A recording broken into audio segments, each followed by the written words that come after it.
first thing I'd like to do is thank staff so much for arranging this and for last night's dinner, which was wonderful. I hope everyone got a good night's rest. I'd like to, at this time, recognize Jeffrey Odom. He's the mayor of New Bern, who is gracious enough to join us this morning and welcome us. Mayor? Yes, well, welcome. I guess you've been here for a little while. It's great to meet all of you this morning. I'm glad you chose New Bern. I think you've probably seen the sunrise this morning. You had a good meal last night, so you know it was a good choice, and we appreciate you doing that. I apologize for the casual attire. I was just telling your mayor that when I leave here, I'm being arrested and I'm being locked up, and I have to post bail for the Humane Society this morning. So they told us to dress comfortably, so that's what I did. So please don't take this as a sign of disrespect for you all being here. Normally I would be in a jacket, but New Bern's a great place if you haven't recognized that already. I just learned that our populations are very, very close in proximity there. So we have bedroom communities. I was just sharing with one of your council members that we often get complaints from folks that are outside of our city limits because they think, well, I have a New Bern address, so I'm calling you to complain. Yeah. So my job as mayor should be to sell New Bern and be the face of New Bern, but I tell people oftentimes I'm an educator because I'm having to educate people on, well, you're not a citizen. Well, what does that mean? I pay taxes. Well, you might pay it to somebody, but you don't pay it to the city of New Bern. So it's an interesting dynamic here because New Bern's a very old city, second oldest city in North Carolina, first capital of North Carolina. For those of you who did not know that before, it was in Raleigh, it was here in New Bern. So Tryon Palace, which is a big tourist draw, was the Governor's Palace. So you make sure you see that before you leave. But we're glad to have you here. Hopefully everything's been accommodating for you. We had a little storm blow through in 2019 called Hurricane Florence. This building was underwater, as was our convention center. So that kind of gives you an idea of how the storm surge was. And we did a really good job at rebuilding from that. We have our annual Mum Fest, which is our city festival. We have that in October. Hurricane Florence came through the end of September. We actually had Mum Fest that year. So we had, all the debris was on the sidewalks downtown. All of our folks were displaced, but we took a little controversy, as you can imagine, because we had a festival right after we had a hurricane, but we felt like that was getting us back to some sense of normalcy. And from a mental health standpoint, we felt like that was very positive for us. So, are you saying, Jeffrey, I'm sorry, are you saying Mum Fest? Mum Fest. Chrysanthemum. Yeah, it's short. And nice. Please don't ask me why it's called the Mum Fest. I have no idea where somebody picked that from. So you'll see a lot of bears around town. So New Bern, we're the sister city to Bern, Switzerland, and Bern in Swiss means bear. So that's why you see bears everywhere. So a little bit of history there. But we are so glad to have you here. Seriously, if there's anything you need, you've got my information, let me know. But we're honored that you're here. Thank you so much. Thank you, Mayor. Thank you. Have a great day. You too. Thank you. Mr. Mayor. I thought he was going to make some kind of presentation. Just came by to say hi. Yeah. Thank you for visiting with us. We want somebody to come to Morrisville for a retreat. I mean, that'd be nice. Some kind of place to hold. It hasn't happened yet. Yeah. Downtown. But I mean, we're in a hotel. Thank you for doing that. Appreciate it. So to the business of today's meeting. So this morning, what it looks like is we're doing a welcome check-in. We're going to go over some ground rules and some housekeeping. Then we're going to have brainstorming and council communications from 8:30 till 9:30. Advisory committees from 9:30 to 10:30. Then we're going to take a break for 15 minutes. So that's how we're going to be starting our day. So at this time, I'd like to go ahead and pass it to Town Manager Zuma for our welcome check-in first item. All right, so good morning, everyone. Thank you all for being here. Hope you enjoyed the breakfast. Again, if you did, please let Bianca know when you see her. She is the brains behind this operation of bus and hotel and food and everything that's happening has been coordinated by Bianca, which is fantastic. If you're not already aware, restrooms out the door to your right at the end of the hall are the closest restrooms. Again, we'll have drinks in here all day. There is more breakfast if you'd like some. We'll have a snack this morning, lunch in here, and then a snack in the afternoon, and then we'll have a different dinner reservation for tonight. And I think that's still at 6:30. Yep. Okay. So from there, want to just share with you some ground rules or let you help us with what you would like to be your ground rules for the event. So with that, I'll say you now have a name tent in front of you on a white card that you can lift up when you're ready to speak. And so beyond that, really open to you as to how you all would like to interact with each other, communicate with each other, and of course, staff will certainly endorse and follow behind that. So what would you like to see on your ground rules for today? To start off, it's nice whenever the speaker or presenter lets us know questions during or after, so that we're clear about that, because sometimes when they intend to have them after and we start doing it in the middle, it just takes a lot longer, so. And breaks Helps their us be- flow that they've breaks their probably flow and- practiced, you know. And vice versa.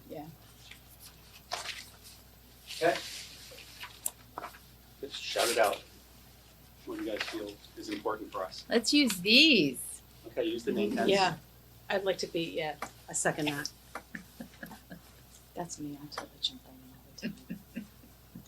And to that end, do we want to try to make it so everyone gets a chance? Yeah. Because sometimes this is more like a round table where it's more give and take, and sometimes it's more formal, like everyone gets a chance first before. I mean, it's going to depend on the format. So if there's a presentation from staff, I think it's important to get buy-in from everyone. If we're doing that interactive exercise where we're kind of self-leading, that can be a dialogue. You know what I mean? Is that good with everybody? But can we at least hear from at least everyone has a chance to speak once before like someone else. So no one's hogging the whole conversation. Right. But what I meant is there's an exercise that we're all kind of Oh, talking.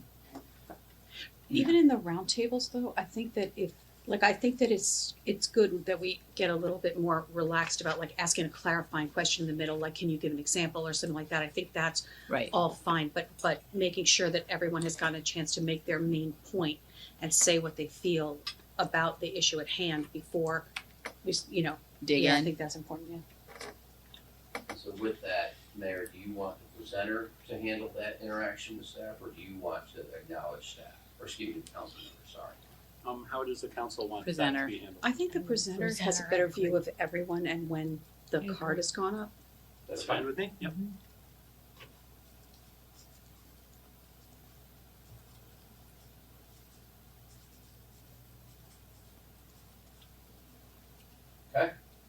I want to call out that I think we should make a point to inject positivity. If you think someone made a good point, say good point. If you're following up on somebody's thought, inject positivity. Just, let somebody know that you agreed with what they said, that you appreciate their point of view, that their experience is valuable. I think that we have kind of gotten out of it. I think we used to do it all the time. We've kind of gotten out of the habit of it a little bit, but I do think that a little bit of appreciation goes a long way. And so I appreciate you saying that. that's a good idea, That's right. man. Yeah, and see, I feel very validated now. I feel warmer towards all of you as a group right now. Okay, what else? Staff help us to stay on track. And we have to self-police that a little bit too. Do we want to try to do this and take it as it's intended, which is we're a little in the weeds or we're getting a little aside? It's a tough balance there. Vicki, you have something you want to share? Well, it's about pacing. And so if we seem to be going beyond the time that we're allocated, I think anyone can raise their hand and do a time check. Doing this is kind of distracting, but just say time check, and ask the speaker if they can wrap up or if they need more time, because we're trying to get through all the material and all the topics as best we can. So we don't have an assigned time checker. I mean, one of the staff can help us with that. I want to give people permission to speak up and say we're running a little long, right? Just because we could go forever. We really, really could. And we're not going to take offense if you help us kind of get through the material. I think that's a good point, and a couple things with that I would say, one of which is we have a parking lot. Right. So if you get to the point where I think if staff feels, or even if you feel that you've hit on something, but it's not really the core of what we're intending to discuss, we will parking lot it, we will come back to it. You know, we've got any number of work sessions between now and a recommended budget, so we have certainly opportunities to come back to items and work through those. And then again, we do have a little flexibility in our schedule. And you know, some of that is on what your interests are, but again, if you feel you need to talk more about that and it helps us get what we're looking for, we can adjust on the fly. Right. We can work through that with you. Yeah, Not a but problem. help us understand the trade-offs. Yep. That'd be great. I know I'm the worst offender, nobody has to tell me that, but I gave Brandon my phone because I really want to be present and here for the discussion. I would appreciate the same courtesy from everybody else, like check your phones during the breaks and otherwise not. Sounds fair. That last one's probably only for me, but I'm just saying. You will. You're not alone.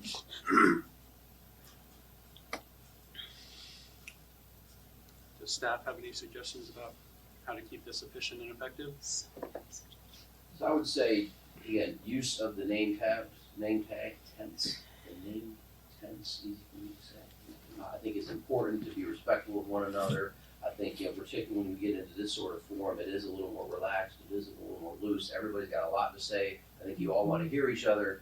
Let's try to just maintain some level of decorum. Maybe not the same level of decorum as a formal meeting, but give each other an opportunity and be, you know, I think considerate of others that may have their tent up before jumping in. I guess respect others' opinions.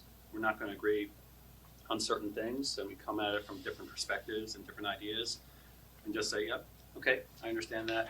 This is how I see it a little bit, and how can we come together? It's all about coming together. That's the goal.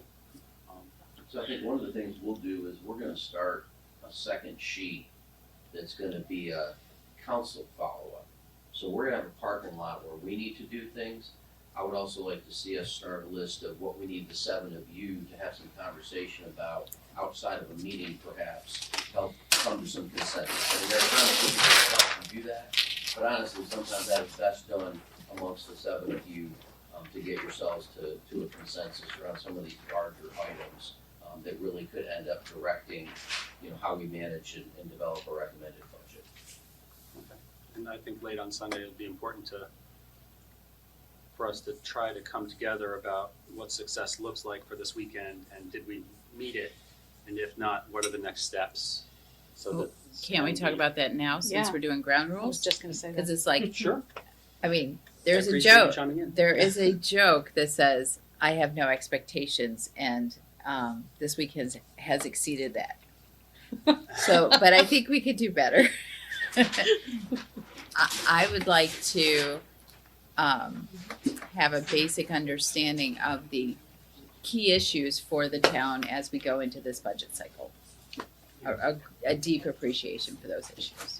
Councilman Schwartz, I'm sorry, so FYI, I did not bring my hearing aid charger for some reason. I think it's sitting on my bed. Sure. They died.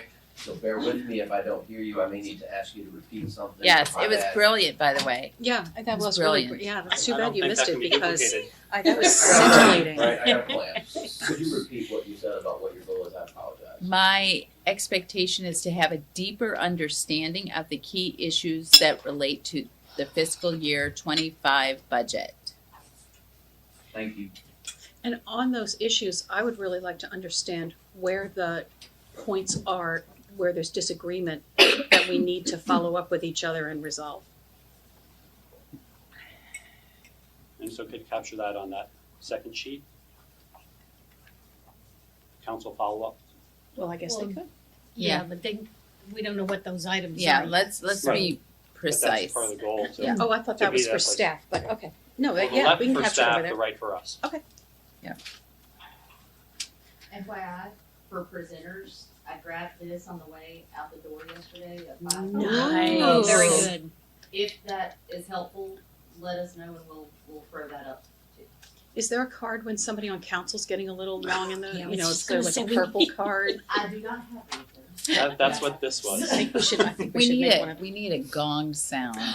Oh my God, that's brilliant. You know, this is the kind of thought leadership that I What look else to you do you for. have for goals before perhaps staff shares? It's all good. A goal is to have everyone kind of participate more, and so that's a balance. You don't want someone to say something, just say, "Oh, I agree with that. Let's do more of that," or something like that. But try to inject your ideas and your interests, and they'll just sort of say, "I'd love to hear a little bit more from this side," because we're hearing a lot from over here. So I want everyone to be really participatory. I see your table tense up. Yeah, well, I think we made progress, yesterday on the bus when we came across with, the words and descriptions of the different areas of the town. I think that's something that we need to really think about during the retreat as we hear from staff and the administration on the different areas of the town. Because the good news is that we all, 7 of us, had some common areas that we all agreed upon. And I think that's really important for us. We're not gonna agree on every major issue. And that's when we start making the sausage and looking at pennies and tax rates and things like that. I think it's really important for us to look at what are the areas that we agreed upon, that we know that if we make an investment, that we're going to achieve those goals, right? I can't remember that one was economic development, one was in technology innovation, and Yeah, can we star the ones that were actually, sorry, yeah. the yellow ones are the ones that we agree Yeah, on? okay, that's what I meant. Yeah, Okay, I didn't see that on that side. I Oh, I apologize. need to read. Mm-hmm. so that's a good thing to take a look at during our break, to Yeah. refresh where we're together and where we can build some common ground. Thank you, Steve. I guess it's time for staff to share what you guys feel are some goals that would help us.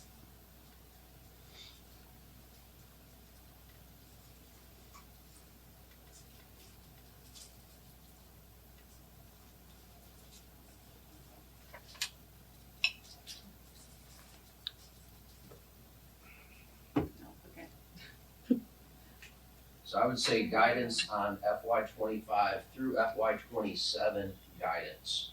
So while we are gonna be focused on FY 25, the budget at hand, we are also gonna be showing you how we can begin to look longer than 1 year into the future. And look at how, particularly because of, I think, reval this year, how you might be able to use some of those reval pennies, not just to address this year's needs, but how we can potentially implement that over time, how we could use some one-time money before we potentially add recurring costs towards the end of that. So that would be very helpful for us to leave here understanding, what your feelings are about that, what you're willing to support in regards to that. Again, we talked a lot about this.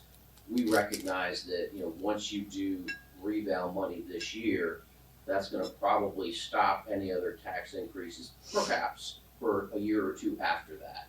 So rather than try to deal with what's in front of us now and then next year wonder what are we gonna do because there's only natural recurring revenue growth, we can look a little further beyond this year because of the reval and utilize some of that to help us with some needs, some of which we've identified, some of which you've identified over 3 years. So that's why I say it's not just 25, I think it's a 3-year discussion of sorts. Jeannie, Byron? No, I agree. I do want to jump back to something that I think one of you said just a minute ago, and just understand participation is important because silence can mean consensus to us. So just be mindful of that and vocalize. This is probably the best environment for you to be able to be a little unfiltered in that way and stay positive with it. The yes and process works really well. So thank you for bringing that up. So I would tell you silence does not mean. And see, it Does does to not. us because it's unclear. And that's important. We all need to talk about that. I think if you have not heard 4 people voice the same thing, then that you have not gotten a majority. I would say that in this room or at council meetings. Well, I think that's a good point, and our intention for this weekend is to be very particular about as we wrap a session, go around and ask every person, not just does anybody have anything to say, because that's when you get the silent. Because yes, I think 4 are important. Honestly, I'd like to hear 7. In a Oh, perfect world. absolutely. I don't mean Absolutely. that's, please don't take that as critical, Yeah, but yeah. that's really what my goal is. I think staff's goal is to hear from all of you and to help you to a place where you are seven on the same idea, that you're comfortable supporting, comfortable sharing with the community, comfortable explaining, we may hold a penny, whatever, because we're doing this and we're all on board with doing that because it's really important. The other thing I'm gonna add is, guidance and interest in areas you want us to focus is one thing, big picture, stay big picture. Solving the problem today is not what it's about. That's what you're allowing us to do. And staying in that big picture focus is what we really need to have. And then it gives us an indication of your level of willingness, tolerance to do things, what you want us to focus on. And then we can figure out how we can get us there and bring back ways in which we can achieve really the good of the whole. Does that make sense? No, absolutely. Makes sense. Mm-hmm. Yes, and I'd add that really think of this as a safe space, and we are elected by the residents not because we all think the same, but because we think differently. So lean into that and show that I'm different on this topic from Councilmember Rabati, et cetera, like that. So, and then know that we all support each other with our different perspectives. I support the idea that she's different on this, he's different on that, and then we can come together with something that's hopefully better, and we can be more than the sum of our parts. So don't be shy about sharing when you're different with someone else and why.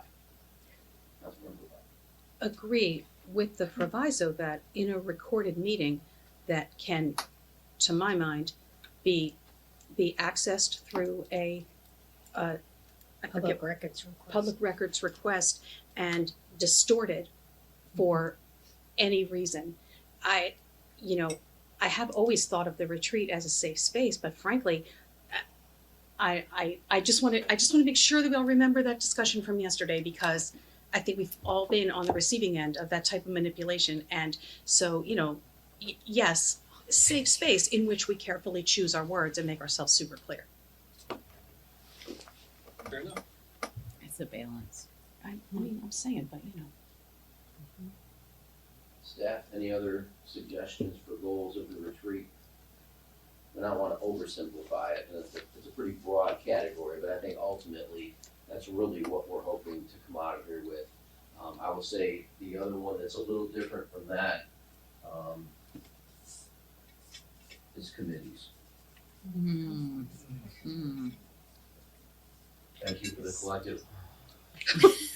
Appreciate that.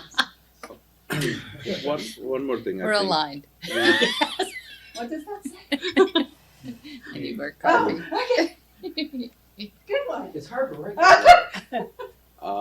one more thing is we talk a lot of things and we do a debrief, we forget. But before you guys jump in, I think it would be a good debriefing item on the agenda, like a week or like the next 1 or 2 meetings. Okay. So at least know where we are headed towards. And this is the consensus at that time too, because people might change their mind from what you have given. For example, if we have seen with the trash, said something in January, changed something in May. So we want to ensure that your time is not wasted on Right. something that you are. I like that. I'm sorry, I'm being vocal. And filter, I like Yes, that I do. because I was just thinking of one other thought that I had was maximizing that debrief at the end of the retreat. But I like that it gives us time to really think about it and come back Yeah. and see where there's those connections even from council to Yeah, staff. debriefing is good, but people forget everything, and you need this time again to say, okay, go for this. And it's not for discussion at the time. It's just basically this is what we did, just FYI type of thing.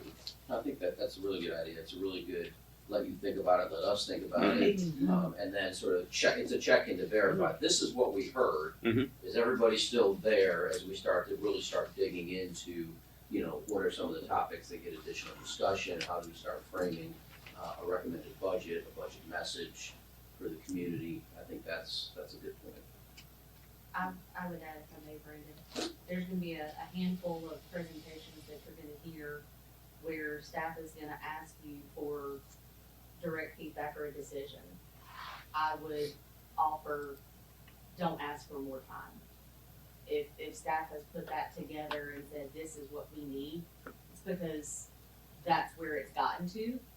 And if you all can have that discussion and give that feedback and direction, it would be immensely helpful.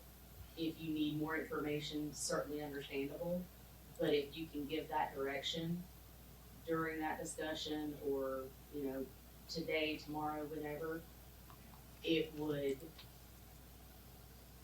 fully support and allow staff to go back and be able to continue the work that has been brought to you this weekend. Thank you for saying Is that. that So under- kicking the can down the Is that road. under number 4, or do we need a separate goal for that?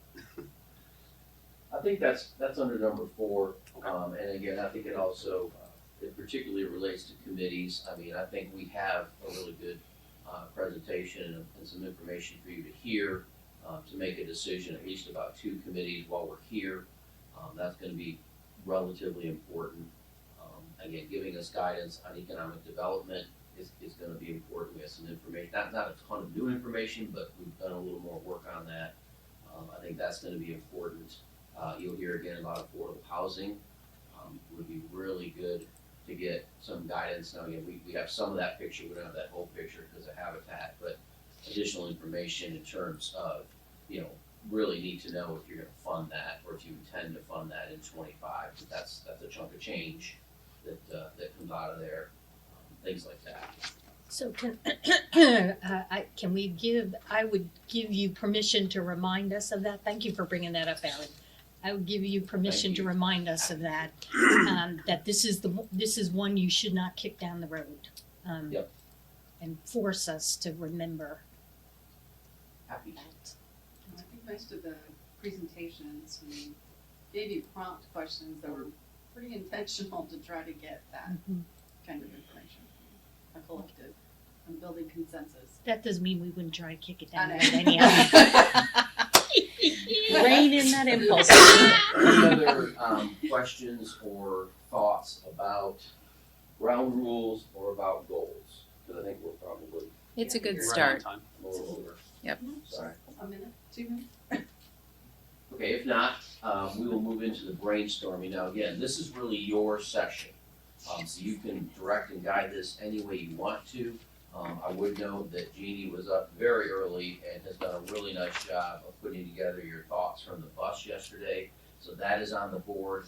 You will see back there that they are largely green tabs. There are some blue tabs there that have some additional dots on them. And then the yellow tabs are the ones where there were multiple groups. Is that correct, Jeannie? All 3 Supporting it. groups supported the yellow squares. And then As the there's key- some your with key 2, themes and then and others priorities. just had It's comments. not So yellow. depending on when you'd like to, You if created that's part of that. what you'd like to talk about, you may wanna take a minute to look at that.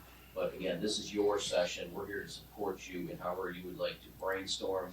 I think part of that was, you know, just a suggestion around interactions and communication going forward, but I wanna let you all decide what you want this time to be. Mayor, I'll turn it back to you in that context. So what would you like this to look like? Do you want to take a couple minutes and review the board and then come on back? I mean, I'd Yeah. like to look at the board. I'd Yes. like to look at that. Yes, I need time to, Signing this? Yeah, we have I to don't sign that. understand what the Yes. goal We're of not doing this, talking about goals, what's the goal of this session part? so good. I want to put some information up for you. While Jeannie's doing that, pick a card, so don't Okay, show where's my anyone, pick a card. signature thing? Is it here? So as we complete each so this is yesterday's card for completing solid waste. So as we go, you're gonna get a card every time that we complete a session. So once you have your cards, at the end of Sunday, we will do something with them. You can keep what you get, you can trade with a peer. Oh no, not another game. He's telling us to play poker. I that's always all I'm lose saying. these things. Don't lose them. Don't lose them, because I don't know what they are. You're gonna want them at the end. There may be prizes involved. I'll just say that. Okay, now that Nice. changes So everything. there are prizes involved. So again, at the end of this, you'll have X number of cards, and then those cards will mean something. I'm not gonna tell you what it is, because that's the fun part. You may have a strategy, you may wanna hold what you got, you might wanna try to trade with other people, and then at the end of the day, we'll give out some prizes. All right. Okey-dokey. So if I can, I'll just run through this real quick. You saw it last year. It's just to give you some hints of really how to do brainstorming together. And I do think ground rules and brainstorming is pretty important. And really having your goal, what's your objective here you're trying to uncover. And the bus ride, it was to get you started, give you a head start on what is in your head this year that might be a little bit different. Actually, when I look back, there were some differences from last year when you did this brainstorming and went through this same process to really what materialized on the board. And I tried to organize them around the main interest focus areas and do the bubbles and then make some connections for you. And really carve out Good thing it what wasn't are coffee. what Let's are just your use it. common Oh. themes. I saw the bottom.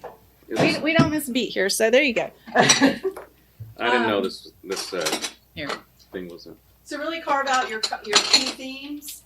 Gosh, I'm dropping keeping me busy today. Good, thank you, yeah. All right, so common themes are over there when you start looking at everything. But let's roll through really brainstorming real quick, and then I'm gonna turn it over to the mayor. And this is your led session, and we're here to listen. So you made the session, the goals of it, what you want it to be collectively. Okay? So, okay, that's not gonna work on me.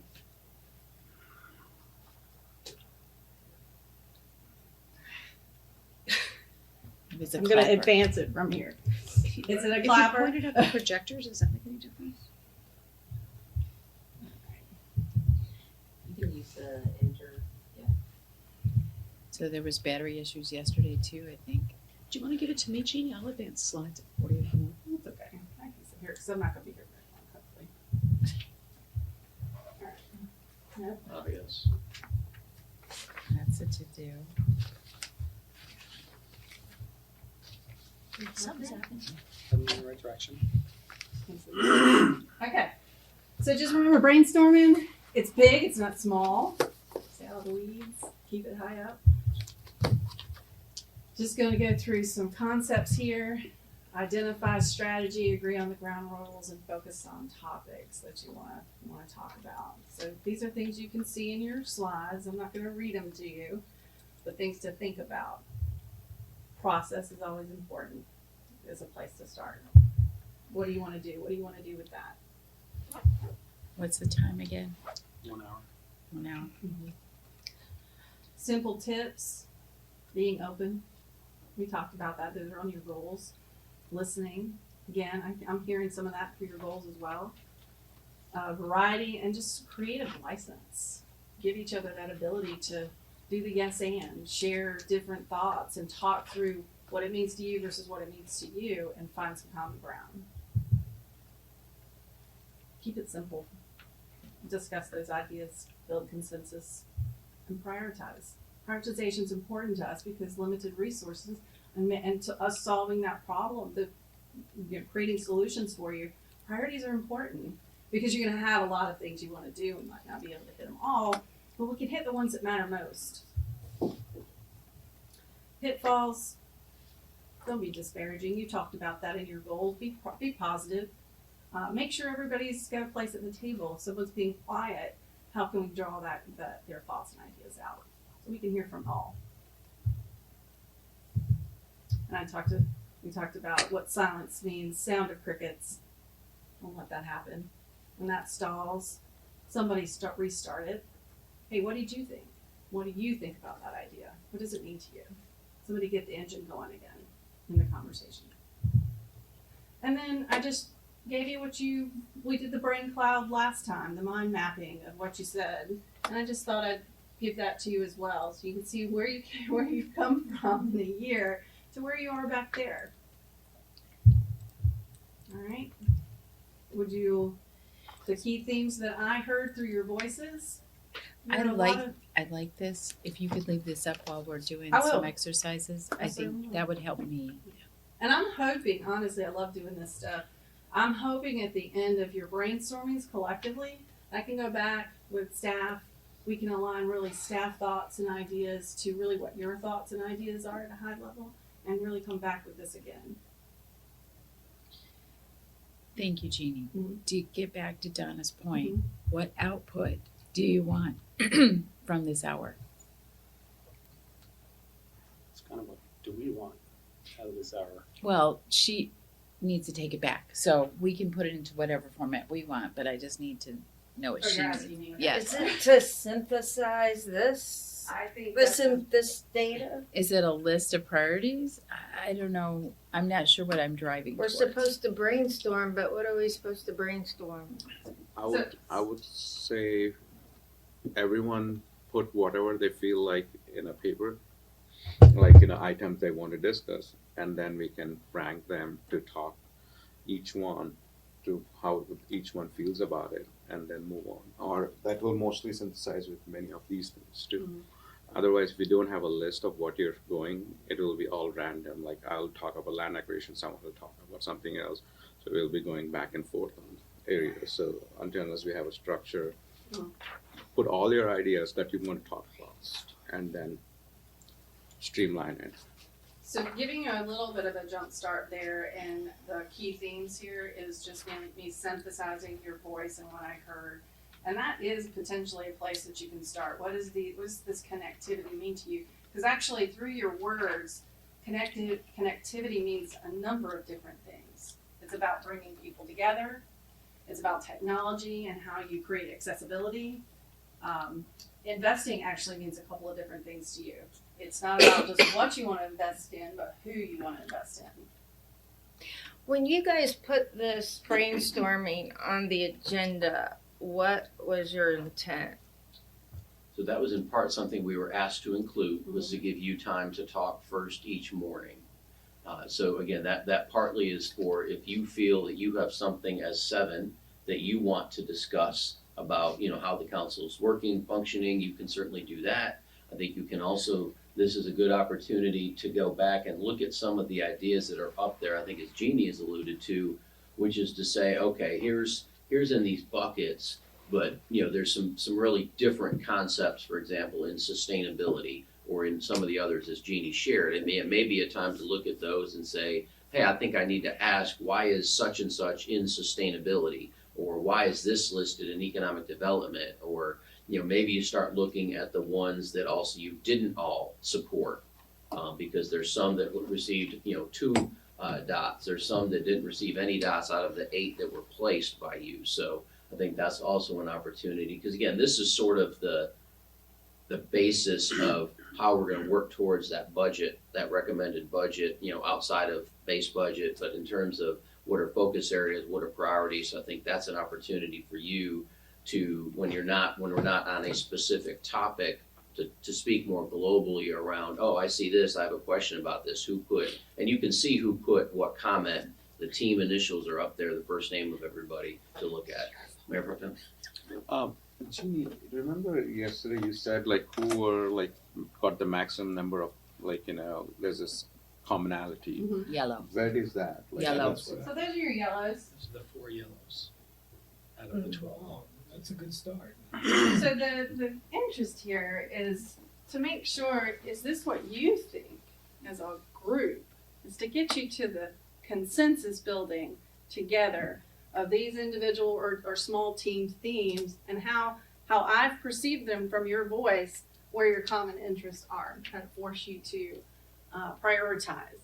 But it's also to see the interconnections that you have about recruitment and retention, the keys of competitive salary, and how that means and translates to more positions in public safety, perhaps.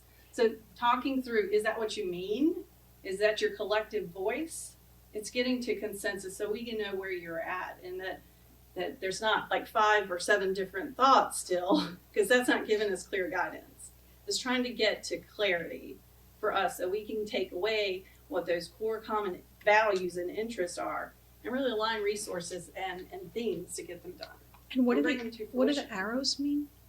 The dotted lines? So this is where I'm connecting things that you've said that actually relate across these core interest areas. So this one is recruitment and retention, and this one's new positions. Here is core services and transparency and accessibility that actually also goes to technology and innovation. You said transparency. and access to information was important. So that's really a strength. That's a strong core interest. Transparency. The theme. Because I think what you'll find is over the course of the weekend, we're gonna be focused on some more specific topics and asking for some guidance on specific topics. But at the end of the day, we've also got to be able to prioritize all the interests that council has shared, along with what staff may add to that list to come up with that recommended budget. And I think that's where it's really important that you see all this and give some thought to this before we start any conversation specifically about numbers of pennies. It really is about understanding what the needs are, what the interests are across the 7 of you, and what staff may filter into that. And that may influence how you feel about how many pennies you might hold beyond revenue neutral to be able to fund some of this, again, this year and in the future.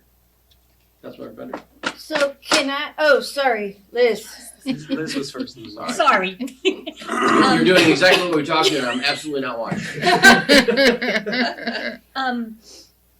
So I think this is very important. Thank you for that. I think I need to look at that and Yes. then we can have that conversation. But we also, this is supposed to be 2 different topics. It's brainstorming and council communications. So Yeah. I think we need to divide this time and hit on both of those topics because I see them a little differently.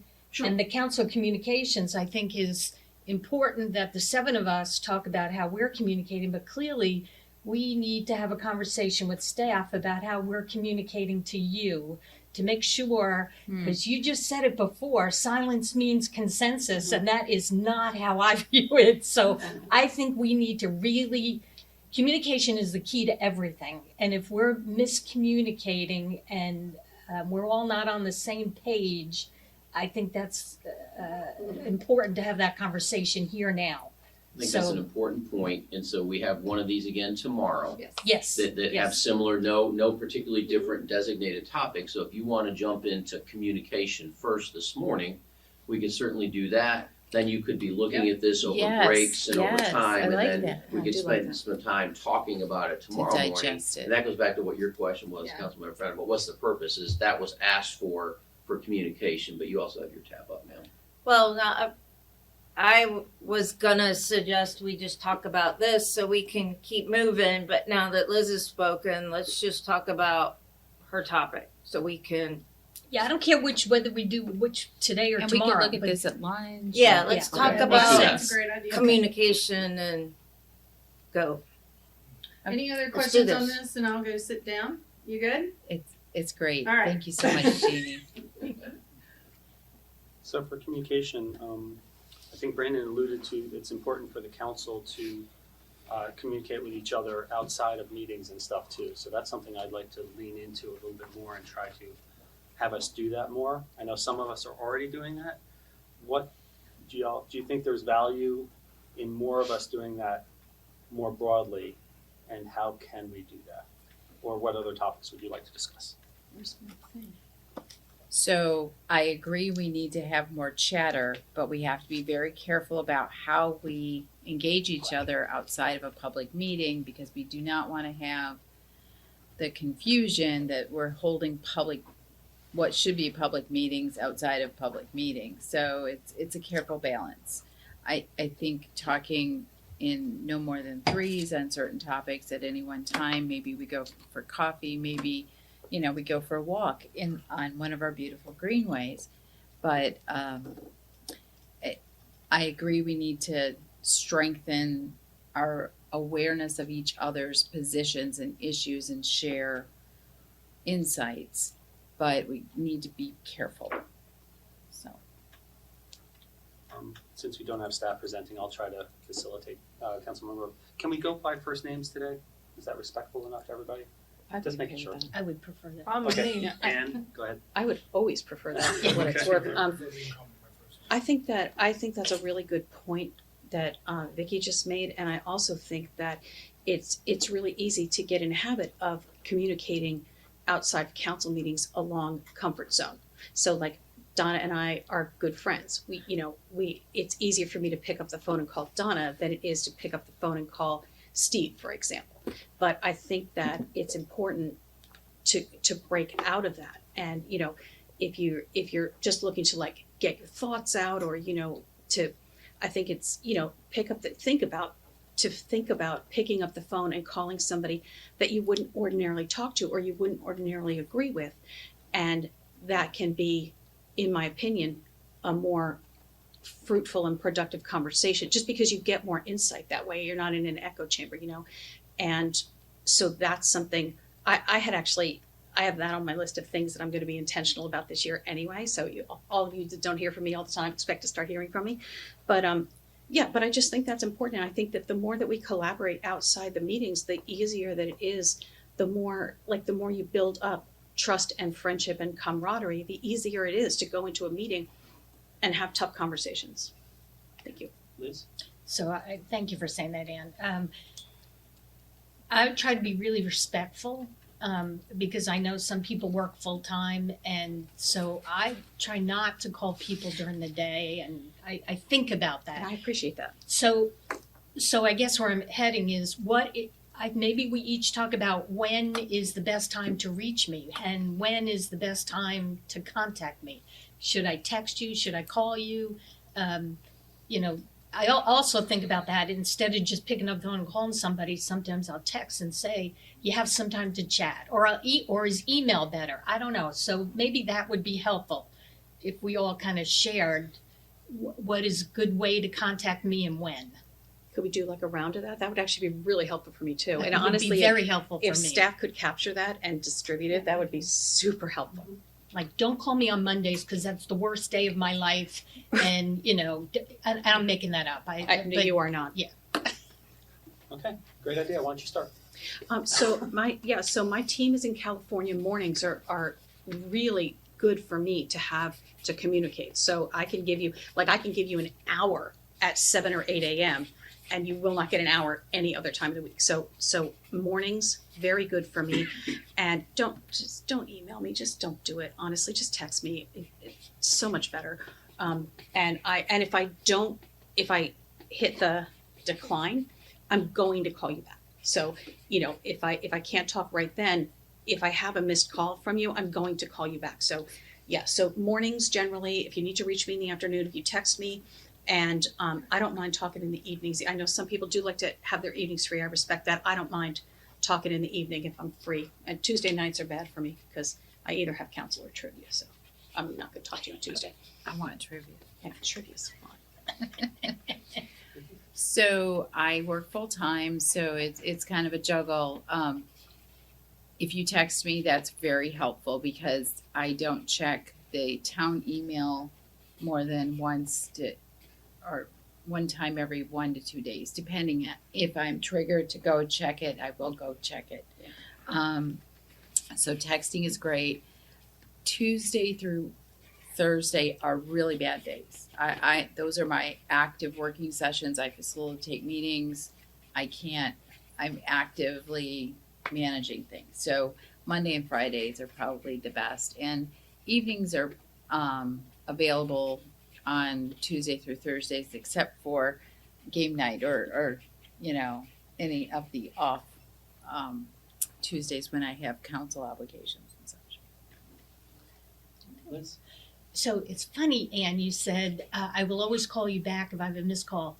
I don't. If you don't leave me a voicemail, I won't call you back because I assume it was a butt call. That's good to know. So just because I have a missed call from you, except for Satish, for some reason, he never leaves a message. But I've gotten used to that with him. But I typically will not call you back. And I manage, or I have 5 different email accounts for the different kind of boards I'm on or nonprofits I'm on. So I prefer a text myself. And I tell everybody, if you're sending me an email, if it's a long, because I don't do long texts. So if you're sending me an email, that's fine. But then text me and say, I just sent you an email. Please read it right now. I'm not offended by that. That's why I appreciate Brandon does that too. Yeah. Martha did that before. Heads up, this is an important email. I appreciate that a lot because sometimes things scroll off. So There's a lot of emails. And there's a lot of emails, and I get a lot of emails in the other accounts that I have too. So I try really hard, but things sometimes kind of fall through the cracks. So, and as far as you can call me, you can text me. I would love to be able to meet with every single one of the other council members and have regular time to meet and regular coffees or lunches. And some of us have done that over time. Some not, and I would love to be able to do that with everyone. I'll begin where Liz ended. My time is pretty flexible, so I'd love to have coffees and lunches, dinners, walks. I'll take you to the disc golf course, whatever. So I try to reach out to people. I generally call first, I leave a message, and then I duplicate the message in the form of a text. So hopefully I have that covered, because my wife says people don't listen to voicemail anymore. So she says, don't leave a voicemail, just text them. And up until like 10 p.m., I'm good. So just reach out to me. When I recognize the phone number and the name, I answer it. So know that I'll pretty much always answer your call. If I say, can you call, I'll call you later, I will. So that's where I am. For me, my day starts very early, even though I like it or not. It's all UK Europe based, so almost sometimes 4:35, and till 2:30. After that it eases out. So best time would be texting is best. If I'm in between, I can at least text. And with my position, what I am, like the video is always on, and they don't want us to just do these things, straight into the eye type kind of a stuff, especially with our executives. So texting is the best way. Sometime between 2:30 to 5 is best to talk to, and that's how I look it up. And in fact, I want to be cognizant, as Ann said, touch base with each and every council member, so that at least I understand from where they're coming and what is the rationale of what it is, because each one of us can agree to disagree on many things, but at least knowing why they're doing it is more important than saying no. For me. That's all. Done? So texting works well for me. If they just need to communicate just short information, texting anytime is fine. I can have a phone call, usually after 5:30. I work through lunch because I work with people in multiple time zones, so I'm always working through lunch. I'm available more on Friday afternoons.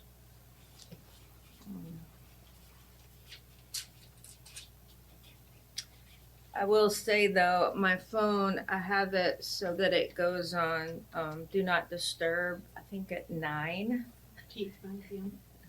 So unless it's really important, I don't take phone calls after 9. You can put me down for 9 o'clock too, Jeannie. You as well? Yes, please, thank you. I have flexibility with my job. Mondays and Tuesdays are my best days, either in the morning. Usually, sometimes you guys call me. Usually, I'm running it early in the morning on the Greenway alone. So if you talk to me, I'm alone. Sometimes it's not clear, but you can always reach me there, and I can pull over. Mondays and Tuesdays and Thursdays are my best days. Usually in the morning or after 3:30. Wednesdays and Fridays are not good for me anymore, especially because of my new kind of career in media. So I'm doing a lot of radio and TV now, so I'm usually in the stations on Wednesdays between 12 and 2 and every other Friday. I'm going to Washington a lot for work. I'm there at least once or twice a month. So but that's usually like the third week. So that's kind of where it gets a little dicey. So and for personal reasons, I'm going to West Virginia a lot this year because of a family situation. So I'll kind of let you guys know. I'm happy to go down there for a couple of days and work on off council weeks.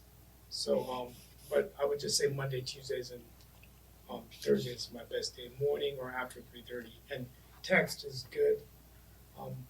And again, I know everyone's number by heart except for Ann's because it's not 9, but that's my goal this year, to memorize your number. Would you prefer that we not contact you when you're in West Virginia? Like, I want to be sensitive to family situation, which is totally fine. I just want to know. No, you can't. I'm just gonna be staying somewhere there Okay. with my uncle, so. Any other thoughts? Good. Really appreciate staff capturing that. Yeah, so your common theme is you support texting, obviously, is your key piece you go to first. And then I think you need to know if you need an email that has more detail, acknowledging that. And then the other thing was you want to get together on some kind of regular basis in smaller groups. So Anne started with that you said you want to be more intentional about getting together, and I thank you for saying that, and I will echo that, and I will agree to do the same. So I think it's so funny, Liz, that you said that you don't, like if there's no voicemail, you don't call back, because that's so funny, because I don't think I've left a voicemail in 5 years for anybody. And it's just, so it's so funny how, like, my perception honestly would be I called Liz and she didn't call me back. Yep. When you're like, Anne might have butt dialed me, but I Yep. never heard from her, and that's a really good thing to know. Like, I appreciate knowing that. yeah, so some people will do that. Some people in my life, I don't know if it's anybody here, but will do that. I'll have a missed call from them and I'll immediately get a text and they'll say, just tried calling you, call me. And then I'm like, okay, that was a real call. Okay. Because you're right. My kids don't leave voicemail. Yeah. I leave my kids voicemails. They're like, why do you do that? We don't listen to Yeah, my kids don't listen to you. I mean, that's why I stopped, actually. That's why I heard- text with them a lot too. So yeah, text is a beautiful thing and it's a bad thing at the same time. Erin wanted to add a thought. Yeah, thank you, Mayor. If I may, just want to share a couple of tips, which you may all be very well familiar with, but just would like to remind you all. For your reminders and just to keep everybody in compliance with law, you cannot be in groups larger than 3. Because once you have a 4th person, you are technically in a meeting, and then that would have to be noticed, or the public would have to be invited. So as long as you are in groups smaller, 3 or smaller, you are fine. Also would ask you to be mindful of the conversations that you have in text or in email, because both text and email are public records if you are discussing the business of the town. Those can be solicited in a public records request. Also would remind you, if we text you all, someone from staff texts you all as a group or emails you all as a group, do not reply all. Unless you are asked, bless you, for like a yes or a no or something like that, something very simple. Because then that can also be construed as a meeting, because it would be a conversation amongst all of you discussing the business of the town. I know it gets a little bit quirky, but it's just to keep you all safe and keep us safe. So it's just things we like to sort of throw out there. We share those same reminders with our advisory committees as well. And maybe one thing I would ask is there a threshold of staff where, do you only want the town manager or certain members of staff to text council? I know periodically I have reached out via text. I know the town manager has. Is there any time where you say we don't want, this group of staff, or we don't want, staff texting us about X, Y, and Z? Anything like that we need to be mindful of is probably just a question I would ask. Recognize Ann and then Satish, but to answer that right off, hasn't happened yet, as far as I know. So not broken, don't fix it. If someone feels the need to text us, Yeah, I We'll let think you know if that's an generally issue. you're only gonna Goes get through text you. messages from me Yeah. or occasionally from the clerk if it's training something or hey, reminding everybody you need to do this, or reminder there's an event coming up kind of stuff. But yeah, outside of that, I would be surprised if any of our other staff, now occasionally, certainly senior management could send something, what, maybe I'm not here, or maybe it's just something that Giselle is working on that, you know, she just needs information or reminds you of something, that certainly is appropriate, but outside of that, I don't think you'll see too much of that. And it's Tish. I could care less who texts me, quite honestly. But I actually, though, that brings up a really interesting point because I can't remember if we talked about this, but you know, new town manager, let's get the rules clear. Do you want communications from us to go through you?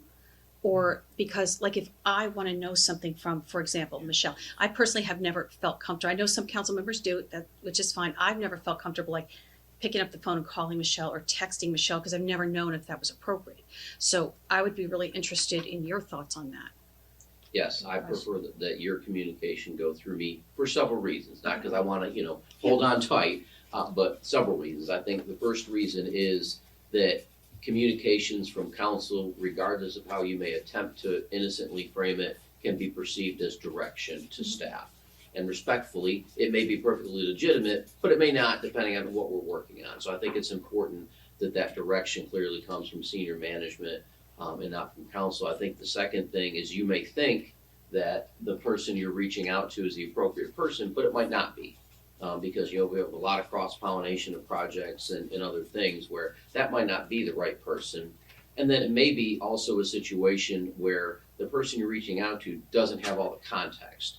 And they could answer a question for you thinking they know everything and this is a good answer. And then I talk to you later and go, oh, no, that wasn't it. They didn't know X, so they try to help you, but we're working on Y, which impacts the answer you were given. So I think for those reasons, it's always easiest or most, I think, effective to go through me. And then, you know, on occasion, my response may be, yeah, please, you know, give Michelle a call.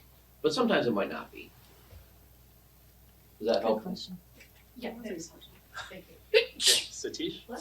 No, going back to what Erin is saying, rule of 3 is only when you're doing town business. You know, Yes. that's one thing I wanted to reemphasize. If you're like called for an event, you have 7 of them, and it's fine as long as there's not a town business. Keep in mind perception, Yes. respectfully. But that perception is true, but at the same time, when you're invited, like you don't decide which 3 will go either. Like so. Sure, if you're invited to an event. I Yeah, think exactly. That's what I'm trying to say. But to have 4 of you sit down at a park, No. respectfully, is just not a good idea. No, absolutely not. I'm talking about events. What about a purely personal thing? Like if I'm having a party, every You party can- I've had in the past 4 years, I've invited all of you. Frankly, it never occurred to me that would be subject to a rule of 4 thing, but is it? It's That's not. what it So says. social So- events are exempted, but you can turn a social event Yes. into a business meeting very easily. So don't do that. And that's where Yes, perceptions It's form. the content. you, Lori. So if Yeah, you start just start discussing the talking about business it, of town. Or even if you're in the car. And so I think when you're at those social events, you know, it's just be cautious of 4 of you standing around talking. Again, perception. You could be talking about how wonderful the event is, but if it's 4 of you, it still is going to look like, oh, wait a minute, I saw them talking at a meeting. What were they, you know, working on? And it's easy for, can I just ask you one thing, and you 3 of you are together, and that word, someone overhears that, it could be that perception's formed at that point. Just that one interaction. So just keep that line clear. What's an event? What's really work? Yeah, I guess if we were 7 of us sitting at a table and someone comes in, so what's going up with the park or something like that, just take them aside and say, can we just take this over here? Otherwise it looks like we're talking business. That could be something we can do. But that's a really good point because we are a lot of events together. So just be mindful. 2 of us can talk together. Once it gets to 3 or more, the perception is not ideal. And just for the record, that was Lori Jones, one of our town attorneys, just for the people listening, who gave us that really good advice that social is exempted, which is important. And Ann, thank you for all the parties you're throwing. I appreciate coming to this. You got a really nice house. Okay. Yes, thank you, sir. It was facing the other way, so it was hard for me to see it. So I think we've done a lot of good work. We have about 20 minutes left of this session. What I would like to discuss, if it's okay with everyone, is how do we communicate with our town manager? What types of communication are we doing and the frequency? For example, when I receive a constituent request for support or help directly, I do directly email Brandon, but I'll also copy Giselle and Jeffrey, just because I don't know if he's available, if it's an urgent request, just so, because I know between the three of you, you're going to handle it. But that way there's not a delay of, Brandon's the bottleneck, that kind of thing. Is that, acceptable, or do you prefer just yourself? I just want to get that No, first. so what I would suggest is typically, and the mayor does this in our communications, we've done this for a while, is that if he communicates, he's copying Giselle and he's also copying the mayor pro tem. So use the hit by the bus theory. If one of us is not here tomorrow, Right. somebody else knows what's going on. Okay. So I think that's the easiest right now is if you're emailing something, I think to myself and Giselle, Okay. and then really your decision on who sees it. I don't think it's ever a bad idea for council to see those emails, just to know what's going on in the community. I mean, you've got at large, council members, you got everybody that's sort of interested. I don't think that's a bad idea unless you individually say, I don't want to be clouded with all that stuff, right? But Right, from our end, I would prefer it go to me and Giselle, Okay. and we'll make sure it gets addressed. Because it's like that careful balance of a public meeting, and a dialogue. Because if there's a dialogue and the seven of us are copied, so, I guess it's case by case, but I just want to make sure that we're not having a meeting in email. Correct, and I think that's where it's, keep in mind that if you're copied on that, it's informational. It's not that you need to respond unless, if there is a need, I'll follow up, and again, we'll take that to a meeting. Because we're gonna try not to do that sort of communication where it is business outside of a meeting, for the most part.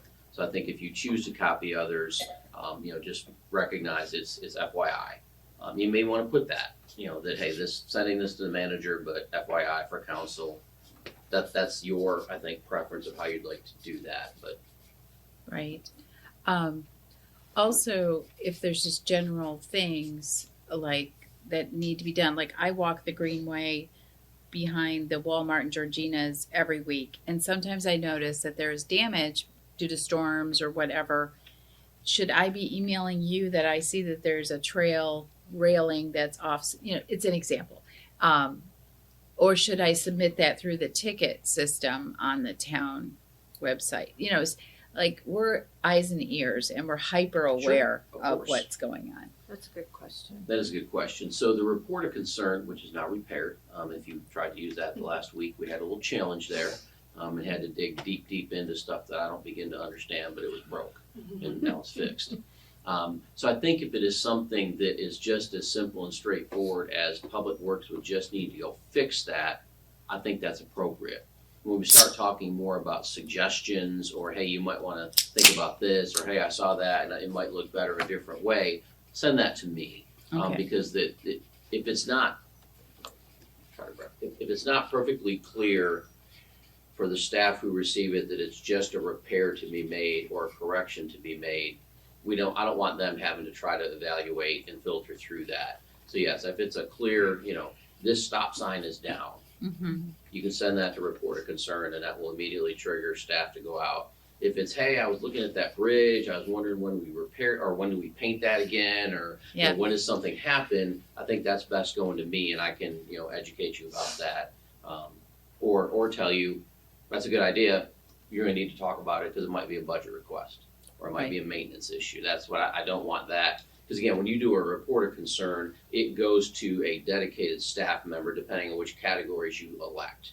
And so I just don't want them to have to try to filter, oh, well, you mentioned Councilmember Sprockets Johnson said she doesn't look the way it's looked, let's get out there and paint that, where that's not really what it's about, No, right? it's not the about, intent, if right. it's broke, Right, please use that. If it ain't broke, and you Right. just have a thought or an idea or a suggestion, please right. come to me. Because public safety is very important to me. Sure. And, I'm always looking to make sure that people can get that remedied. Well, and also keep in mind, if it is truly a right now safety issue, call 911. Right, mean, that's- obviously, And I yes. say that, but people will sometimes use report of concern when like they need something right then. Yeah. Now, if a stop sign's down, I mean, that's probably worth a call to 911 to say, hey, this is on the ground and people are running the intersection. Don't use report of concern. We're not going to get to it that quick.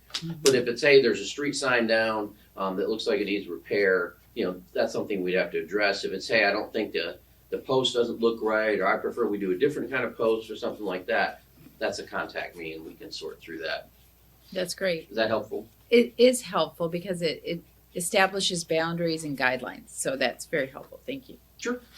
Satish? No, I think in our IT world they say break, fix, ticket, enhancements come to you, kind of a thing. That's I pretty like much. that terminology. Yeah. So my concern is about your time. You're the highest paid person in the town, and you have a lot of fires to fight there with all departments. If you have to babysit us all the time, when are you getting the time to do your work? Great question. So, right now it is a heavy load because of the way that we're structured and with having some interim folks in place. So some of that's going to start to sort itself out where I can better manage my workload by passing off probably a couple of departments. I've held on to Parks and Rec because we have a lot going on in Parks and Rec and wanted to see that through to a point where I was comfortable that Mary was solid and that she knew what we were trying to do, and she's doing that now. She has come a long way since she's been here. So as we add the permanent ATM, that will allow me to adjust some of my workload by sharing potentially a couple of departments that I'm still managing. So that will help me. Again, just the solidifying of that. Also, honestly, getting a town clerk will help reduce some of my time because there's been a lot of time spent trying to manage work or lack of work there. And I've already seen that now because Michelle is fantastic. We're getting to know each other and showing her sort of the Morrisville way. But so I think that's going to help me with workload as well. We'll begin to talk about staffing needs in the future. But I think not just for me, but if you look at our team of 4 on the senior management team, and I'm only answering your question, I hope, is that the 4 of us are minimally averaging 60 hours a week.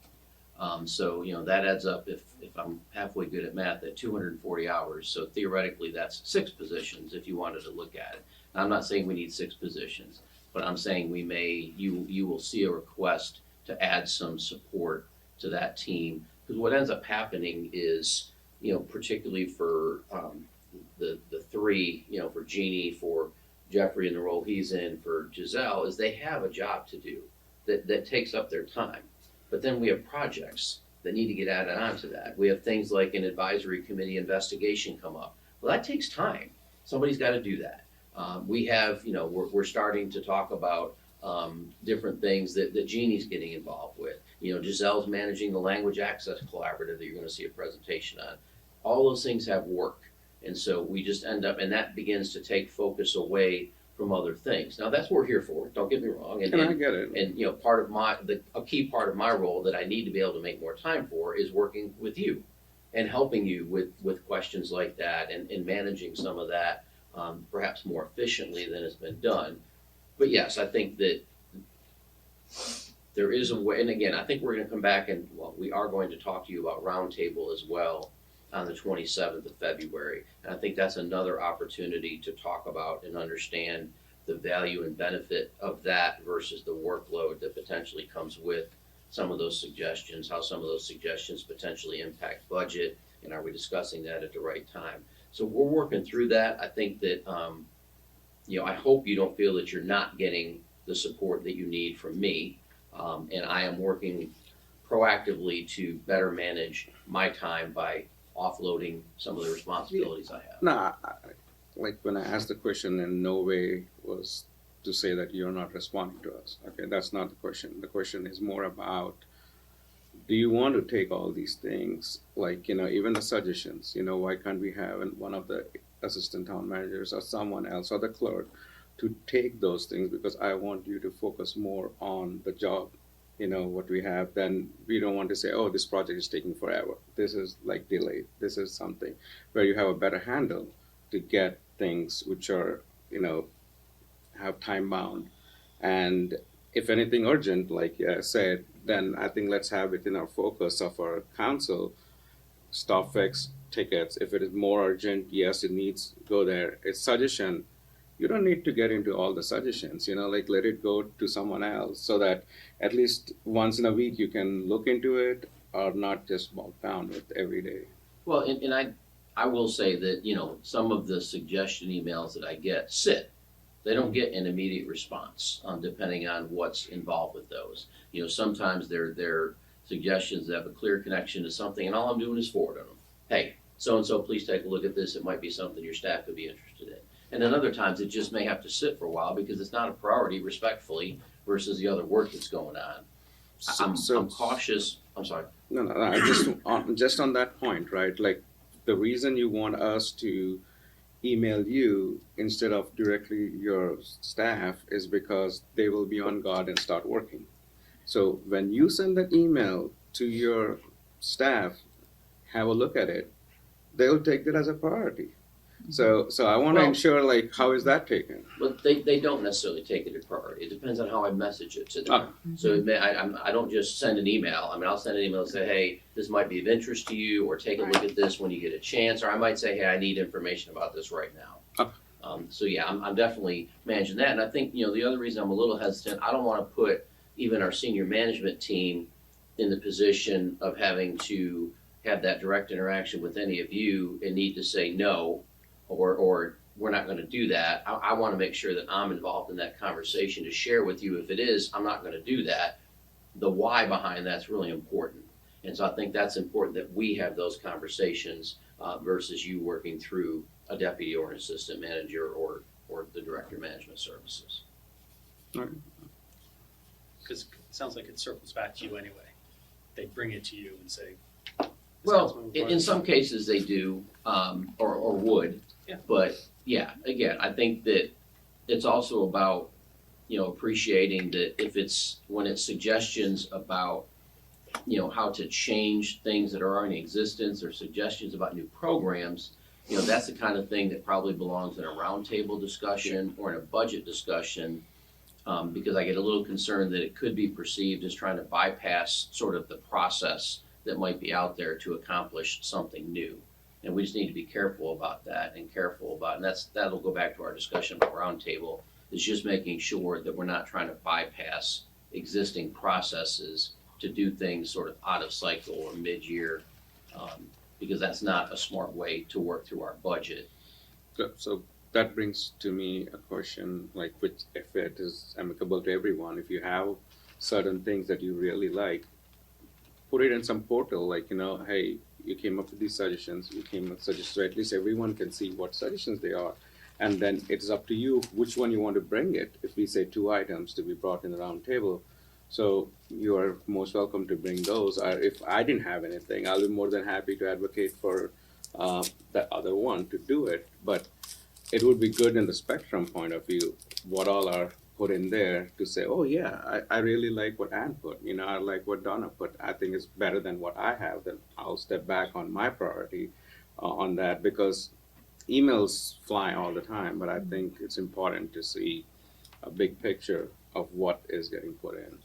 Yeah, and I think it's important, because again, though emails that may go directly to staff or directly to advisory committees, again, can be seen as direction as opposed to, even information sharing. And I think we want to be careful. Again, we have more discussion coming. We're about to have a good segue here into advisory committees. But again, making sure that we're clear on who's communicating with them, how we're communicating with them, how that might be perceived, I think is also a part of that puzzle as it is with staff. Can I get a staff perspective? Do you mind? Please. So what do I see as a staff person through my lens is the value of this communication going to managers? I do believe the manager is a buffer, and I think he is managing the why behind it. And he's conveying whether it's the urgency of it, what's the criticality, what's the core interest here? Is it a core interest or is it a one-off? Or is it just, hey, what do you think? Because I get FYIs from him. I've done that with Martha. That's really important. That's balancing for us. And a person who's been here so long, I think that's tremendous value, that your communication gets kind of funneled through that. And I see that as, that's what you're here for. And he's gonna balance really that weightiness of it, the significance, or is it just information? If that helps, just my perspective. So thank you. I think this is great conversation, and thank you for that input. So from my perspective, I think it really is important that everything go through Brandon, because you attend every meeting that we are all together. You're like the eighth council member. You're a part of this. The more power, actually. No, we don't want that.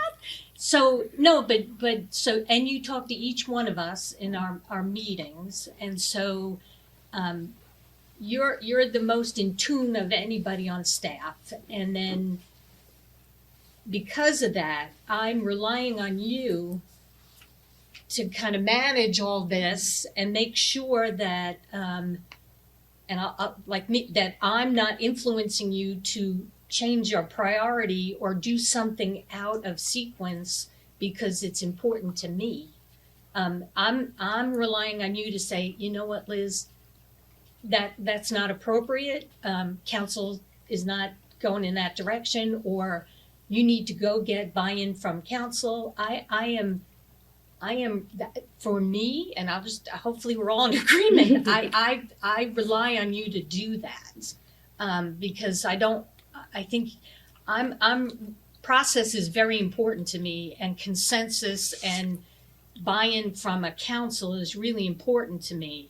And so if one of us is circumventing that, and I don't know it, or I don't see it, or if I'm the one circumventing that, I want you to put a stop to that. And so, again, I'm going to say I give you permission to do that. I hope you're doing that. And if that's not working well, or if something's going on, I also want you to tell us that. I want you to, I think we need to hear that so we can help that process. It does. Yeah, that makes sense. And I do. I mean, I think that, different discussions with each one of you on any given day, but, there are times that I try to politely or respectfully push back or just explain, hey, I don't think you know X, which influences what you think is Y. Again, if that's that piece of coming through me, is the sense of, even some of our senior staff does not know some of the other conversations we've had. So I think that's important too, that in a, not suggesting any of you would do this, but in a worst case scenario, you ask the first person, they say no, you go to the second person, they don't know you asked the first person, and all of a sudden something happens. We've all done that with, pick and choose your teacher, pick and choose your whatever. So I think it's important to avoid that. I was going to say kids are good at that. Yes. And then, so some of that is again, just, I think, renewing a focus on the processes we use to introduce new information, as opposed to just doing it through email and not necessarily having a council conversation about it. And that goes back to Satish's comment, which I appreciate him bringing up about where you're focusing your time. I don't want you focusing your time on minutia, and you're in this position for a reason, and if we are mucking that up, we need to know that so that we can help fix that. So just know that too. That's Thank you. important. Yes, I agree. Aaron and then Jean?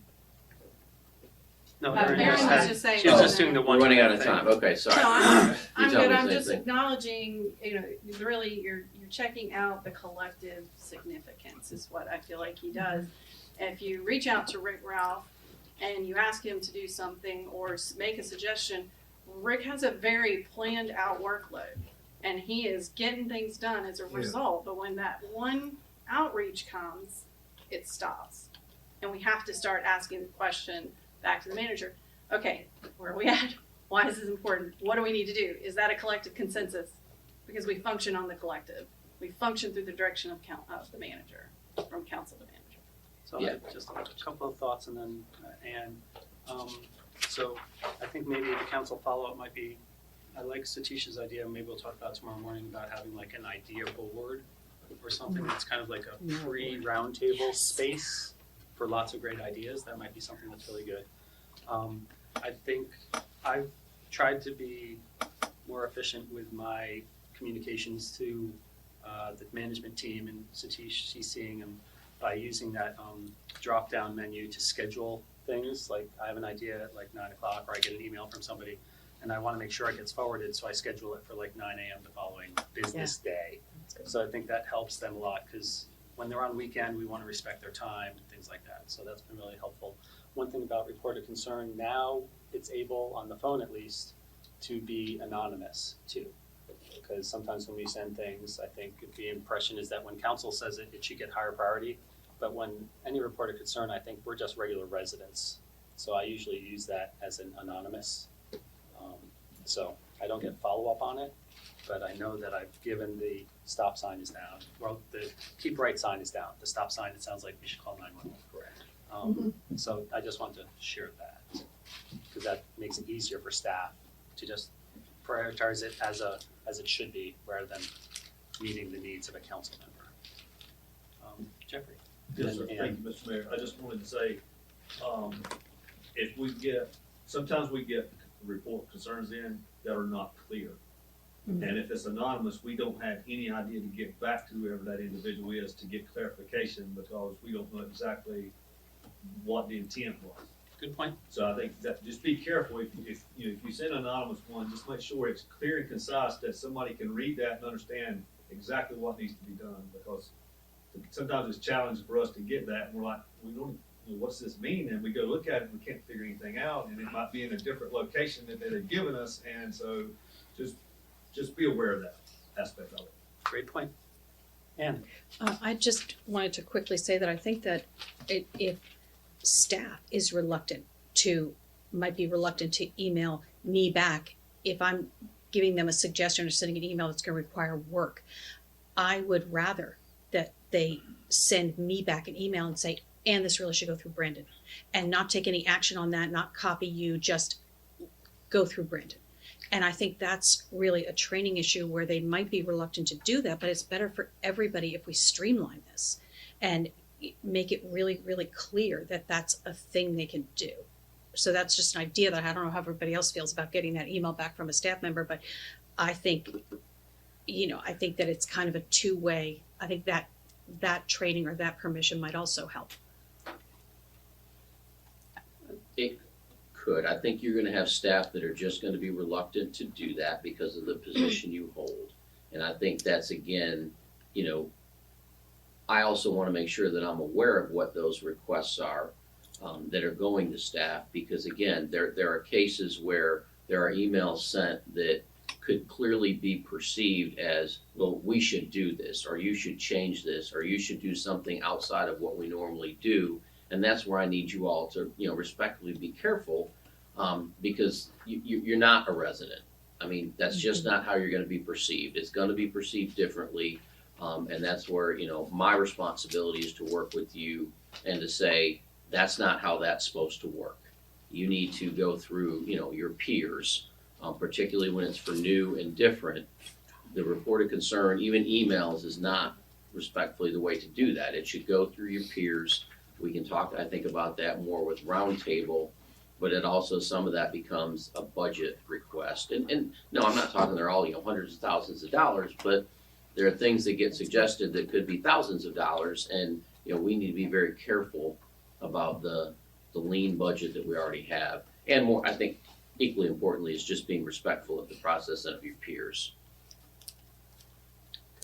Thank you. Can repeat that last part. But again, I think Respectful of being respectful of your peers is critically important. You are certainly individual council members, but you are collectively the body. And I think you need to be aware of what each other are asking for or suggesting, because that would help you better understand what that workload perhaps is that some of you see and some of you don't, and what the different asks are. And again, I also think, and I realize we're on time here, but sorry. Speed his up. this idea of you talking more outside of meetings also helps with that. Because that's a perfectly appropriate forum to say, I was thinking, that, I don't know, that bridge at that greenway or whatever doesn't look very good. Should we ask somebody about that? Or do we want to upgrade that? I would like it to be prettier. I would like it to be, a different material. That's the kind of thing that I think is a discussion you have. And then if there's consensus around that, you can certainly share that with us. But that's very different from a reported concern or an email directly to a staff member that says, hey, I don't think the bridge looks as good as it could be. We really should have metal there. And that's an outside the box suggestion, but then that just creates all this, okay, well, how is staff supposed to decide that? And yes, so I think there's a number of ways we can work on improving those processes. So what did we agree on? We agreed that we're gonna Suggestions to contact Brandon. Go through Brandon. Brandon. Okay, go to Brandon. Brandon, Yes, That's what and we I all will- agreed on. I will help you with that. I will facilitate that with you. And again, just respectfully, that occasionally gives me the ability to say no. And here's why. Yeah, I don't Never like done that. this, No, no, no, but it's here's helpful. why. I don't like that. I don't like when you do that. I'm just give me that feedback. I don't like that. Thanks for sharing. The why is helpful. The why is important. yes, context. What if we have a question that's just a small trivial question that you're curious about that you want to ask? I was just thinking like a question that I might have for Kimberly. Do I need to go through you for that? I would prefer that, and part of that has very little to do with you, but it also has to do sometimes with our staff, who may then take advantage of that and then feel like they have a direct line to you to talk about or ask. And I understand they should, and yes, we will supervise that, we will lead that, but it can avoid that problem if I'm aware of it and can get you, the right answer to that. Happy to do that. But the other thing is that depending on what you're asking, may also want to share that with all of council, because we do try to, if we're putting out information, we try to share that so you all have the same information, even though it may be your area of interest.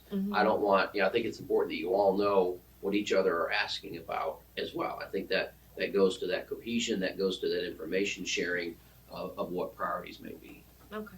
Thank you though for asking. To piggyback on that, I really enjoyed the socialization we did Thursday night with the department heads, and we had that breakfast a while back. Mhm.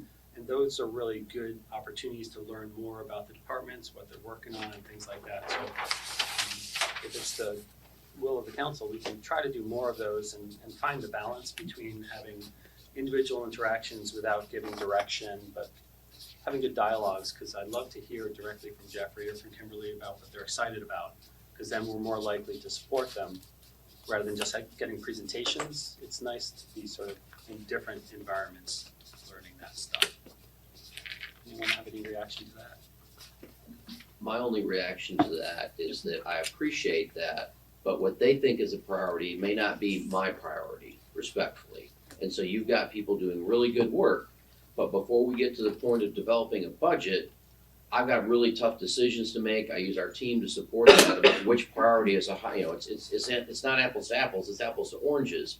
But if Kimberly has a really good idea, and she has lots of really good ideas, but it doesn't mean we're gonna immediately fund it because she has a good idea. I need you to trust me to filter that, to share with you what recommendations may be there. And there's gonna be a lot of things. We've got a lot of asks this year that we're not gonna fund, because I'm not gonna ask you to fund all those requests. It's crazy. We can't do it within reason. So I do think that want you to have those relationships, but again, also it's important that you're not hearing from a staff member of, oh, I think this is great, which means you need to support it. It means you can be aware of that, but then we can talk about it when a budget comes. You may ask me why it's not in there, but I think just to hear from, and we're just talking, I'm not picking on Kimberly, she's the one you mentioned. If it's Kimberly, then I think, it's a great idea, but that doesn't mean that we're gonna recommend that for funding in a certain year. Understood. Thank you, sir. All right, we're well into. I'm excited about the next presentation. Yeah, So are we okay to transition? I believe we I are. want to be respectful of, sort of respectful of Jeffrey's time. So as he's getting set up here, again, I feel like we've had a number of conversations about advisory committees over the last 12 to 18 months or so, some a little bit further back than that. And what I felt was that we were sometimes telling you, well, that's just not going well, or just, you know, we really don't feel that's efficient, but we haven't really put any meat behind that explanation. We really haven't done as well as we could have, perhaps, with the why. So what I asked Jeffrey to do was help you with the why behind how we feel these committees are operating, you know, what are their outcomes, and what are the challenges, and what do we think you need to address. So we're gonna have some recommendations in here. Jeffrey's gonna talk to you about all 7 of the advisory committees. PZB, not a part of this. They're a really different animal in that sense. But you'll hear about all 7, and can certainly ask questions, I think, of each committee as you go, rather than waiting till the end. And at the end, we'll have some recommendations for you to consider. With all due respect, Mayor, if you don't mind, can we hold questions to the end, because we got some probing questions at the end, and then There you go. that way, you know, we kind of move through it. But if you have one, just kind of write it down, and we'll certainly circle back to it if it's one of the committees that we addressed earlier. But I think some of them are pretty straightforward. Everything's going well with the committees. Obviously, there's some that need some discussion. So, thank you. We'll go ahead and get started. I'm gonna sit over here because I feel like I'm in there. I'm right in the way of the screen, and so if y'all don't mind, I'll be right here. Thank you. So, just kind of give you an overview. As Brandon said, we're going to Oh look my at gosh, committees. you are not doing this. It was mentioned on Thursday night, the mayor brought up a good point about the charters. So I made a copy of every charter for the committee and passed those out this morning, so they're at your seat for reference if you need to look at them. We'll talk about basically the meeting structure, outcomes, what the outcomes of each committee are, and then some considerations and recommendations for the end. And I've also included a slide toward the end that kind of captures staff's time for the last 3 months, October, November, December. And then we'll have some questions and discussions. As Brandon said, every one of the committees were looked at, besides the planning and zoning committee. So look at MES first. It was originally charter adopted in 2017. And this combined 2 different committees that were active at the time, the Rain Committee as well as the Morrisville Environment and Recycling Committee. Council updated all committee charters in June of 2021. So the charters that you have at your seats are the updated charters from 2021. And then, this talks about purpose of the committee. For sake of time, I'm not going to read that, but it's, that's the charge and purpose of what they're supposed to be doing on an annual basis.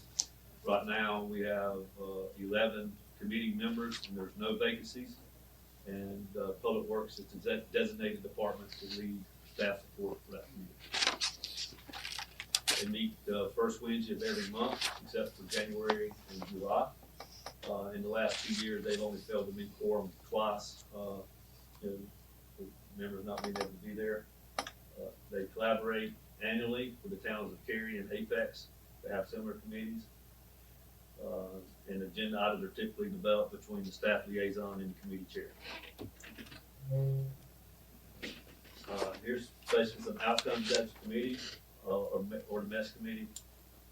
They have provided input on the tree ordinance.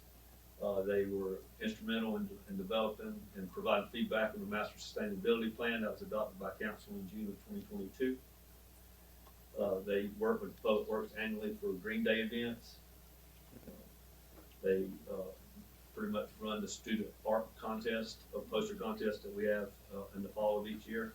And the slide here highlights the women poster of this most recent year. They provide staffing at town events for educational booths. And they also work with stormwater on Creek Week. So considerations, and just preference considerations, as we look at each one of these from committees, a lot of the input on this came from the staff liaisons. I met with each staff liaison from each committee to get their perspective. I had a set of questions and discussion points that we went over. And so some of this information came directly from those staff liaisons that work closely with those committees. I think the challenge there one time for MES was that they had based on the committee structure, as far as the policy, it's very clear on how the chair and vice chair are selected. Sometimes you run into situations where nobody wants to leave, and it was challenging for them to, figure out what to do. So basically, the chair and the vice chair switched places because it was allowed for the committee structure as far as the policy. But I think that's a struggle sometimes with some of the committees is trying to get somebody to step up in a leadership role. And they really liked this came from the committee as well as staff liaison. They really liked the meeting with council handling. They thought that was great to have that interaction directly with the elected officials. As far as recommendations, there's no recommendations on this committee. So like it's well-functioning committee and doing and meeting the purpose of the charter. The next one was Parks, Recreation, Cultural Resources Advisory Committee. Originally adopted, charter adopted in September of 1990. And again, the charter was updated in June of 2021. The purpose of the committee is listed here. It also has 11 committee members, 0 vacancies. And the Parks and Rec Cultural Resources Department is the lead department for staff support. They meet the last Wednesday of each month. They does not appear that any meetings were canceled over the last 2 years for a failure to meet quorum, based on the information I was able to gather. Agenda items are developed between the staff liaison and the chair of the committee. And as you can see, there's quite a few municipalities in Wake County that have similar committees. Outcomes, they were instrumental in reviewing the finalists and selecting the finalists for the town's mural program. They provide feedback on town projects, especially on town center and other park projects. They promote activities, parks, recreation, cultural resources activities, programs, and events. They're looking at the system of public art along the town greenways. They provide program review on programs, such as pickleball and disc golf and other things that come that community has voiced an interest in. And then they review fees of program changes and charges each year. Considerations here, this came again from the staff liaison.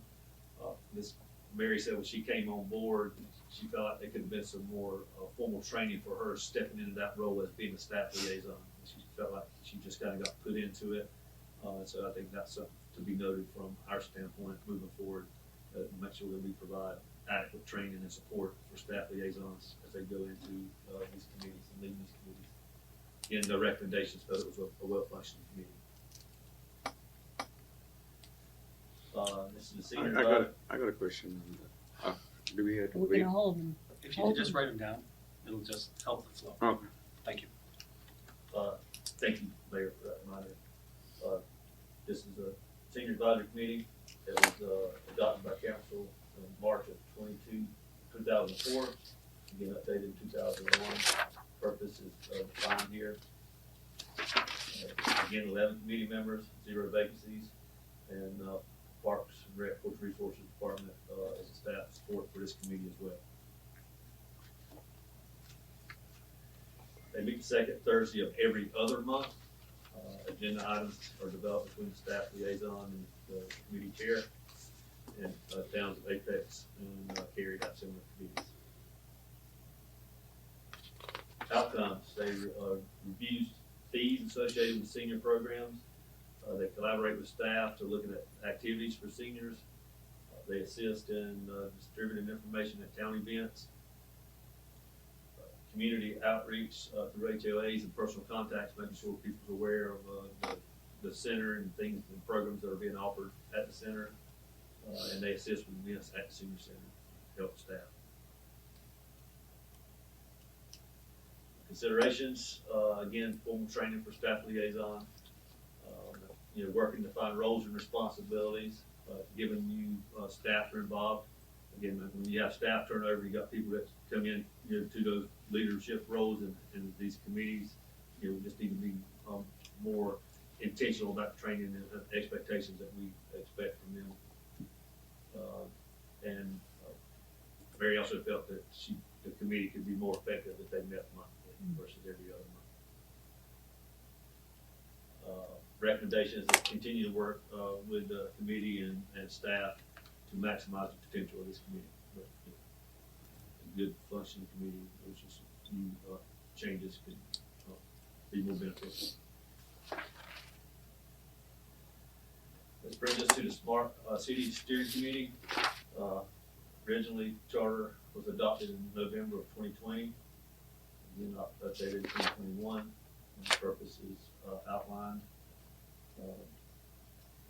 11 committee members, 0 vacancies.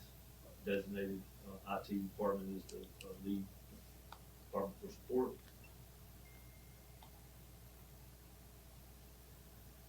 This committee meets the fourth Thursday of every month.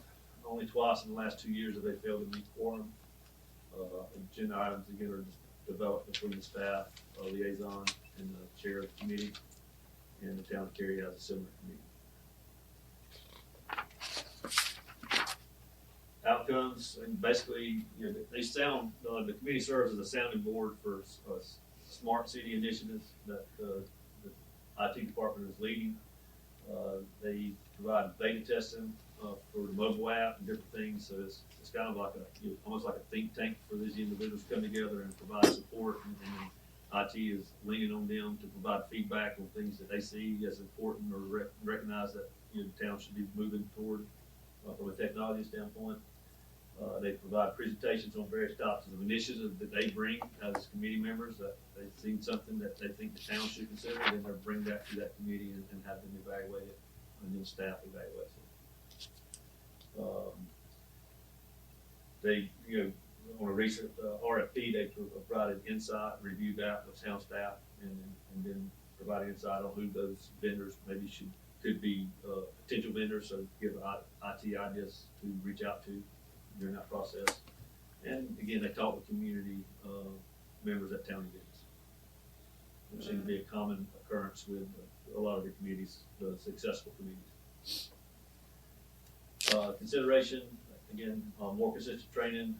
And this time it was really for committee members, because sometimes they felt like committee members get appointed and there's not really a formal training set up for committee members that really paints the picture for what their true role is, and its advisory capacity. And recommendations. This came up from talking with our Rick and Billy, and Billy really leads that committee with Rick's support. But he felt like sometimes the committee, the formality of committee structure really limited their ability to gather and really brainstorm certain things. Because if you get more than a quorum, you've got to have, as an open meeting, you've got to advertise it, of that nature. They also brought up the fact that sometimes it would be nice if they could jump on a Teams call or virtual meeting just to kind of talk some things over, but outside of the committee, just to kind of, but again, once you have more than a quorum, it kind of limits that ability to really take advantage of that resource, and that's what staff really felt like was a limiting aspect for this group.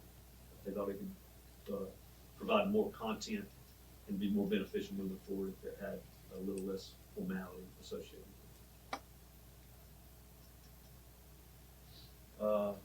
Public Safety Advisory Committee, charter initially created in March of 2004, again updated in 2001. Purpose is outlined here. What was really unique about this one I found, because I learned a lot by doing this, by the way, so thank you, Town Manager, for giving me the opportunity to do this. But the staff liaison alternates every year. So it's PD 1 year and then fire department the next year. And they have 11 committee members and 1 vacancy as of right now. They meet the first Tuesday of every other month, and what I can gather from talking with staff, they've never had a council meeting due to a lack of quorums. It's a very active committee. Your residents can submit agenda items online for consideration. Staff liaison develops the meeting agenda, and Chapel Hill and Durham have similar committees. Outcomes of the committee. They evaluate and recommend locations for no parking signs. They are just a first step according to the town's traffic comment policy for go to, or somebody wants a speed hump, for instance, in the neighborhood, the policy outlines that they bring it to the PSAT committee as a starting point. That's where those traffic studies that PD start, that gets initiated here at this committee level. They review parking ticket appeals. We'll talk about that more in depth in a minute. They attend town events to provide distribute public safety educational materials, and they review and recommend public safety programs. Considerations, this came up when talking, this was both with fire and police were both in the meeting when we had this discussion, but felt like that it would be better served if the police department served as the continuous liaison for the committee, because 85 to 90% of the work that's being done there is more traffic, as far as police related versus fire. And they felt like it would be more consistent moving forward if it was just one liaison for the committee. But with that said, fire still would be present at each meeting, to offer support, and if there's issues that came up regarding fire, then they were there to discuss that.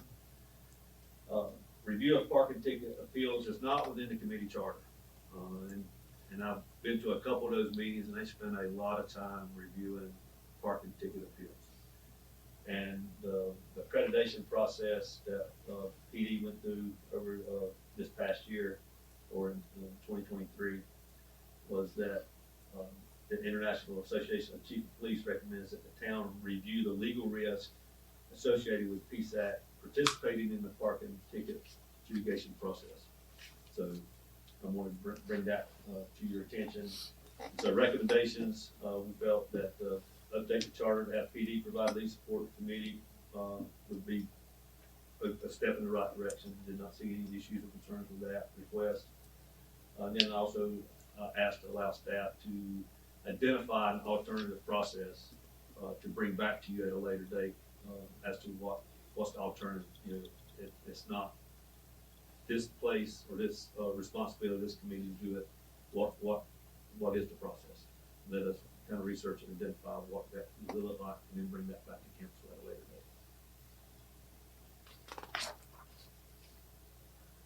date. Performance Measures Advisory Committee. This was adopted by council charter in December of 2008. Again, updated 2001. It outlines the charter as far as what their purpose was when it was created. We have, it's designated as strategic performance managers to lead staff support for this committee. There are 11 committee members assigned, and there are currently 4 vacancies.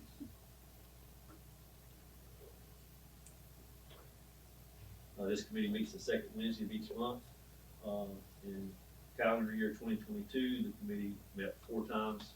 And that's based on not being able to have a quorum.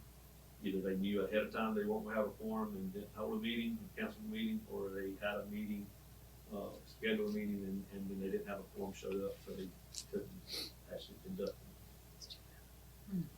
In calendar year 2023, the committee met 8 times. However, by the end of the meeting, at least 4 different times, the people had left throughout the meeting and they didn't have a quorum at the end of the meeting. The committee failed to meet quorum in January 2024. That was again, they had a meeting with just, this month, and couldn't have it because they didn't meet quorum. Staff liaison developed the agenda, and they get input from departments and ask departments to present on their performance measures periodically. Fire and PD is present there. And then we were unaware of any similar committee in any other peer communities. Outcomes, they review the annual comprehensive financial report. That was part of it as identified in the committee charter. And they review some town projects, but there are really no discernible outcomes. And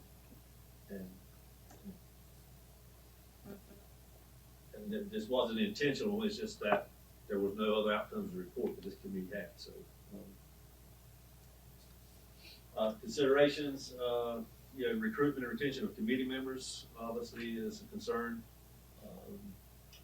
Doesn't appear that members always understand their role and don't really feel they have value in what they're doing. There's, seems like there's a disconnect from the charter for council, what council would like to see the committee do. Committee created with a specific purpose, but that has changed over time. It was formed in 2008 as the Citizens Budget Performance Assessment Panel, and then it morphed in to the PMAC, and then it really doesn't have any association with budget at all. They will review a comprehensive financial report on an annual basis, but again, they're just reviewing a document and not really, there's no outcome. The current structure committee really has no defined purpose. The recommendations for council to consider is suspend the committee to reassess its purpose and its outcomes, or sunset the committee as it no longer fulfills as it no longer fulfills its original purpose.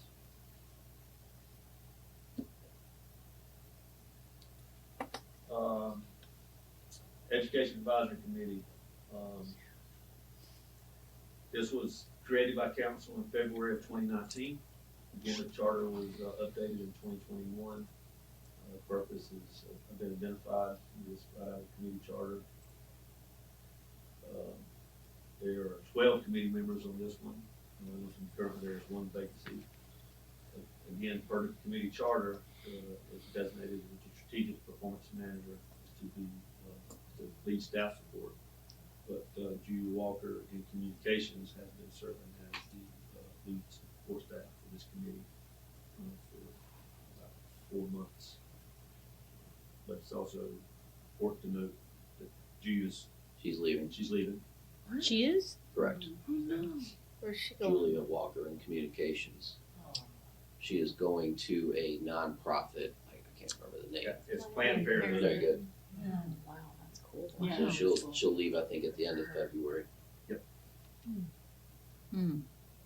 And I think from what I gather, that was the third staff liaison that committee had had in Wow. a year or so. Yeah. So town manager actually was leading that committee at one point in time as the staff liaison. She's gone too. I don't know. That is true. Common denominator. I don't think she wanted. So Survive, this committee really. meets the first Tuesday of each month. Staff liaison has changed multiple times in an effort to align with the committee's goals and interests. Unaware of any similar committee in peer communities. And staff liaison creates the agenda with input from the committee. Again, outcome was they had a booth at Springfest. Or from a wellness standpoint. I think that's really focused on mental health.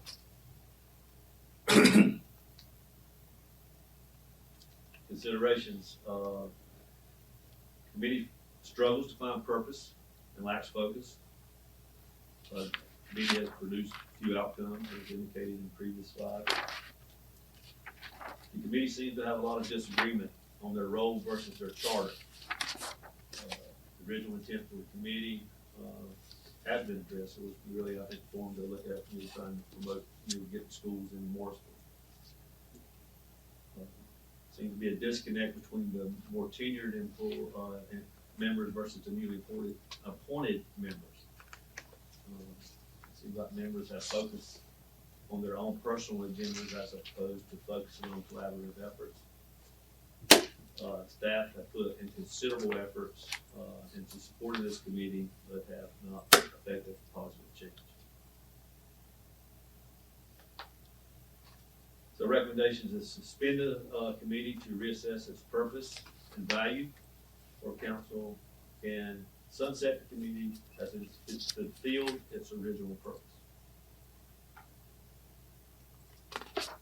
Again, this is kind of giving you an overview of staff time for the months of October, November, December.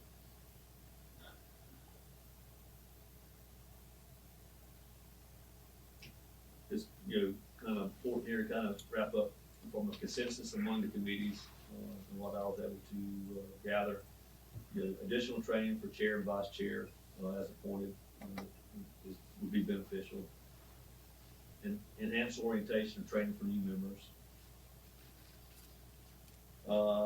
Consider a council liaison to each committee for more regular direct interaction. It felt like various staff liaisons felt like the committee had a disconnect from council.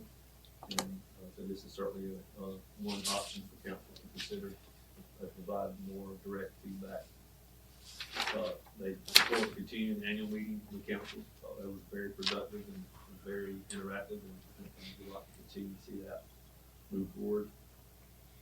And then, several committees expressed interest in funding, and I think that could be as simple as making public, printing publications or things like that they would have. They just felt like sometimes they wanted to do things, but there really was no avenue for them to do certain things because they really had any funding. So that's something to consider. So this brings us to our question and discussion period. And so the questions that I have on the slide, and certainly we entertain questions from council as well as any discussion you may have on these points. But the question to ask yourself is, are all committees justified moving forward? And really too, that as you can see, based on outcomes of where committees are, and those are the MPAC and PMAC committees. And then the other question is, should committees have an allocated budget? If so, what does that look like? Is that amount that's designated to that department that is a staff liaison, that they just holding their budget that's dedicated to that committee? Should council review committee charters more often? They were reviewed in 2001. How often? 2021. Yeah, 2021. How often should that be done? Is that should that be done more on a recurring basis? And if so, what's that timeline? And what steps can be taken to provide more council direction, guidance, and interaction to committees? So at this point in time, I'm going to entertain questions, and then hopefully engage us in discussion forward here. Right at this point, so presenters are going in. In the parks and the cultural thing, I wanted to ask how much time it's a big department. You're talking about cultural and recreations and all these things. In your opinion, obviously, the entire council, is it better to split that up into arts and culture and parks and programming as one, because that opens up a different set of people concentrating on arts and culture versus parks, because both might have the common interest, but have, like, I'm interested only in parks, I'm not interested in this one, so they start lobbying among themselves to do that. So that was just a thought process, because it's well functioning. And we see a lot of cultural Juneteenth, Holi, Diwali, and others. They are just getting bigger and bigger, and then the add to arts too. Like we will be promoting more arts. I felt like when just going through it, if we are getting a good split or getting all commingled into one, is becoming an overload for the guy is not an art person, he's forced into listening to art. That's thought process. And so you want me to go through all these things, or that was my initial thing, so I just wanted to be fair to everyone. No.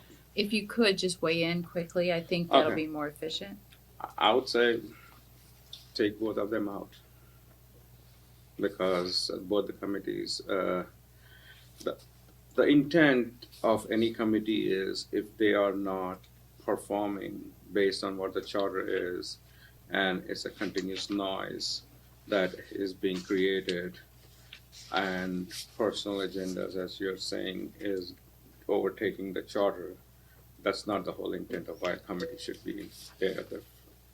So, but the only thing about MPAC is, where will they go if they have issues with the school system? That we wanted united front lobbying. That was the reason of MPAC. And also the other thing was, it's not always lobbying for the schools, but also looking what the local businesses and the mental health and other areas that they can focus on as not being a watchdog on the staff and what they're doing, you know. So if the purpose is not getting done, I don't see any reason as to why either suspend it for now and take a pause, because we come, or what is the two options you gave? First is Suspend or sunset. So Yeah. basically suspend the committee, pause and look at the charter, or just basically, realize it served its purpose or I not served would its say purpose. suspend is better, because when you sunset it, then again you have a lot of staff time and a lot of things that needs to be coming up. So at any future time we want it, then we can revise it and then bring it up. But right now I think suspend is better than a sunset, because a lot of effort has gone into it. That's my thing. And should committees be allocated budget? I think they should, because that empowers them to do something, that gives them for something to creatively think among themselves, like when they have these events, town events, to do it. Otherwise, you're hand locking them.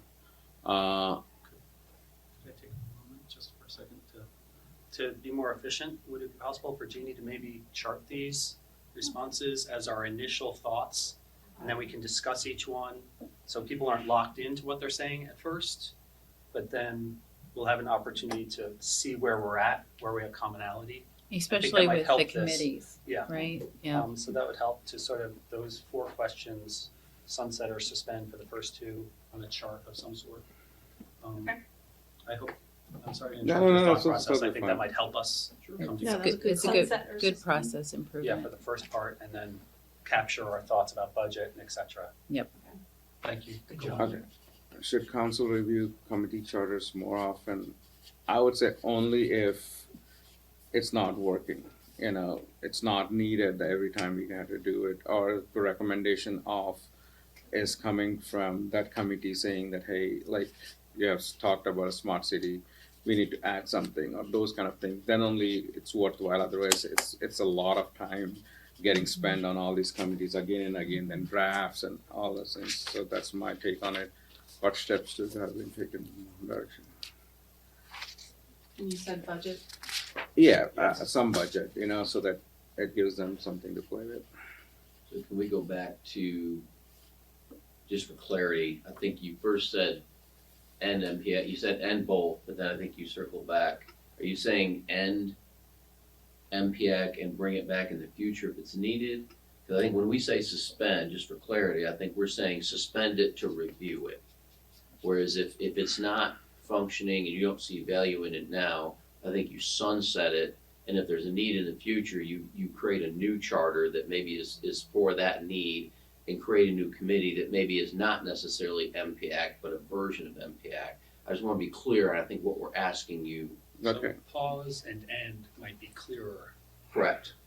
So my understanding of a pause is indefinite pause without suspend. Pretty much all the members are dropped off, and this is suspended for now. Suspend might be a clearer message to the public, Yeah, because then they're released. The committee members are free to apply to other other committees, committees. because that's something that we've restricted. They can't apply to Mhm. another committee. If I can ask, sorry, one more clarifying question. Jeffrey, can you go back to just one of those recommendation slides for one of these? So I think, and please correct me if I misunderstood, I think when staff says suspend, that means we're gonna go back and start looking at this to bring back something else for this purpose. Not to just suspend and hold, but for us to go back and do more work on it now. So my interpretation of suspend is shut it now. We want to work, you can work, but we can bring it up at sometime in perpetuity. You know, you can in a year or two when there's the whole area gets hot with schools or something else. Right now, like ad hoc, if you want to use that word. Sunset is basically ending, and anything that comes is a new committee after that. Like might have the same name, might have different name, but there's a lot of effort that has gone into either PMAC or PMAC to create all that. So it's easy to come out of suspend and go get into having committee members versus the sunset that has to come again to us, go to the entire charter and waste a lot of time into it. Either way, But it's gonna they- have to come to us. The By the committee. Yeah, it has to, but at least, Yeah. you know, it has some formation, like we don't have to go from scratch.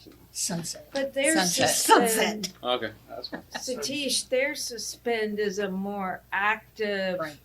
Work Right. on. yeah, than Okay. your suspend. Yeah, my suspend was like, Right, shut Your it. suspend to me, and my definition is sunset and Yeah. end it. right, In right, part because yeah. it's not working. right. Yeah, That's the short yeah, and version of I'm this saying the is- same thing, but sunset for me is never coming back again. We Well, can no one knows reimagine. that's We not- can So reimagine. that's what IT sunsets Right, are, you know, but you like. could bring Not in back, that you have the form. authority to do ad hoc committees, you have the authority to do other Okay. things. But I think what we're asking you to say is if you're gonna sunset, you're saying the way it's structured now doesn't work, we're ending that, it doesn't Okay. provide the value we're looking for. If in the future, there's an opportunity, you could consider an ad hoc committee because you wanted to deal with this project over this period of time, as opposed to bringing back MPAC or Yeah. PMAC. Okay, so then you're right, then suspend and sunset are pretty much the same. I would go with sunset. So, and don't, you made a good point about all the work we've done. That's not lost. Mm-mm. We all have that work and material and chart. None of that is lost if you sunset. And we can celebrate their achievements, you know, we can have a meeting and celebrate Thank and thank them Yeah, and bring them to the council. and release them to sign up for other committees. All right, so to that, if it is clear for you. Thank you. Because my suspend was different thought process of how you do it. Okay, and what else? Can you go back to the last point?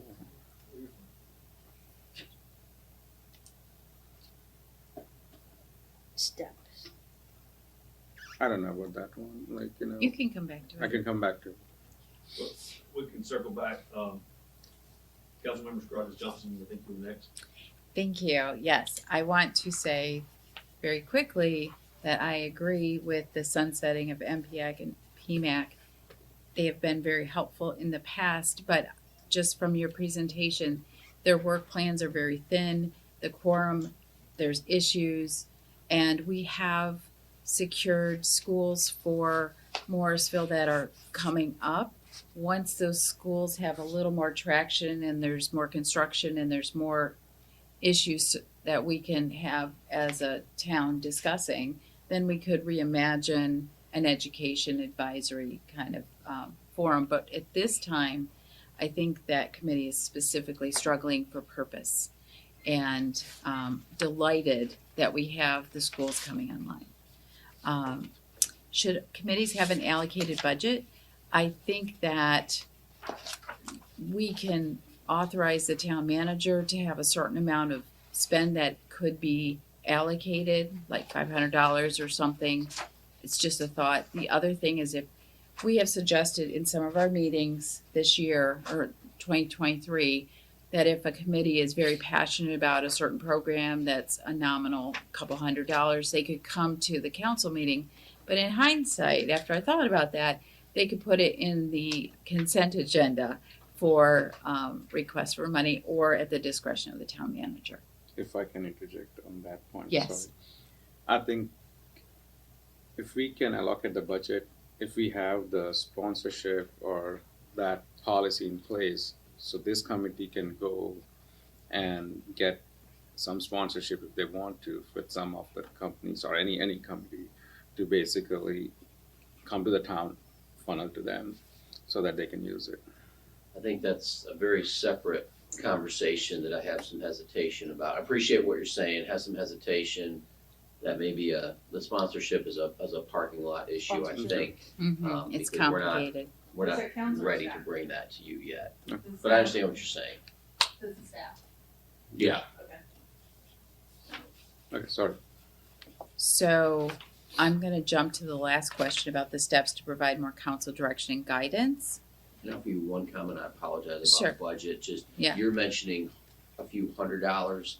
I think you're gonna hear asks bigger than a few $100 from some of these committees. I just wanna be clear about that.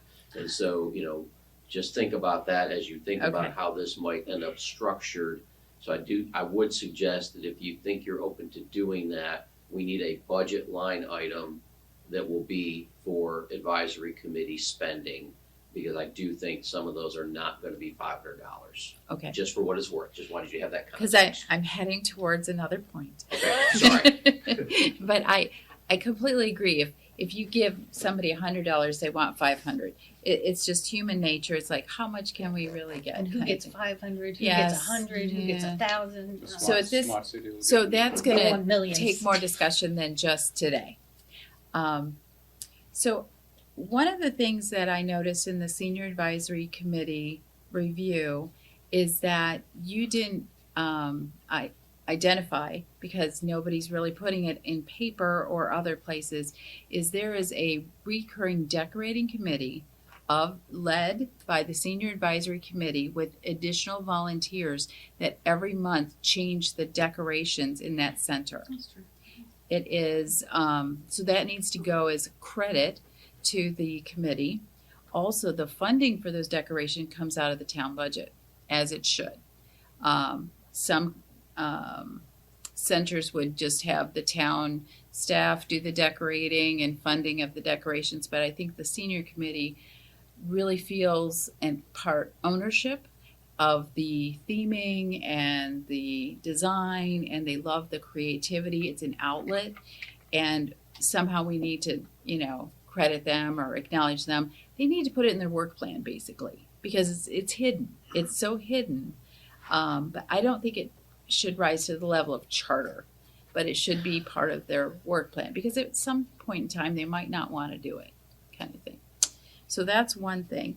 The other is, I noticed the staff time on the senior advisory committee is 9 hours a month. Is that because there's every other month and you just divided the 18 into, a monthly, That was the staff time they gave me when they would meet, so it's not divided out every other month. Okay. It's the total time Okay. for that meeting. It only includes one meeting, though. Right. This was only But 3 that's right, 'cause months. that's for 3 months, so they met in November. And they only met so they met in once. October or December, Okay. so it only met in, Okay. Yes.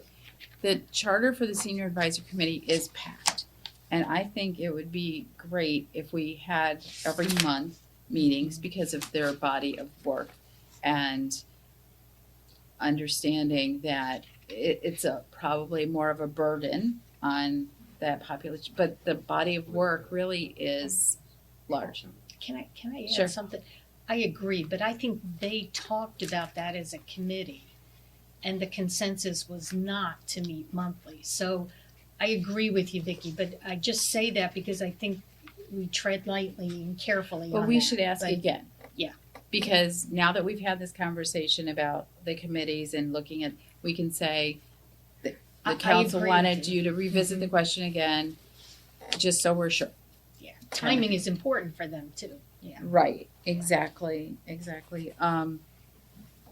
I was gonna say that I see the committees as voice of the people, and I wanna know what the outcomes of those meetings are. I would appreciate the meeting notes or the meeting minutes be shared with the council when they're publicly available, because I feel like they're on the website and I have to go digging, but if you could email those meeting results, that would be helpful to me to kind of monitor and gain insights without a lot of heavy lifting. Yeah, I definitely agree with that. I feel like we've been asking for that for a while. Yeah.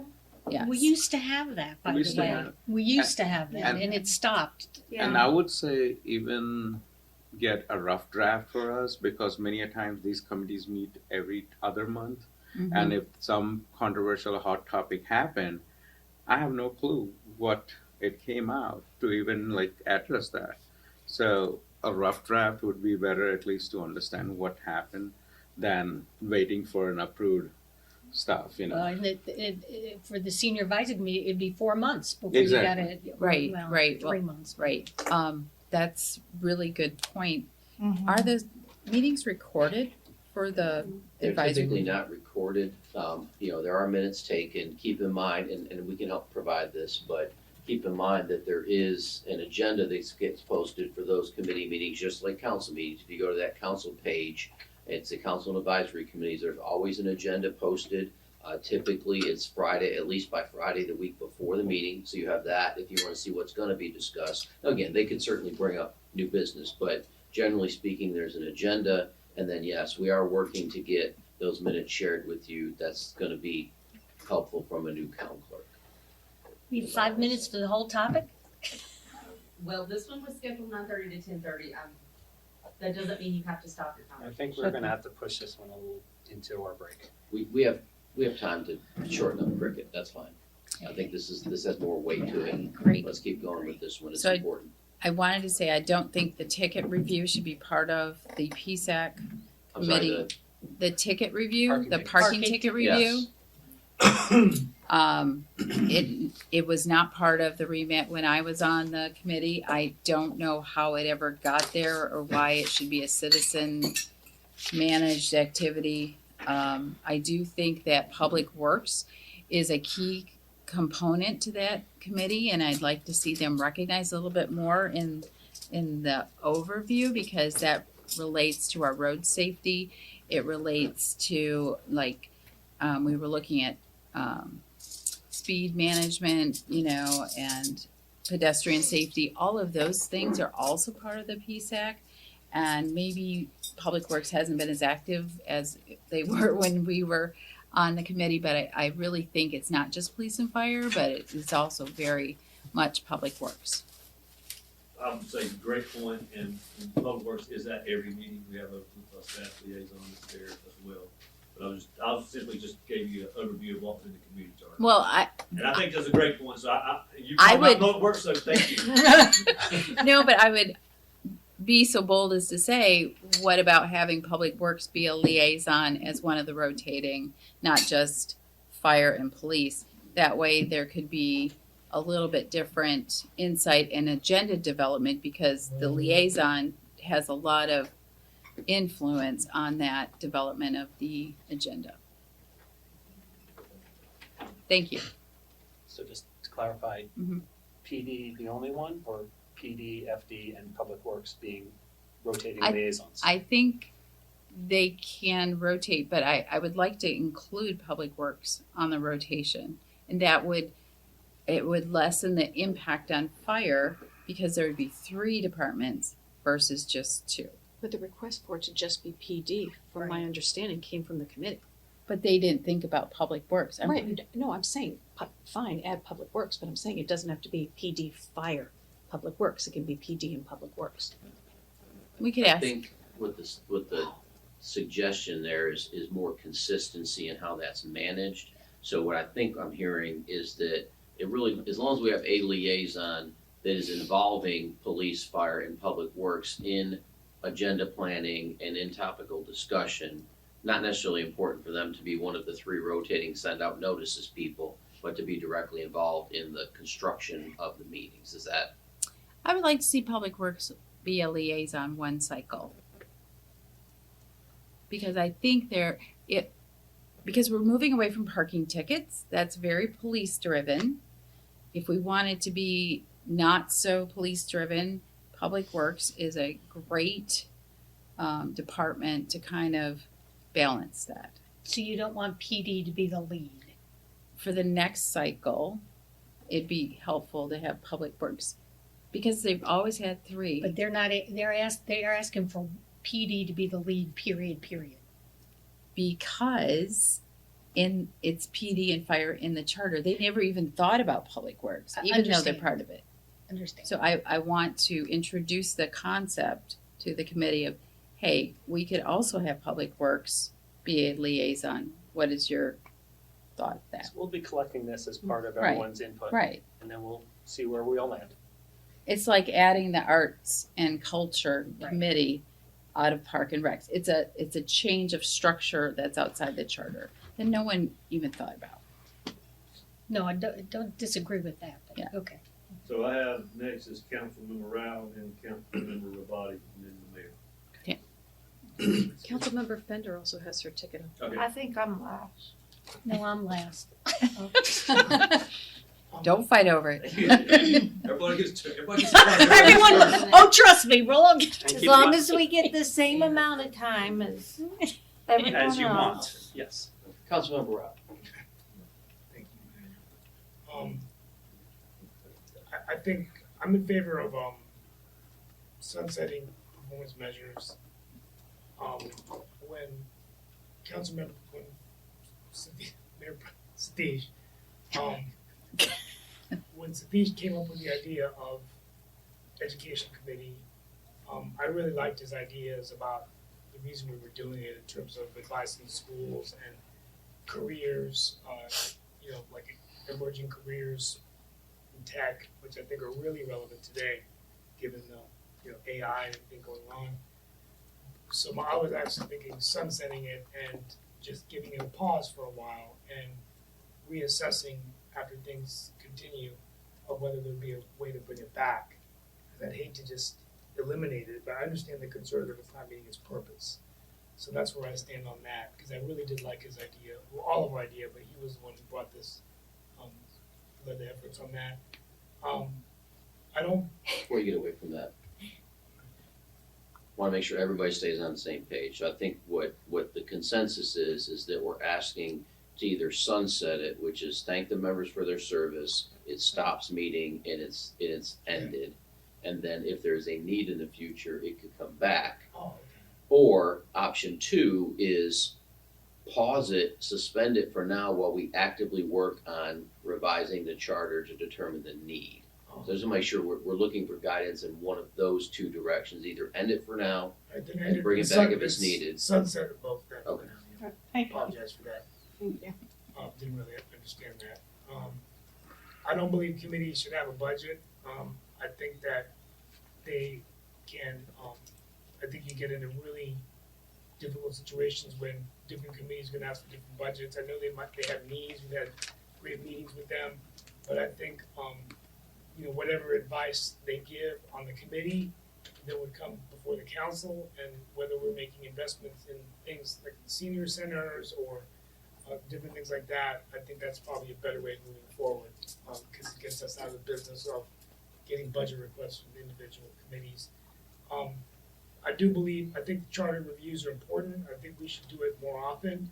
I think it's always good to review their work and provide guidance. I think the council joint meetings we did with the committees are one of the best things we ever did since I've served on the council. And I think that, hopefully, we can't do it like for every committee, every month or every quarter, but I think we should do it sometime in the year, a committee review charter. And then I would like us to get back to get to a point where we're doing more frequent of these council meeting, joint meetings with the committees.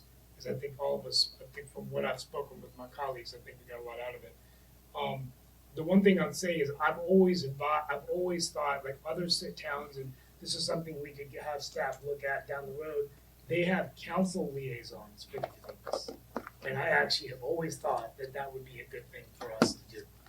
I'm not asking for you for that now, but I just want to throw it out there that Apex, Holly Springs, other local governments, they actually have their council members involved with the committees. And I think it's important because we have a lot of experience on our council, and different council members can participate and guide and advise and supplement the work of the staff liaison. So, Because that was one of the slides, and Oh, that's okay. kind of the bottom bullet. Yeah, well, so what steps can we, so, that would be one, council liaison, more interaction with the committees to support them, and, whether it's through joint meetings and things like that. That's it. Thank you, sir. Councilmember Rabati. I'll go from the bottom up if you don't mind. Council members being a committee liaison, yes, I think that's a great idea. Also, I think that it would be helpful if maybe we spent some time, with all the free time we've been wondering what to do with, maybe getting together a question that each committee, or a set of questions that each committee could answer for us to give some kind of definition, like what are we actually looking for out of the committees? Because I swear to me, they've been a black box, frankly, all this time. Review committee charters more often? No. Get the committee charters right, align the work plans to the committee charters, and there's no problem. I don't think we should review them more often. I think we should fix the problem of the charters not being what the committee's doing and how the committee spins up projects that aren't aligned to their charter. That's the problem to fix, not that we don't review the charters often enough. The charters say what we want, and if they don't, that's on us.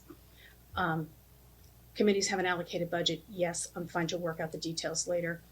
And the committees moving forward, I'm a sunset on PMAC and MPAC.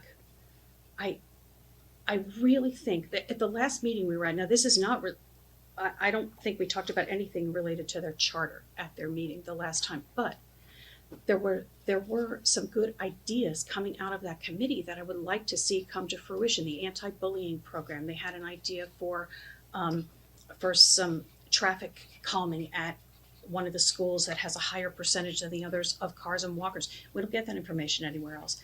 I would like to see that committee. I don't think the charter is necessarily the problem with that committee. And I think that when you have a team that's unfocused, all going in different directions, not sure what they should be working on, I see that as a management failure.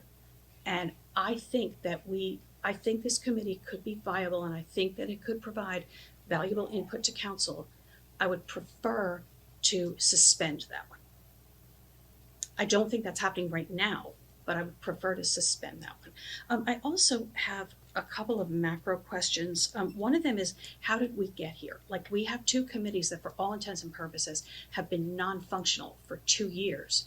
And I feel like at some point, like, I would have liked a heads up on that, or if there's some expertise that staff feels we could bring to that committee that we can be mindful of when we, like, hey, we need a project manager on MPAC, and somebody is applying to the committee with project management experience. That kind of information to me would be helpful when I go about looking at who should be appointed to that committee. So some kind of thing for that. And also, I'm concerned that PSAC started doing parking ticket reviews. Like, who I would really like to know, that's not only outside the charter, but it happened in the last 4 years because Vicki didn't do it when she was on there. And so I would like to know, that seems like a pretty big thing, like not to come in front of council. That seems like a big change in a committee charter. So I have a concern about that. I would like a little bit of, if you guys are gonna go back and do some work or lessons learned or something on this advisory committee stuff, I would specifically like to know how that happened and how we're not gonna do that again. Because that, especially since it apparently opened up legal issues that, No, I have an answer how it happened. Okay. Is because Patrice brought that as an ordinance. Who did? Patrice Andrews, the former Police chief. police chief. Okay. Yeah, she bought it as an ordinance for like a couple of things, like especially parking on the right and a couple of fire hydrants, like based on the common things. And those ones are non-movable kind of, what is that called? Violations that they have to come to the town and pay the fees. It doesn't go to your driving record. And you have an appeal system at the time, and then at the time they were said it has gone to the appeals. Can the rest of us have our turn to talk? Well, I yeah, but wasn't that was done. important information. It did come. We did have this conversation at a council level. Okay, all right, then if we had the conversation at council level and you all thought that was a good idea, then withdraw the question. But I thought it was only for the ordinance development, Well, not for maintenance. That's what I'm saying. To Like, be clear. if somehow that morphed into parking ticket review, that seems like a big thing to have had happen. And the other comment I had was that the senior advisory committee, I agree with Vicki that they're doing an amazing job. The only thing is that, to me, the senior advisory committee seems to have got very senior center focused. And what I would like is for them to expand a little bit, and because it doesn't say anywhere in their charter that they're confined to issues that relate to the senior center. And I would like to know more about what they think about, like, what is the experience of living in Morrisville as a senior, whether you come to the senior center or not. You know, and so that is something that I would very much like their input on and their insight into. And so and I also really thought that Eric used to do an onboarding meeting for new advisory committee members. If we stop that for some reason, or if we don't do it anymore, I would like to see us do that again. He did it, and not that many people came. I mean, the last one.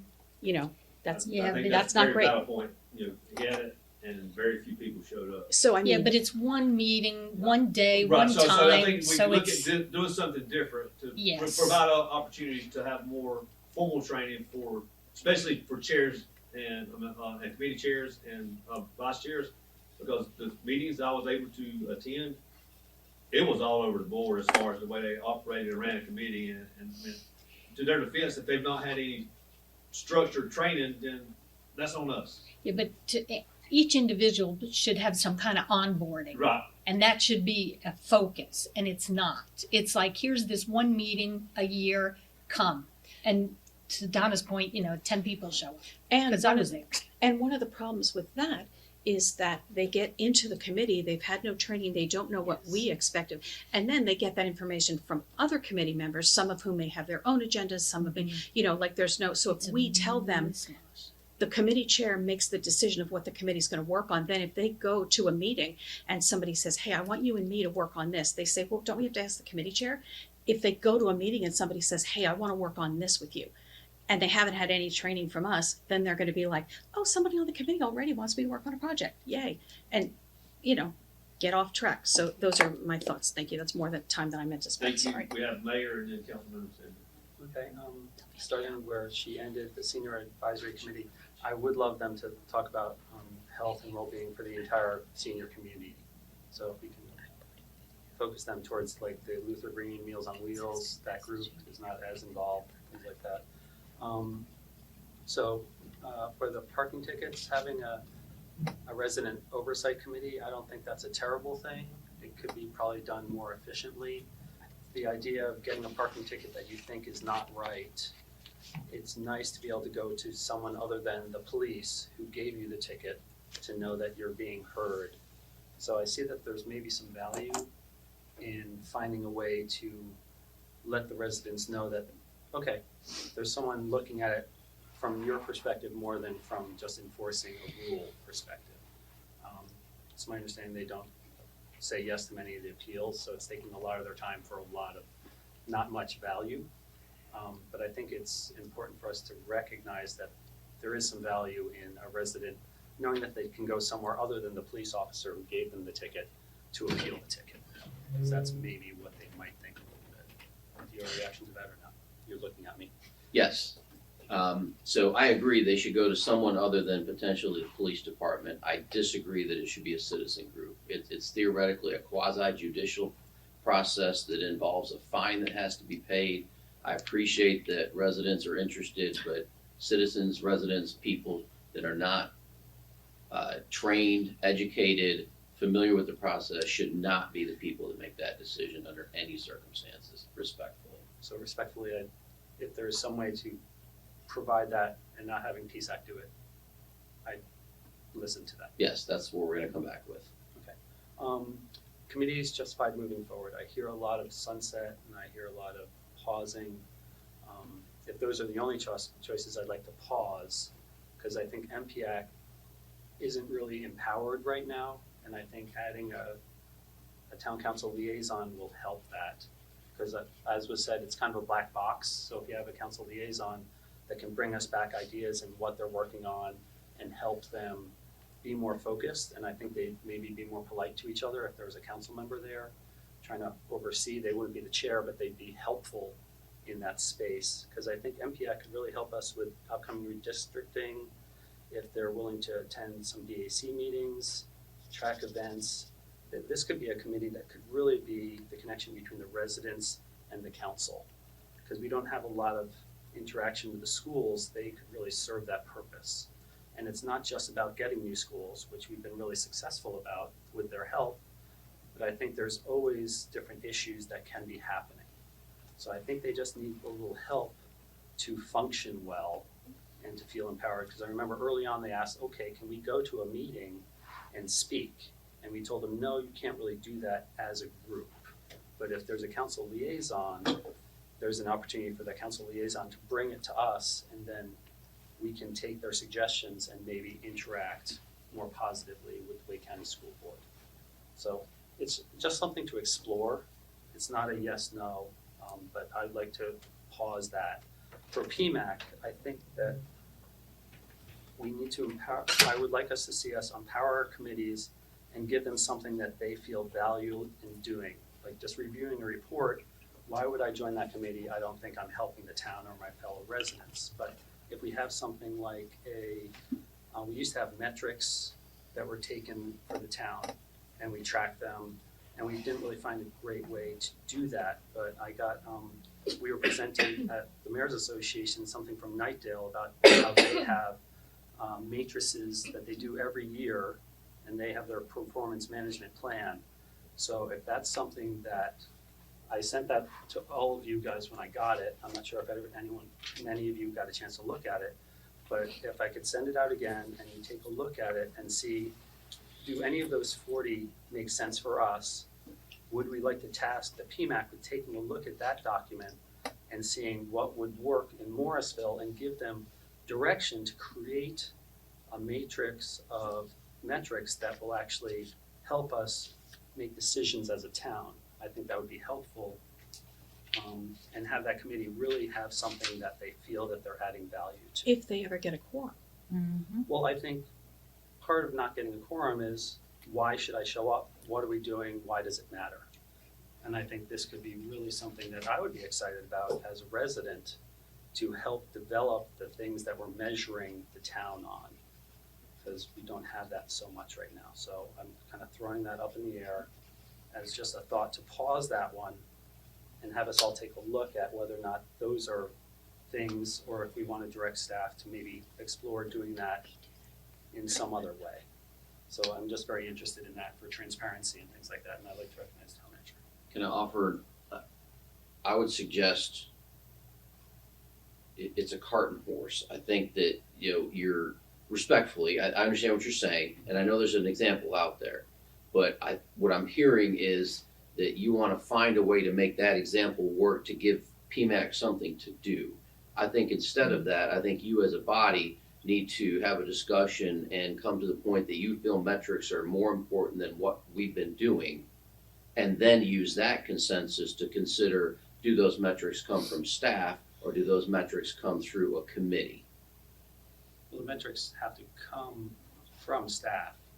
The committee would help develop the format and the framework of what's being measured. So that would be the purpose. But I think you collectively need to agree that additional metrics are important to you to have, which they may be, but I think that's the conversation to have first, rather than can we create metrics or create that work for that committee to do. I think if there's consensus among the body that metrics are important, you'd like to see more around that and give us some guidance, we can come back and give you, here's how that might happen, and we can evaluate if there's value in a resident committee doing that versus staff doing that. Because I think, we've got different approaches to committees. You've got, smart cities, for example, where you clearly want primarily folks that are in the tech world that understand that, can offer suggestions. And yes, we've also encouraged users to be involved with that. But, when we look at that, we're looking for some subject matter expertise in the members. I think when you look at, Parks and Rec, look at the senior center, some of those, it's more about residents that want to offer guidance. So I think what you're suggesting with PMAC, which is possible, is going to be a very different requirement of who realistically should serve on that committee, I think. But again, I think that's what the conversation needs to be. Sorry. But it's interrupt. also their charter now. So that's because I just looked at their charter, and what you just described is literally their charter now, and they have not, respectfully to all of them, I know they're very well intentioned, I'm sure they work very hard, but they have not executed against that charter. It's their charter now to develop a framework in which metrics could be presented to determine what metrics are relevant, to suggest other metrics. That's their charter now. And so, And it's not working. I mean, So I guess and why didn't that happen? well, that's a question, but, okay. Didn't they participate in that platform that they rolled out online? Forgot what the name of it. They worked with Aaron. Morrisville Pro or? Yeah. So they, if I can interject just for a Please. second.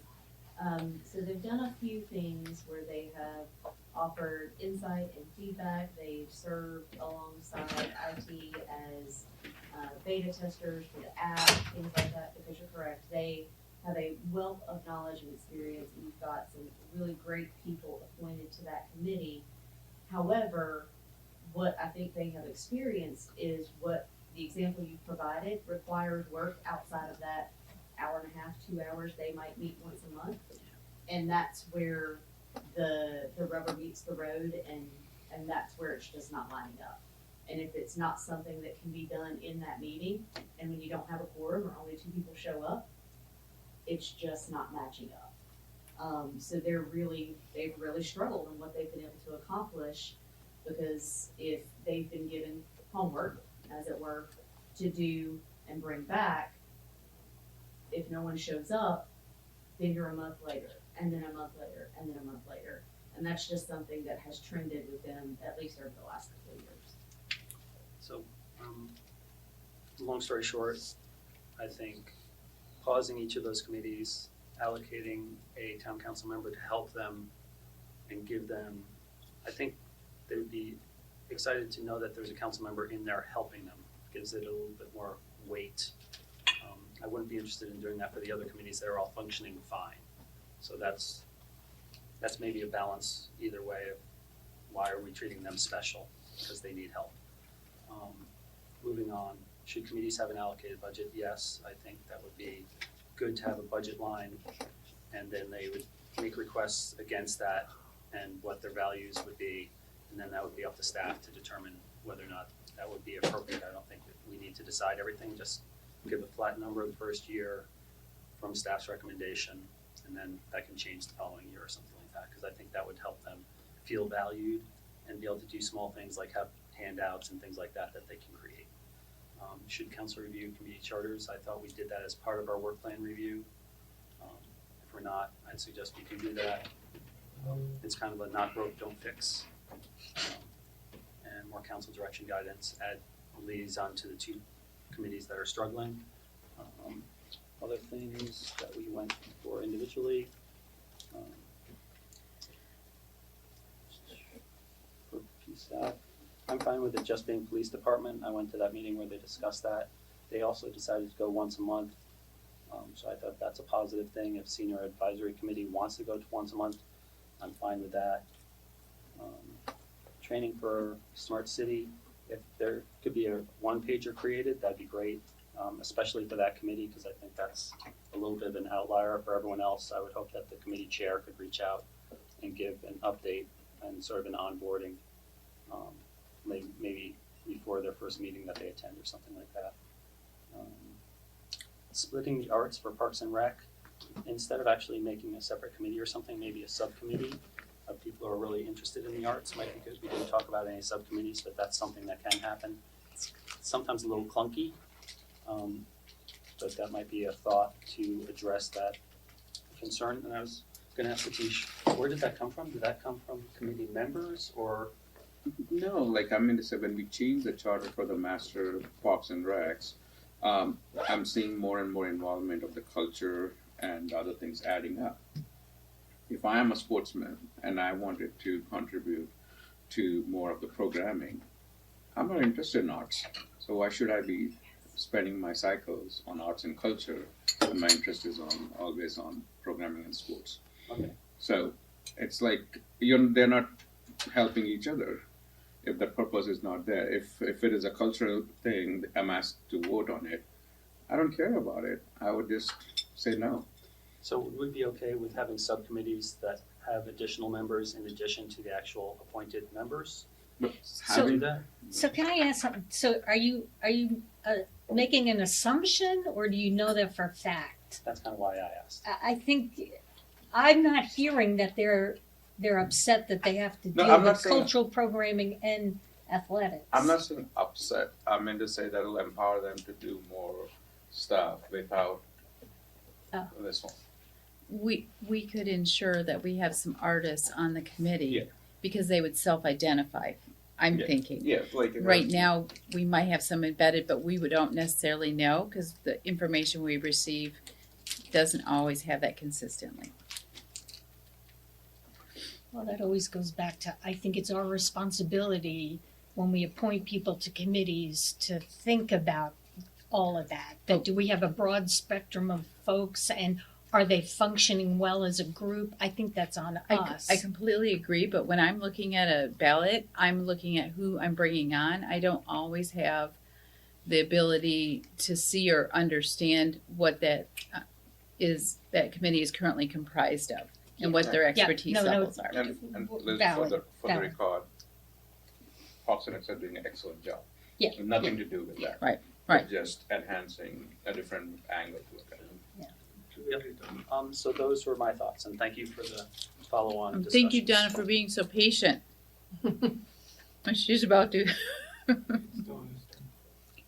All right, so I have a couple of questions before I can present my thoughts. One, who is the staff liaison to the senior advisory committee now? So right now, that is Shawana, who is Okay. the acting senior center supervisor, supported by Mary. Okay. So Mary has been attending meetings as well, is aware of the concerns that are there. So that will stabilize, I think, later this year when we name the permanent senior center supervisor. Okay. You know, that could be Shawana. We're sort of test driving that right now to see how that goes. And then if not, we would advertise and hire. Okay, and then if the, going to the parking ticket review, if that committee doesn't do it, do you know now who would do it? Who would you suggest, or what So- group? My suggestion would likely be probably a member of the senior management team that supervises the police department. So like one member, one person? Yes. Alright, In a sense that it's typically a very straightforward question. I think as somebody indicated, they turn down, I think, more than 80+% of appeals. Typically, it's respectfully just people that aren't happy they got a parking ticket. So it's, there could be that occasion where there's some argument to be made. But again, I think having a person that consistently applies what our policy is or isn't, and talking with our town attorney, we may, need to provide some more guidance on what that appeals process is and what's a justification for an appeal. But yeah, my initial thought would be probably someone in the senior management team, whoever is responsible for the police department. alright. With the PMAC group, I guess, I've never understood what that committee is supposed to do, and I do lean toward sunsetting the committee, but I guess I'd want to understand first, what was the original intent? Was it just to review budgets, or was it to review whether projects were getting done? Because reading the charter, it's unclear to me. Can anyone? I can offer a little bit of insight. Yeah. So the way that the Citizens Budget Advisory Panel was created, they would meet, I think, 2 or 3 times a year and work with budget and finance staff and review budget numbers, finance numbers, quarterly financial reports.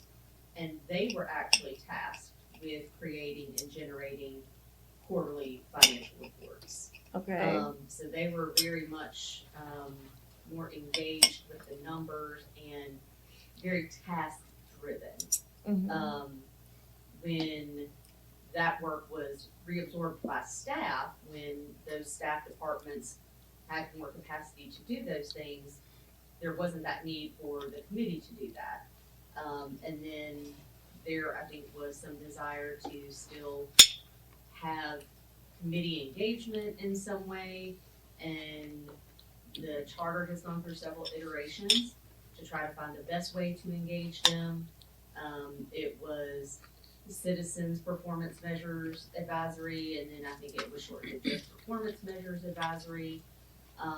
However, I think where perhaps a little bit of that confusion comes in is that Morrisville's performance measures are internally created, and there's not I would say, a real opportunity for the public to generate those or give feedback maybe outside of, when we engage in our strategic plan and things like that. Okay. So they've gone from being very task oriented to being much more sort of vague in what's being asked of them, and now they're more of a maybe I don't even know what the word is that I'm looking for. With the act, for one of the conversations that the committee had with myself and with Nancy when she presented it in the fall, was they can't receive it until council has by law. Mm. Well, by the time it gets to them, there's really nothing for them to do other than receive it. And so they're just a little bit at a loss of what is being asked of them, what they can do, what they're needed to do. So May I add a dimension from Yes. the person who actually started with the original committee as a budget committee? And the reason why it might not exist now in the way that it did is it really resolved to a findings and fact report. As Aaron indicated, a quarterly report was developed. That's something your finance officer is directed to do for you legally to be able to do that assessment. And it really became more of a blessing. And it also was creating a significant amount of workload on staff. Staff was essentially doing the report, and they were, yes, this looks great. No, that doesn't look great. Can you clarify? So it was an awareness and an information and a passing along and developing understanding, not a true work product of a committee.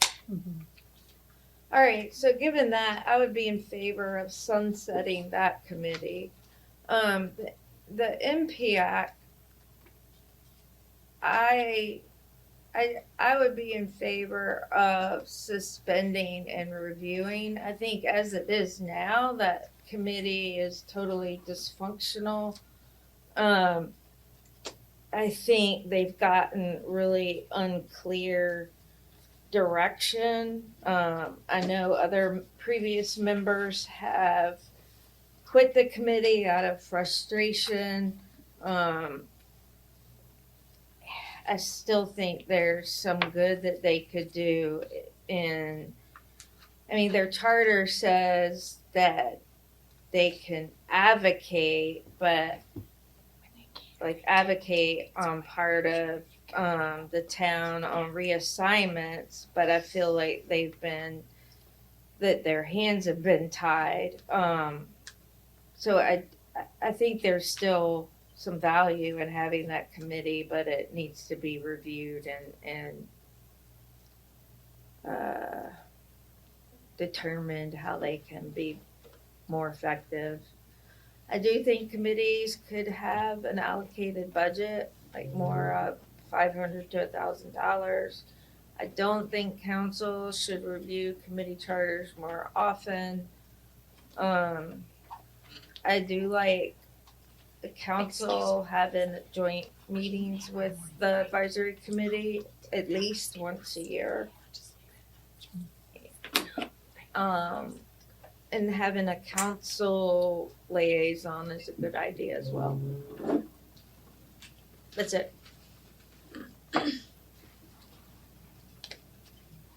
Okay, first of all, I think it was fabulous that we were able to have joint meetings with all the advisory committees because I was able to attend all of them, and I would echo just about everything, Jeffrey, you put in the presentation, because it was, I got to see firsthand. So thank you for the presentation, and I'm pleased that I had that opportunity. I think that's helpful.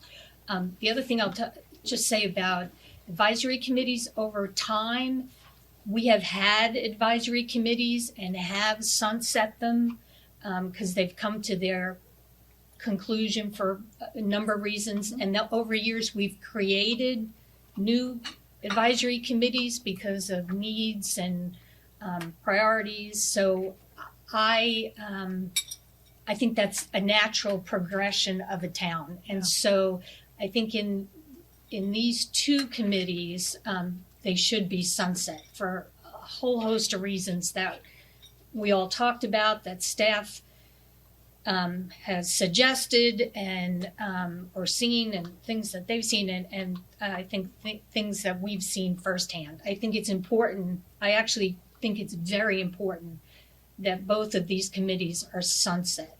I think sometimes you need to, and let me just put that aside for a minute, but sometimes there's a need to kind of implode or blow up something and then start again. And so I think it's important that they both be sunset.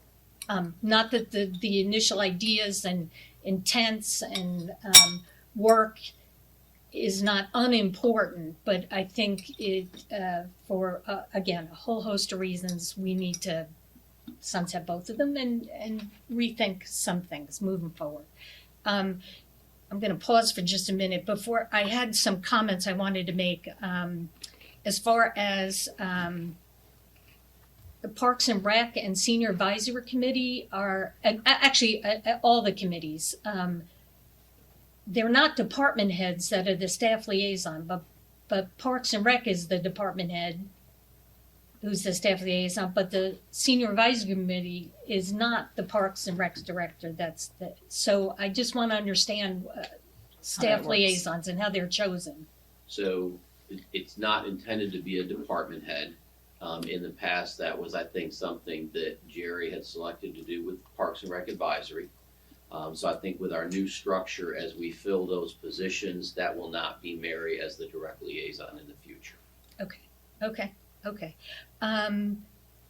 And then I made a note of it, but I already made my comment about the Senior Advisory Committee. I do think they should meet monthly for timing reasons, for the events that they put on. I think it's important that they meet monthly, but I also acknowledge that they themselves had that conversation. But I also acknowledge that there's new people on that committee. So, conversations are important to have over time, and sometimes timing is everything and you hit it right. And so I would, however we want to proceed with that, suggest that they meet monthly, if that is what we all think. At least they should talk about it in their next meeting. Yeah. I have some other things about Parks and Rec or the Senior Advisory Committee. I'll talk about them offline, but a couple other comments on that. But Smart Cities, when we were there, they talked about having a virtual option to meet. That's and I think if we're going to offer it, and I'm not suggesting that we do that, but I think if we're going to have that conversation about offering a virtual option, it needs to be across the board and not just for one committee. And then how that looks and feels going forward and how fair that is or unfair, I think is something maybe we need to, again, not to decide here right now, but maybe that's a parking lot issue to think about coming up in the future.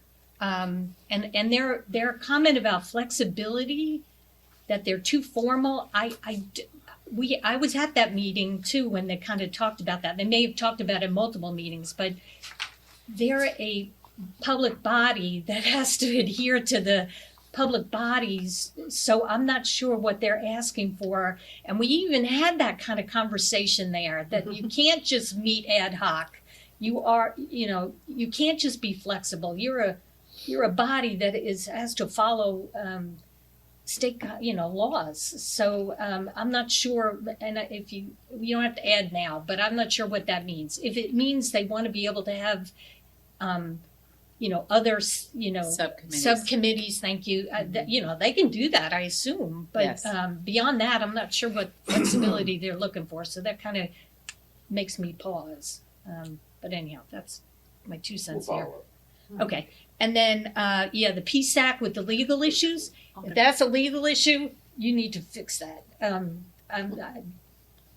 You need to come back. I'm all on board with that.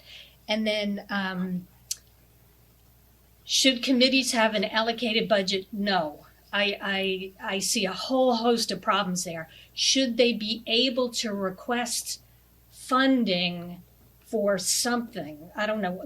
We talked about brochures or whatever. Well, yes, there needs to be some mechanism. And if that's, they go to the committee liaison department to get funding. I don't know. You figure that out too. But I don't want to assign an amount to each committee that this is your bucket to spend any way you want. I see a whole, and I'm happy to share more on that. I see a whole host of problems with that. So I would say no to that. I think what you just said is the best of both worlds, Liz, actually. Make a mechanism where they can request it from the department. The department can make the call, but we don't say, you have $2,000. Yes. And here it is, So I will tell you, we had that years ago, and I don't want to go back there to that we had that we used to have 2 senior advisory committees, and they each had a bucket of money to spend. So I have, yeah. So anyhow, that we can talk about too. How often do we review charters now? Somebody remind me? It'll be every 2 years with Oh. your new appointed. No more than Your most recent appointed public bodies policy. no more than that. I was going to say I was maybe going we to say should do it every 5 years. But I'm with Ann, who started off on that. No, we don't need to do it more often. And I do, like I started, I loved that we all had the opportunity to meet as a council with the committees. I am 100% behind moving forward with that into the future, however that, whether that's annually, every other year, whatever that is. I do not support council liaisons to advisory committees. We again had that in the past too, and that did not go well. We actually stopped doing that. And I've thought about this over and over in my head, and it may have been, it may have been the individuals that were involved that did not make that work. And by I say individuals, I mean council and the members of the committees. I see a whole host of problems with that unless that is clearly defined. And I will tell you, I went to a senior advisory committee. I sit in on the committees occasionally, and I went to one a while back, and I was asked a lot of questions. And I will tell you, I felt very awkward because I did not want, and I was very conscious of making sure that I was giving my own opinion, or I was trying to offer information and not have my own agenda. And so I think so. Again, if we're going down that road, we have to set some really clear boundaries. And I'm not in favor of that. I'm more in favor of doing it at a group level. That's a good point. If we have the communication from the outcomes of those committees, that will help with some of that, True.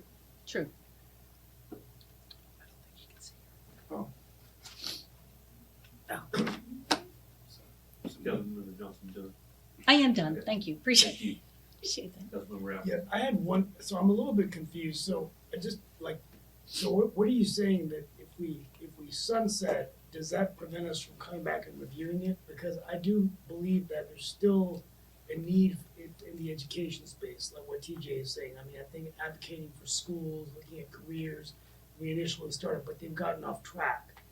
Now, I don't know whether we could, you know, what I think it's how we defining sunset. Does sunset mean that, you know, we're completely not gonna look at it, or could we, you know, take, you know, like even Liz said, you know, stop it the way it is for now and hit a reset, right? Because I don't want us to sunset it and then, you know, take away these opportunities of addressing mental health and these kinds of things. So I just want to be clear about that.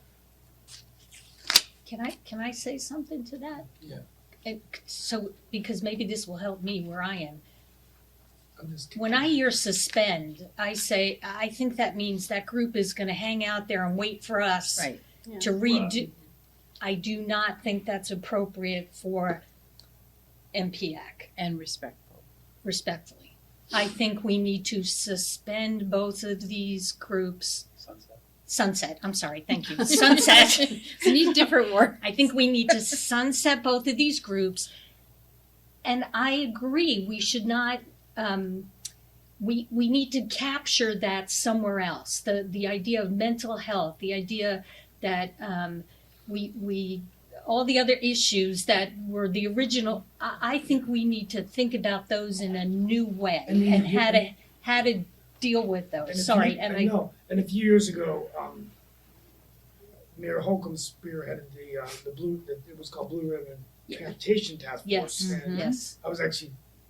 I love reading that. I was Yes. reading the report and I was looking at some of it, and I mean, part of the challenge is it didn't tell us anything we didn't already know, but it was a really good idea she had to come in and say, look, we have a transportation issue, let's bring together a task force. So a task force has a very limited focus, but it actually can focus them Yes. in terms of an educational task force that is looking at, you know, new Mental health. schools, Men- new yeah. mental health, Yep.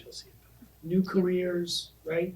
So that could be something. I just want to make sure that we're not, we know there's a need, and I don't want to, you know, sunset to me sounds like it's so permanent, like we're never going to go back and talk about education. And No. education is such a big part of the complaints we're getting, and you know, just the reassignments. And, I think just a quick facilitation point, because you were next, actually.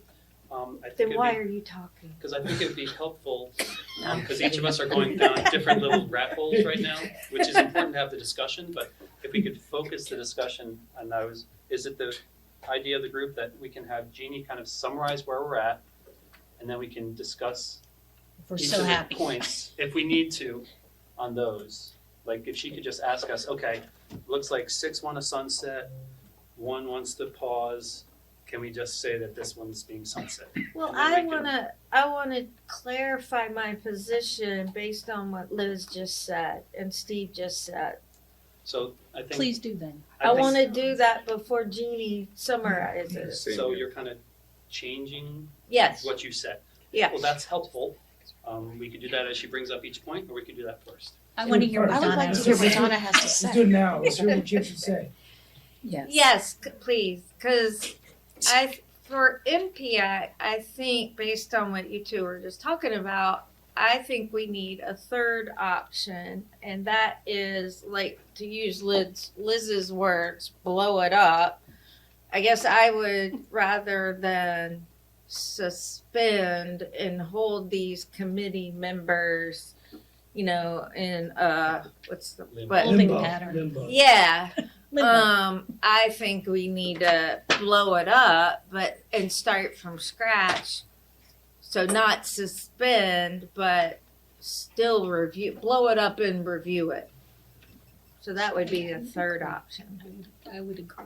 Or for task force. I think that. And maybe If that's what that's it what is. that Yeah. is. Yeah. I like to write that down. I want that. I mean, that's what I started with, to say that, because suspend in my term, like how I go is drop all the people, drop everything, and redo the charter to what is needed, and then bring them up. Sunset in IT world is bye-bye, I'll never see you again. So that's how it's interpreted. That's why I was. So we need to release energy from the PMAC and MPAC Yes. so that we can reimagine what we need as a nimble, Yes. resilient town. And we do need education focus.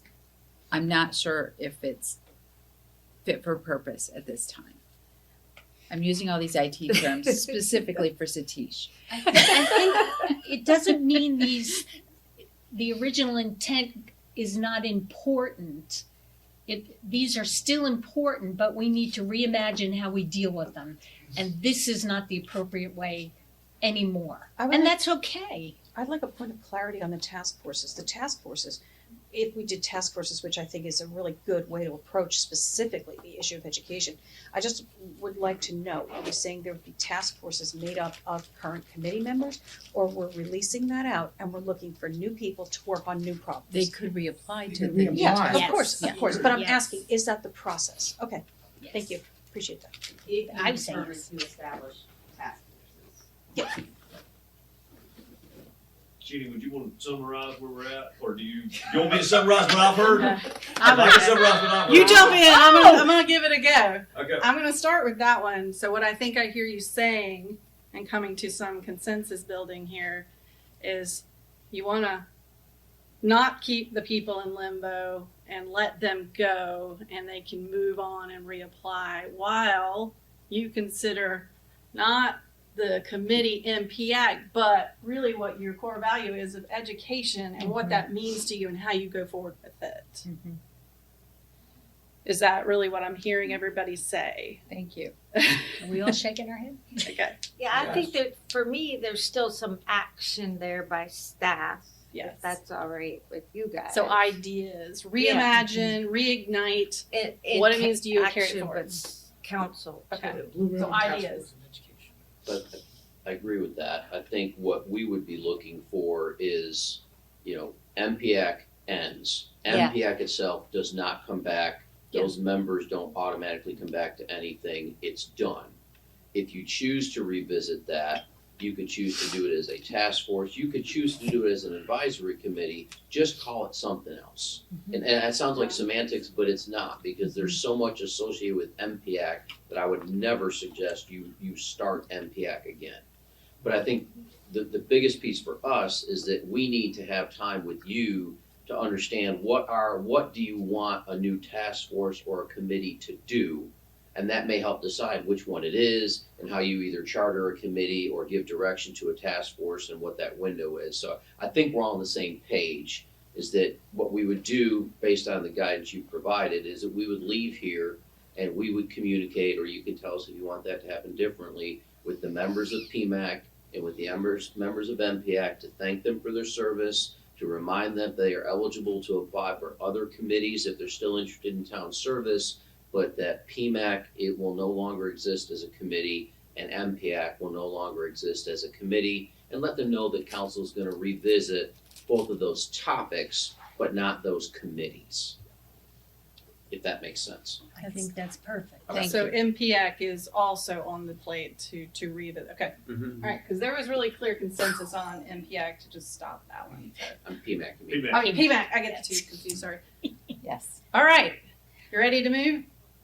Important note, the catering staff really wants to take this away. So if Yeah. you have any interest in the fruit, the granola, the yogurt, or Do that now, the other- because leave- lunch will come in the next 30, Yes. 35 so, minutes. and the other And thing is we we did do have get granola periodical bars, take the breaks. granola bars. Yeah. They're like blowing up. We've gone right through that. I need to run the 5-minute restroom. break. 5-minute break, people. Okay. Thank you. All right. So we're on. Restrooms are out and to the right. It's On really point for cold lunch. because I need to let the lady know. Yeah, don't change lunch. I don't think that makes sense. Oh, we're both looking for where to put it. I'm gonna grab it. You know, it's got you. good. Sorry. People eat. Yeah, all I did not know that. I mean, they seriously need to.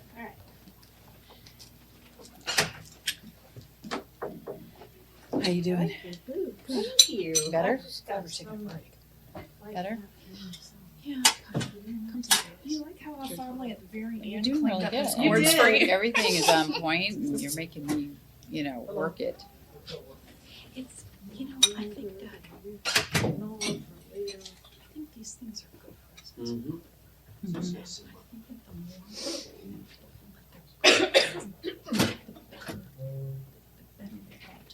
Right.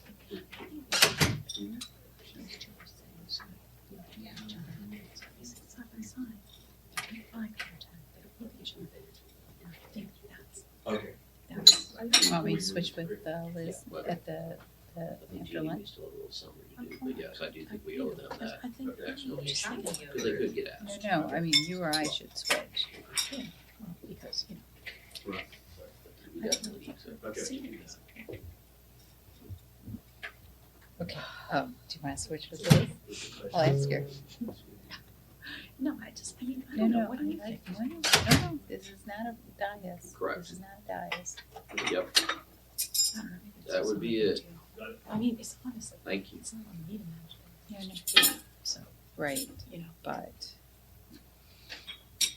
me, I wish somebody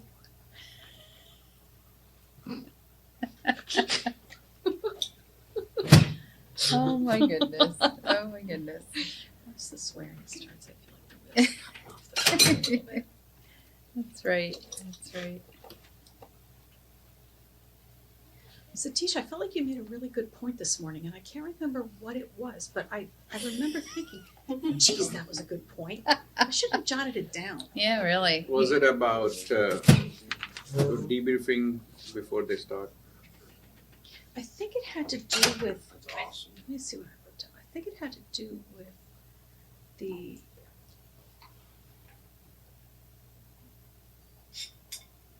no, I think it was when you said that we should, in the very beginning, the reasons that you gave for sunsetting MPEC, I thought were on point.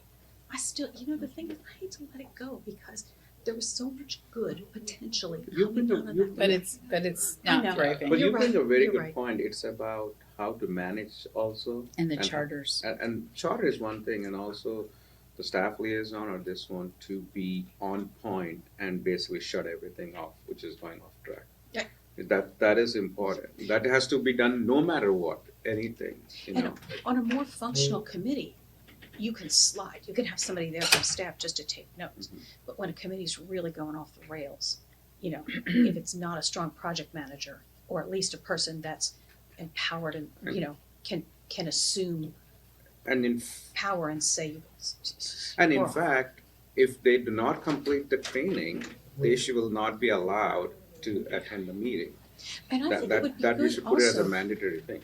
actually, to Liz's point that the training is one day, and if you don't get it, then you don't get it.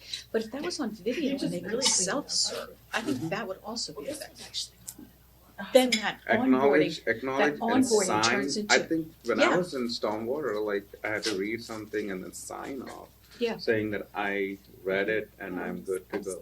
but that, like, because then that onboarding thing that Eric used to do turns into a welcome reception for new committee members, which is lovely.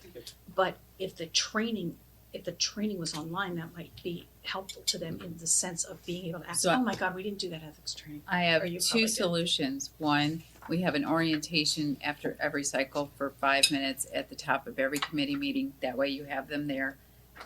And they just say, welcome, here's the 5 points that we do at this committee, done, dusted. The other is a video that we create that's a welcome to the Citizen Advisory Committee that can be played on demand. And you have to take that before you attend your first meeting.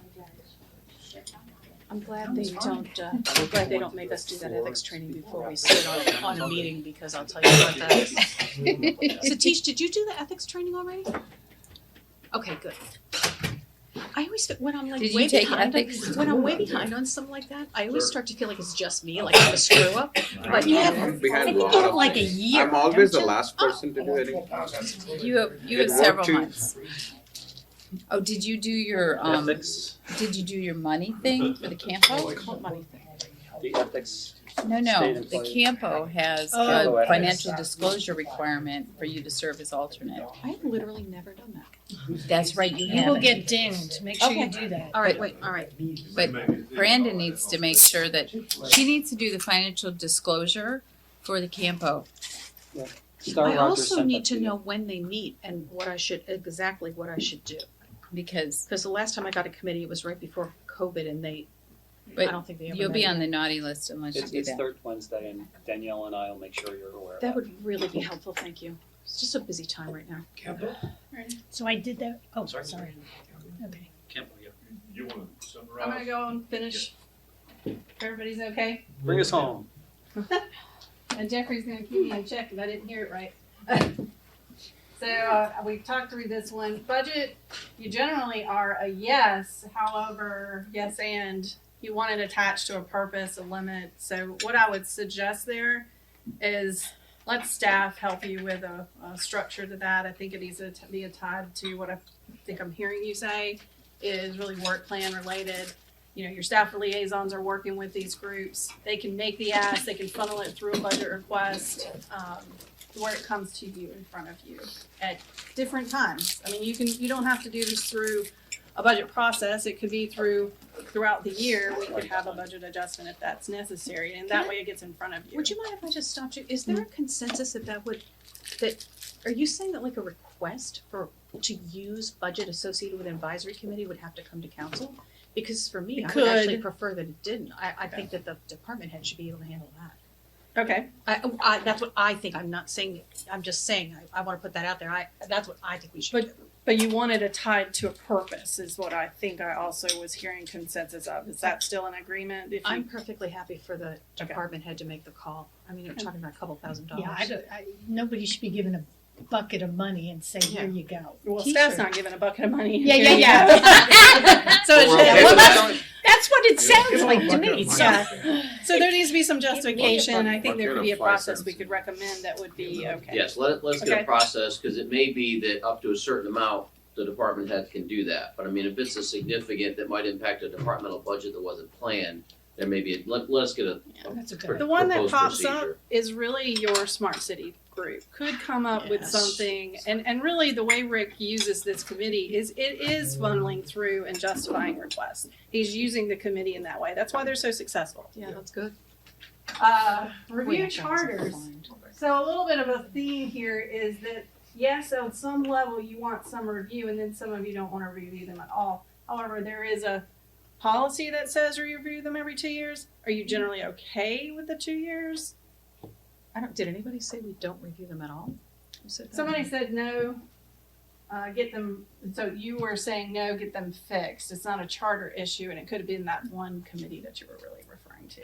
I think I'm sorry, Gina. What I said was, I don't think that we need to review the charters more often than we do now, Okay, so because 2 I think years? the problem is not the charters. I'm fine with 2 years. 2 years. I think we Okay. have to review them every 2 years anyway. That's all. Periodic. Is everybody review. gonna nod on that one? Yeah, and also with a caveat, like if there is something not working, I would rather know it before the 2-year mark. Right. So that Agree. it can be I would switched and agree. not wait for the 2. Agreed. Yeah, it's back to Ann's point about heads up on why Heads up. things are going south. Don't So worry. let's talk about these key takeaways that I was Okay. hearing. Just once more on that. Oh, yes, sir. And I wanted to, are we comfortable saying to the committees, if you think you want to change your charter a little bit, draft something and send it up to No, us? I'm not no. comfortable with that. They That's not will what work, we they'll do. work the present way they are, but if that within the present our framework not And then when working. we To meet them. them once a year, they can bring that up to us in a meeting. It's our charter to them, and yes, they could bring it up, but they cannot decide among themselves how to change the If they charter. don't want to work on what we've chartered them to do, I think that they are not, frankly, on the right committee. They have the work plan that we review Yeah, every, right. how often do we review the work plan? That'll be every 2 2 years, years. starting this year. So that can be your regular charter review as well. So how do they bubble up new ideas and things to do that aren't within the charter, Work plan. and which we review every 2 years? So they have to wait 2 years to do something. We're gonna see the Slightly minutes, different. though. Right. They could have it as an agenda item in their minutes. So that was one of the common takeaways as well, is you wanted more, to get that as minutes, it really feeds you information, it gives you that indicator when something needs to be talked about at a different level, and I thought that was a good idea. We have done that in the past. I guess why are we reviewing the work plan only every 2 years?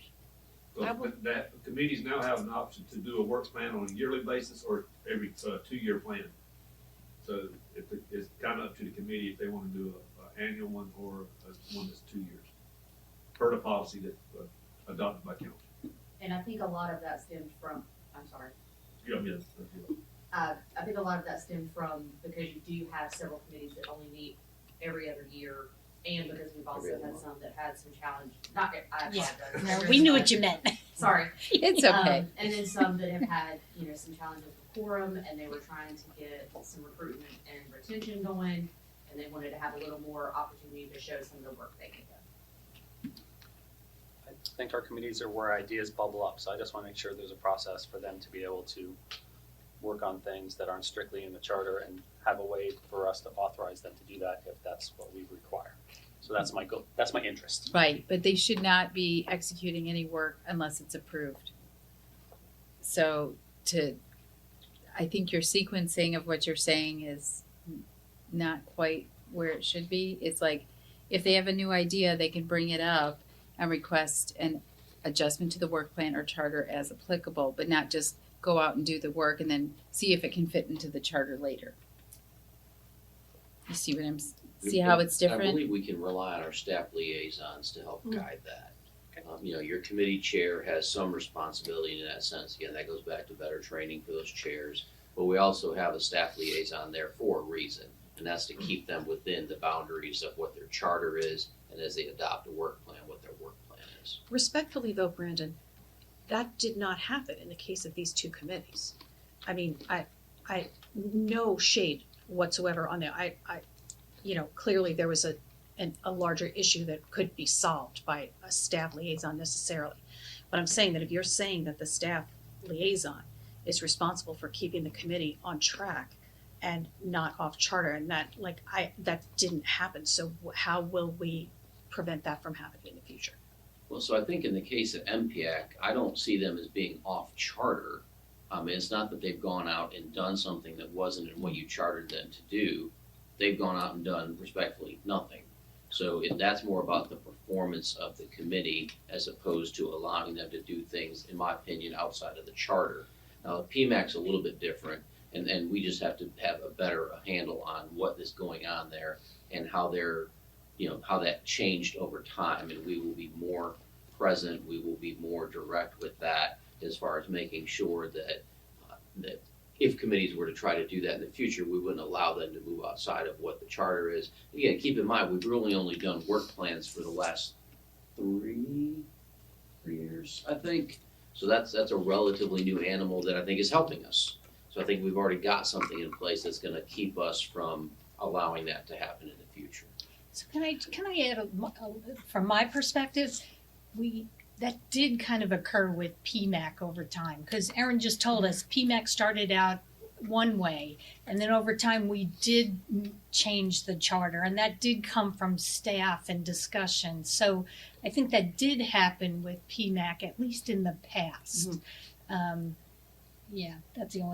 That's all I'm going to add to that. But I guess, so for example, MPAC, they told us at that meeting that they've been working on that anti-bullying program for quite some time. I think somebody said they've been working on it for 2 years. And that's not, I'm looking at their charter, and I'm saying that is not part of, that type of activity is not part of the charter. So I think it's laudable. I thought it was a great idea.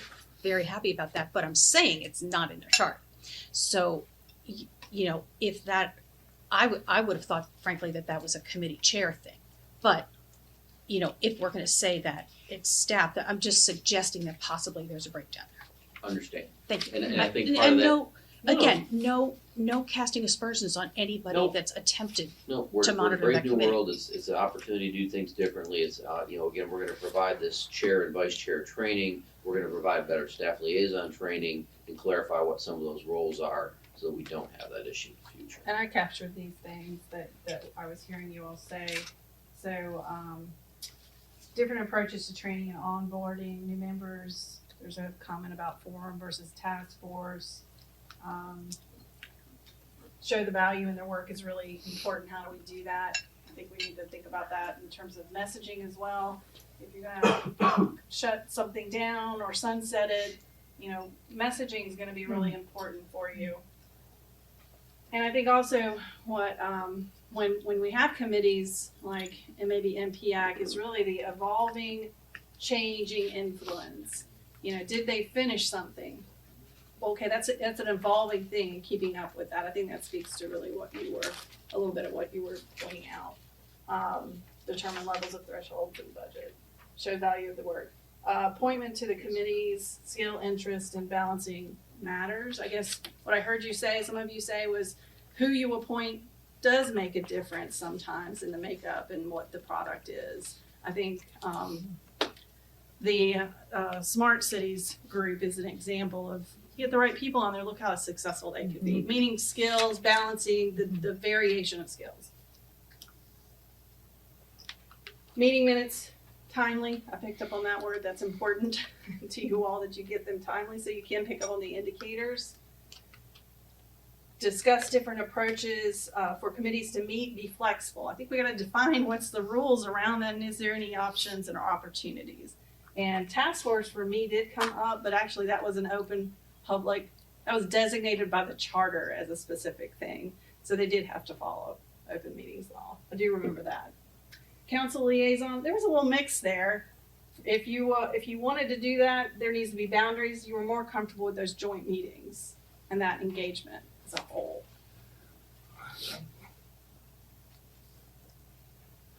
I have one thing to add on that though.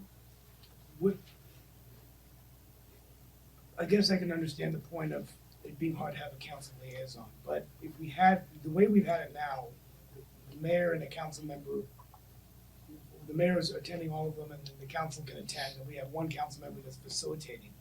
But wouldn't it be better if we, instead of having every council member attend every meeting, we would just have two council members attend those joint meetings? Because I think this way, the council members that are participating have more of a chance of facilitating, interacting with the committee, and they can report back to the council rather than all of us attending every meeting. This is an idea. Can I mean, I'm not saying I'm not saying I wouldn't value all of your input. I'm just saying it makes it easier for the council members attending just to have one or two.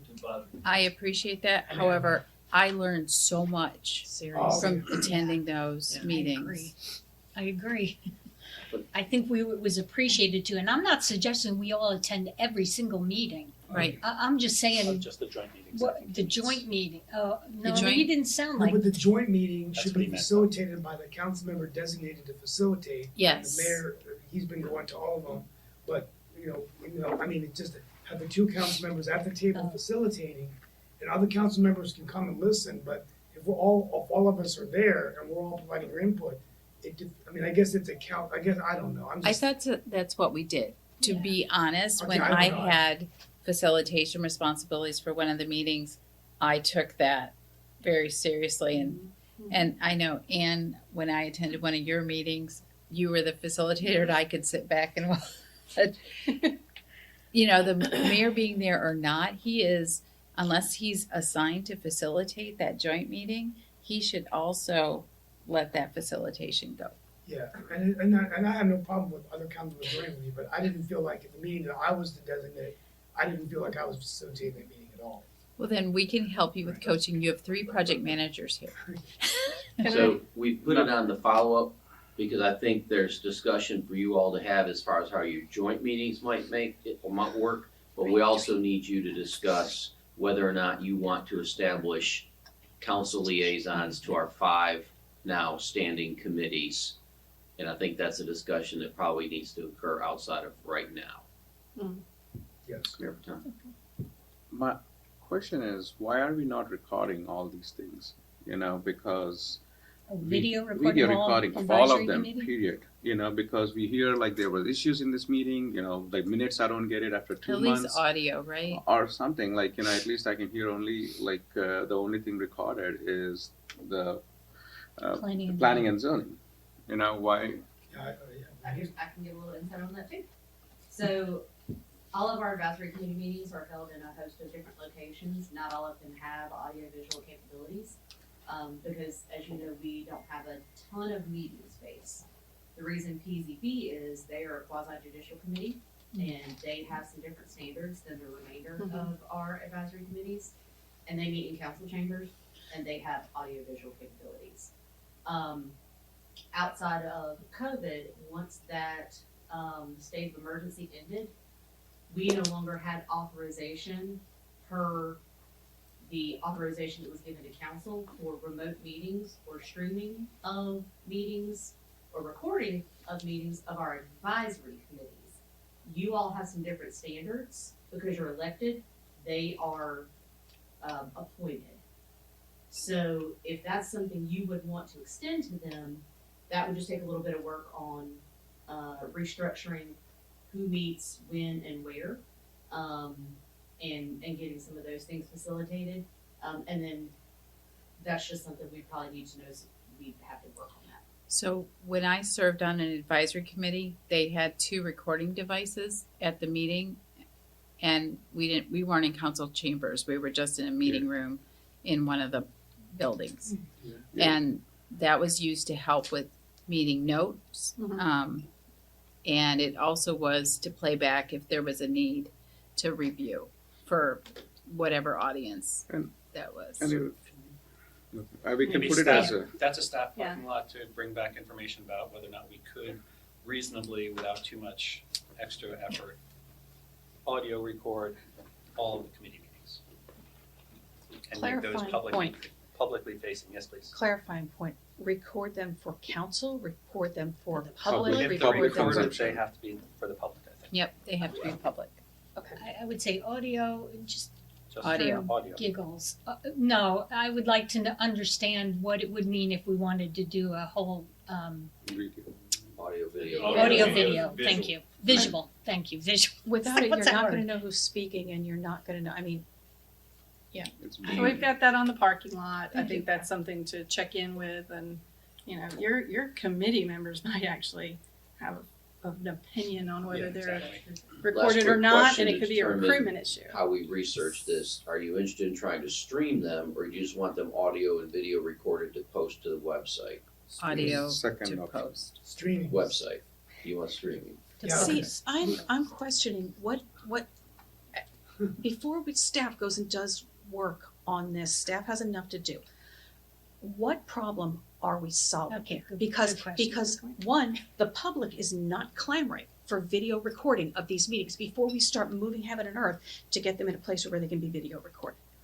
If we're saying that we want audio recordings or audio video recordings for council, then I would like just show of Be hands or honest. just in our personal thoughts.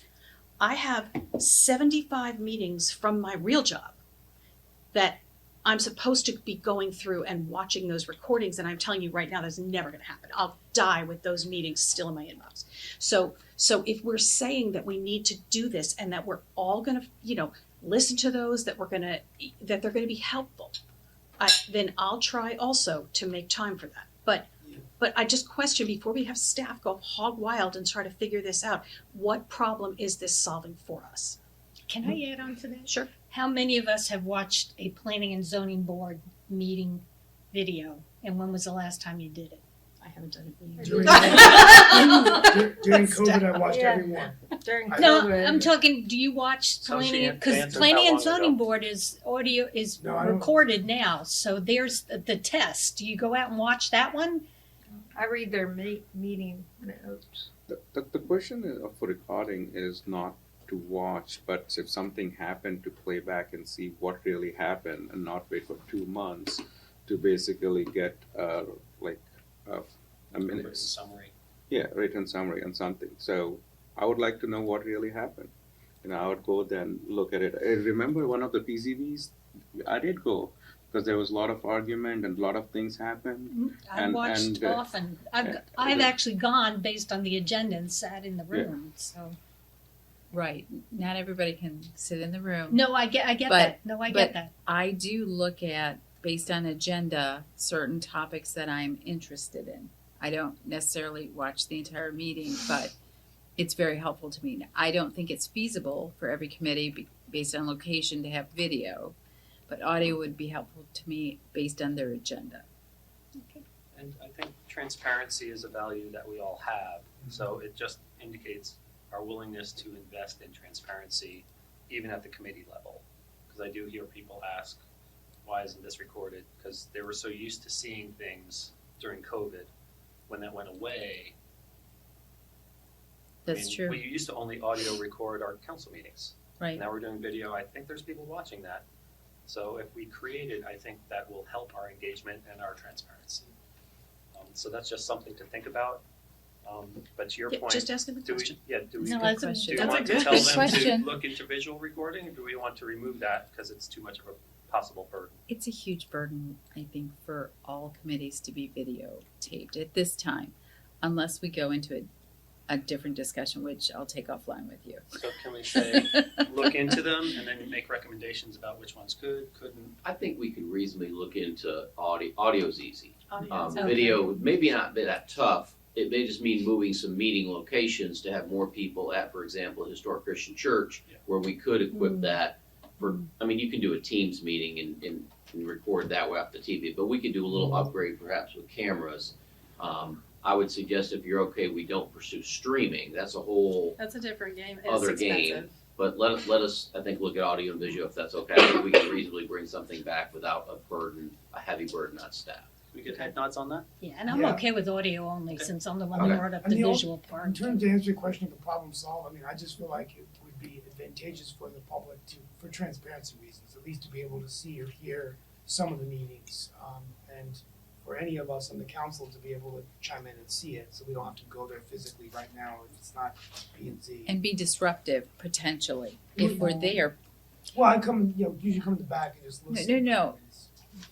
Our presence causes some Yeah. committees to ask 1,000 questions, and that's not our intent. We do want to help them, but we don't want to be disruptive. You can come back in 48 hours and watch the video. Yeah. Okay, I'm gonna wrap us up.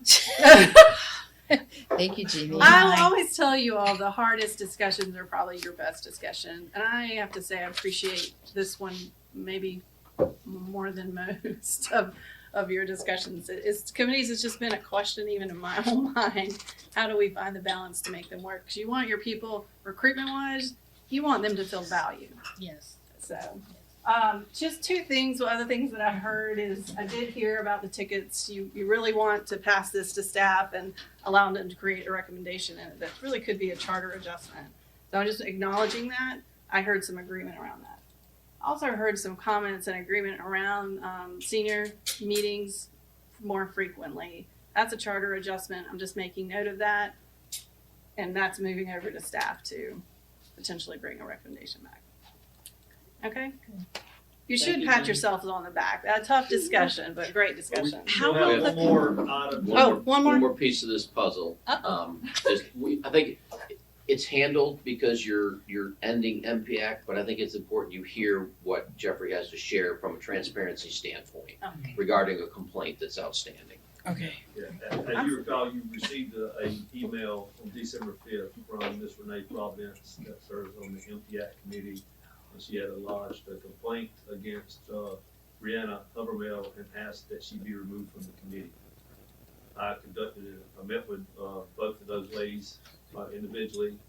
I determined that it was kind of, just one side of each story. So I did spoke to every committee member in December, and I think what I arrived at, there is some validity to her behavior as being rude and disrespectful and unprofessional. And so we would have brought this issue to you to address, but since the committee has now ended, that is no longer an issue. And so I just, we wanted to make you aware of it. That's where it would have went to if we had continued with the committee. Then council would have had to take action or had to vote on it one way or another, whether they want to take action on it or not in an open meeting. So since that committee is now ended, the issue is resolved in our mind. But we just wanted to let you know that's where we're going with it. So have you followed up then with the members? Because obviously you talked to everybody. So is there follow-up for We them? will. Okay, We'll do that as part of the outreach of the messaging. okay. And I guess I have a quick question on that. Do you want that message to come from council? Do you want that message to come from me on your behalf? I mean, if it's from me, obviously we'll all look at it. I'm not suggesting I will let you see it, but just who does it come from and how do you want that to be facilitated? I'm happy to do that, but you may feel that that's something should come from you. I think it should come from TJ. Yeah. Well, I think no, it comes from the council. I think We it made comes from the decision. council. I agree. I But- 100% but What copy us. message are you talking about? I think the message that the committee has ended. Okay. We will take care of the investigation. Come on, a good question. Thank you for the clarification, Donna. So Jeffrey and I will take care of the piece of the complaint. But I'm really speaking more to your committee doesn't exist anymore. Thank you for your service. We'll continue to look at, I mean, we can craft that for you if that's what you would like, and then it could come from, the mayor on behalf of council. You could all sign, whatever you would like to That see sounds happen. right. Yeah, I think the Yes. mayor on behalf of council would be a great, because we appoint them. And we've Yes. made a decision as a body and we want to thank them and explain. Yes, I agree. Okay. I agree. We'll Short get something drafted. Yeah, no, we'll get something drafted for you. Thank you. Do you guys want to see it before it goes out, or Yeah. they want to see it before? Sure, it of goes out? course. Yeah. Yes, sir. So Jeffrey, regarding the complaint, right? It should not sound like, okay, we shut down the committee and so the issue is gone away. Okay, just because we shut it down. If the person has violated it, that should be called out and said, yes, this has happened, and ideally we would have removed, but since the committee is shutting down, this is what it is, because this could happen in some other committee too. We have Right. to That was resolve it. exactly our discussion, was that once I knew that you had made this decision, is that we will send Renee and Brianna letters indicating that the investigation found that there was a violation of advisory committee policy. That action would have gone to council for form, or that, review would have gone to council for form action. However, council has elected to end your committee, so that will not be decided by council. But it'll let them know that there was a finding of a violation of policy. It just isn't gonna get acted on because there's really no point for that now. But a finding of a violation of policy doesn't automatically result in dismissal from the committee, does it? No, and we wouldn't recommend dismissal. It would have been, I think we would have recommended a letter. Yeah, Or a a suspension. written warning is based on what the policy allows, and that, I didn't see that there was a need for removal, but based on behavior, I thought that did warrant some kind of action by council, and it would have been a recommendation for staff to council to issue a written warning to the community. Can that letter just issued to all the MPAC committee members clearly indicate that the investigation had nothing to do with the ending of the committee? Yeah, clearly. Okay. And then the other thing we'll need to do, thank you, town attorney, is you'll need to take formal action to end these because you created them. So we'll bring you something on consent, probably for February. I don't know if we want to try to throw that together for Tuesday. It's too fast. soon to make it right. So we can notify the committee members in advance that you are going to take this action, and then we'll get it on consent on February 13th. Should we ask them to come to that February meeting and I was thank just them gonna say that. publicly? We certainly can. I think that would be a really nice way of concluding that and celebrating. So, We'll include that in the Let's be letter all we send them. positive that. exactly, exactly. Does that also mean like a little something to give them? Certificate or Certificate something. or something for Yeah. their What did service? we do with the Board of Adjustment? So we gave them medallions, And they came into the council meeting the and they were, coins. yeah, and they were allowed to say a few words, I Yes, remember they that. were. Yep. Yes, they were. So I don't know if we have. But We I don't have time just for mentioned- 24 people. Because we have a precedence already for what we've done to recognize. If they're mad, they can call the mayor and give them the number. No, but Numbers out there. I don't know. no, but I'm just joking. we The need. committee chair said a few words. as Yeah, I we could do recall. the committee chair kind of thing, and we also should think about what kind of takeaway. A certificate is obviously something important, but is there anything else? Let them decide. Yeah. Staff Whatever will we've make done great in the recommendations. Okay, I think we're on cricket for 5 minutes. You have 1 minute for cricket. I think we're on 1 minute of cricket. I'm gonna suggest we hold that. Let's have lunch. Let's come back. Let's talk about economic development. If we have time after economic development, I can share that with you. If not, then we'll see what the rest of today and tomorrow look like. In worst case, there's no pressing decision to be made. It's really just an update on where we are. We can certainly bring that to a council meeting or a work session. Head nods. We just checked on lunch. They're getting it in here. Yeah, they took away our fruit, but they are delaying on the lunch. Well, so let me, again, I think echo what Jeannie said. Thank you. This is exactly the conversation we were looking for. This is very helpful. I commend you for, or thank you for supporting us, commend you for taking action on the two. That we need to revisit those. And we can talk more about what you want that to look like. And I think that starts with, what do you want to try to achieve first? What are we missing? And then how do we go about addressing that? Is it a task force? Is it a committee? Is it something else? And we figure that out before we try to revisit anything. But I think the clean break is really important for particularly MPAC. Okay? Well, thank you, Jeffrey. The presentation was well Yep. done. too, Yeah, by Yeah, it the really way. was very good nice A lot job. of really Thank you. good information with Yeah. the data that you It- shared, the hours, and that was It very helped helpful. us really. Yeah, it really did. This is Jeffrey's first retreat with us, so he gets a clap too. Like Byron. He'll never want to come again. Like, these people are crazy. Jeff would be so done by the end of today. Yeah, Minutes don't to run lunch. away. Never coming back. Yeah, we're gonna reconvene at 1. Yep. Yep. So do what you wish. The food should be arriving momentarily, so please be back at 1 so we can. Or we can Get go back to the on room track. and the lunch will be here when we get back. I think it will. No.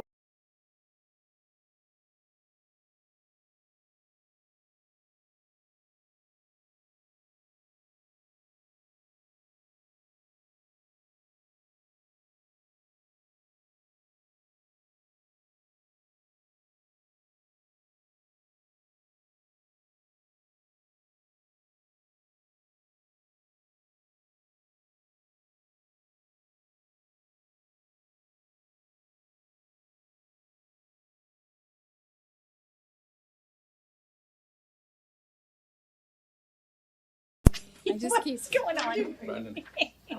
every time we complete something, he's rewarding us. Yeah. I just thought it was like a cool thing, but it's a reward. And there's with a So promise let's of get through further cricket so rewards. we can get another card. That's right. Slides? Never mind. Yeah, there's no slides. There's just a Yeah, placeholder well, it's a slide. pretty picture. It's a narrative. And apologize for the copy. This was done by the office here, which is very kind of them. So I Jeez. took what I could. I can read it. That's all that counts. Oh, Yeah, I don't think it's bad. It's just you got a little still strike through it. So it's fashionable. cricket update. So I do not have any phenomenally new or exciting or different news for you, but it is the end of the 2023 season, so I wanted to kind of share just a variety of information to keep you up to date. No particular ask today, just happy to answer questions as we go. So the ACE agreement, just a reminder, we just completed year 1 of that 10-year agreement. 2022 ended up being sort of a 0 year because of the improvements at the park not being done and COVID impacts and everything else. So finished year 1 of 10 years. The upgrades in the main park are complete. We're at about 3,000 capacity, give or take, with the additional seating in the park, and can certainly put more on the lawn beyond that, but we'll call it generally a 3,000 seat capacity right now. The southern lot is continuing construction. Councilman Friend, you can drive by now and really see they're doing something there. A lot of that work was in the back and it was hard to tell they were there, but if you drive by now, you can clearly see they're working on things and getting some things done. We do expect all of that to be ready before we would see minor or major league cricket matches this summer. So the practice pitches will be in, all that should be usable for them in a perfect world, right? But when are you Yes, gonna sir. have the volleyball courts and pickleball? They are volleyball, there are no pickleball. No pickleball, no, don't multi-sport. add those. There's a multi-sport court Yeah. and there's Yeah. volleyball and basketball, and those are being finalized, worked on How now. about the indoor tennis center? What?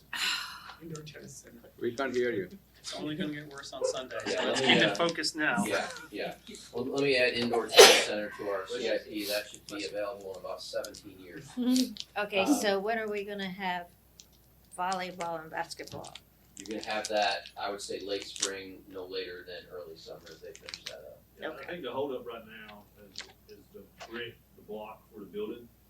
They wanted to get block that matched the existing facility that's there, and they could not, it's been a delay. They could have moved forward with a different type, but it wasn't a match. And so I think the engineers running the project made it, we prefer it to be a little later, but let's match and keep everything consistent. That's what our plan is. And then there's been also some delay in getting the netting for the practice cricket pitches.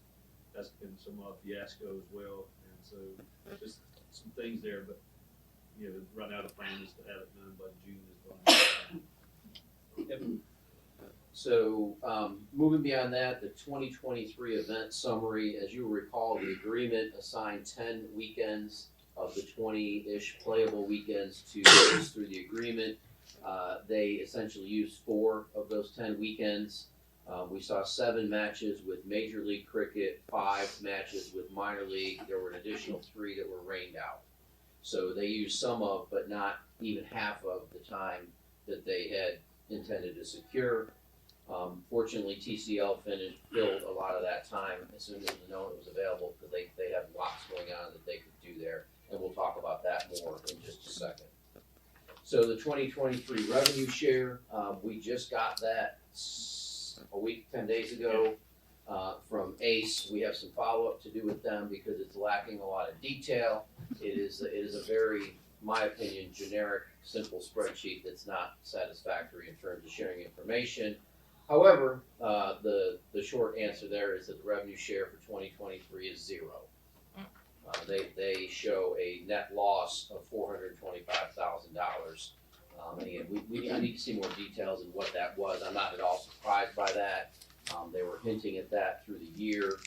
They will tell you that that is primarily related to the expenses of bringing in a lot of the amenities that have to be brought in to put on, particularly Major League Cricket, not necessarily Minor League, but Major League. You know, we don't have coaches' rooms, we don't have officials' rooms, we don't have locker rooms, we don't have a lot of that because of capacity. So they bring that in by truck, but it costs money to do that. So, you know, I will be honest with you that given that, because we have decent crowds. I mean, we have decent crowds at these events. I'm concerned what revenue share will ever come. I'm just being honest with you today. I'm concerned with what revenue share may ever come out of this agreement, given the way that they're structuring things right now. You know, if they came back to filling those 10 weekends with particularly Major League and Minor League Cricket playoffs and things like that, that could be a different story. But I mean, they're $425,000 in the hole, and only brought in $275. So they spent $700. You know, so they're $425 short. So they're not close to like turning that corner. And then keep in mind, we get 20% of whatever net revenue might exist in the future. So we're not going to get where they implied we could get over the course of a 10-year agreement. Not going to happen. Questions about the 2023 revenue share, if any? Steve? What's our cost into this? Exactly.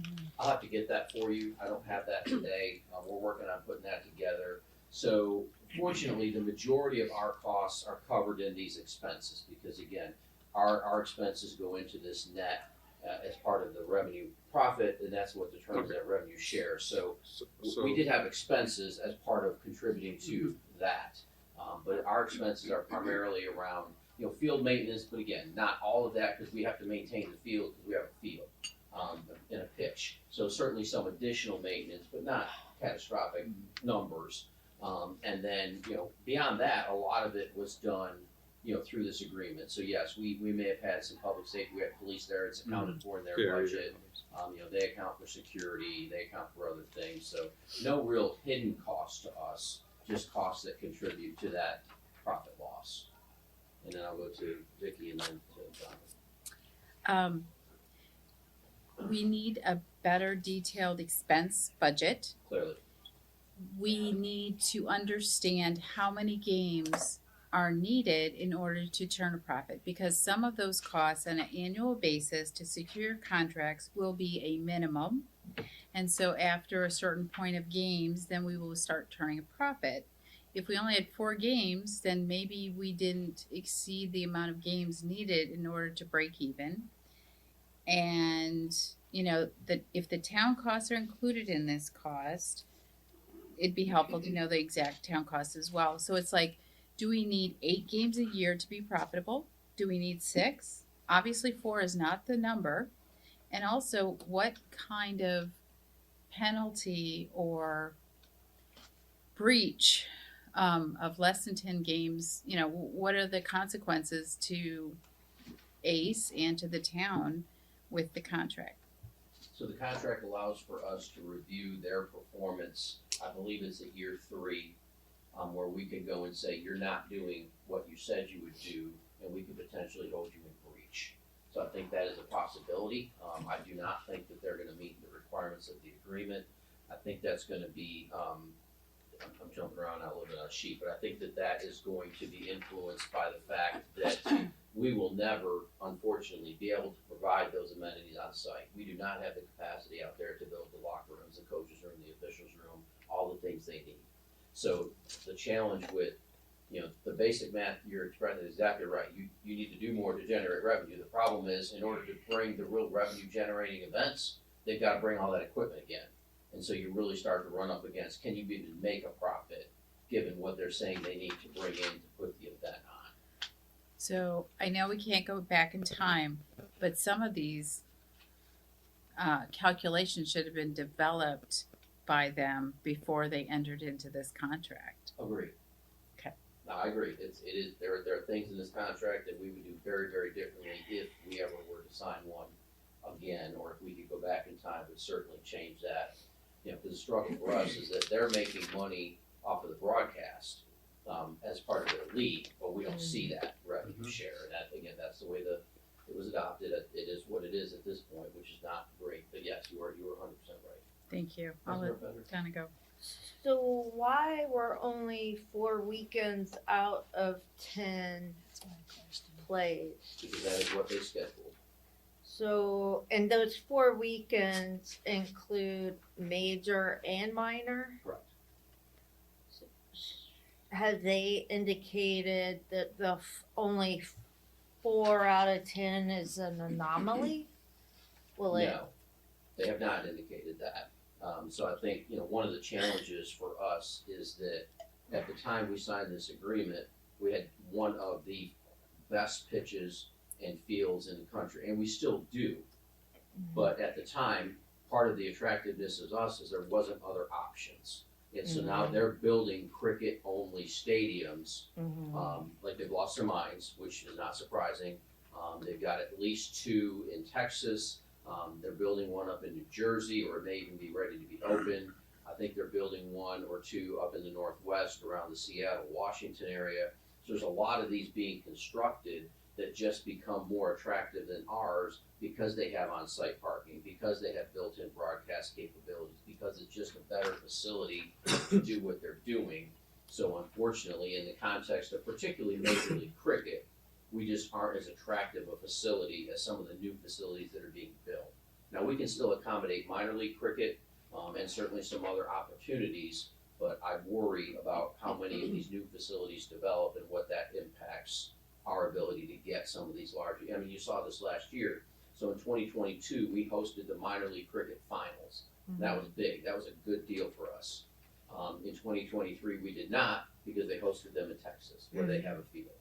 So, is there anything in our contract that requires a minimum number of weekends? Like we have 10 guaranteed weekends that are available to that's the them. expectation by the contract, is 10. But do we have anything that requires a minimum that they have to have at our cricket? That is the minimum that's expected based on the agreement, is that they What? should be here 10 times. 10. So, 10. Yeah, It's 10 is the minimum. Donna. 10 is the But then- guaranteed number. so if But if they go, didn't. That's right, what they what we did. don't have in the contract right now is the ability to hold them particularly accountable in year 1 or 2. Oh, So we built in that, you know, we knew that would need to develop over time because it was new opportunity. We can hold them to the expectations of the contract, I believe, in year 3. okay. And that then gives us, you know, we've had a lot of conversations of, you know, how do you potentially get out of this contract, depending if it's not working for us. That begins to become one of the ways that we potentially get out of the contract us that direction, is that they're not meeting their requirements of the agreement, but that would be, in 2025, end of 25. Okay. Okay, that was my whole questioning. Okay. Was there? Well, no, I'm not done. Sorry. I'm sorry. Okay. Well, you said it was don't your move on. Don't move on yet. Okay, so, and that's grounds for so they didn't need it last year. So far, Last year was year 0. No, I get that. So that does not account against the 3-year window. I get so that. This is the first year. And this year they're also not on target to have any. There's Because it says nothing none scheduled. are scheduled so far, For right? 2024, none are scheduled. What they've told Jerry, and that's also transitioning, but what they've said is that they anticipate doing, it's on here somewhere. If you look at the 2024 season with Ace, their early discussion is minor league matches in May, June, Major League in July, and then minor league again in August and September. But again, that's not every weekend. There might be a weekend in each of those months that they're playing here. Okay, but that's not confirmed yet. No, So already they're on target potentially not to meet 10 this year. depending on how they schedule. I mean, being Okay. optimistic to them, they could schedule 10 in these Okay. months that they're talking about. I don't know that they will, Still to be but they determined. could. Okay. Just point of clarification, they have until February 28th to provide us their preliminary schedule for the 2024 season. Okay. They're not behind Okay. on that. Okay, That's a good got point. it. Got it. They haven't. The deadline hasn't passed. Correct. No, Okay. ma'am. Okay. All right. Okay. And then, so then we have grounds for potentially breaking the agreement. Yes. Only in year 3. Right. I get Right. that. In year 3, and you said 25, the end of 25. So we have to get through 25. Yes. Got it. So then come year 26, we can say we're done. But you If we said need- last year is year 0. Correct. So then this year is year 1. 24 is year 1. No, I'm sorry. And then I'm sorry. 22 is 0.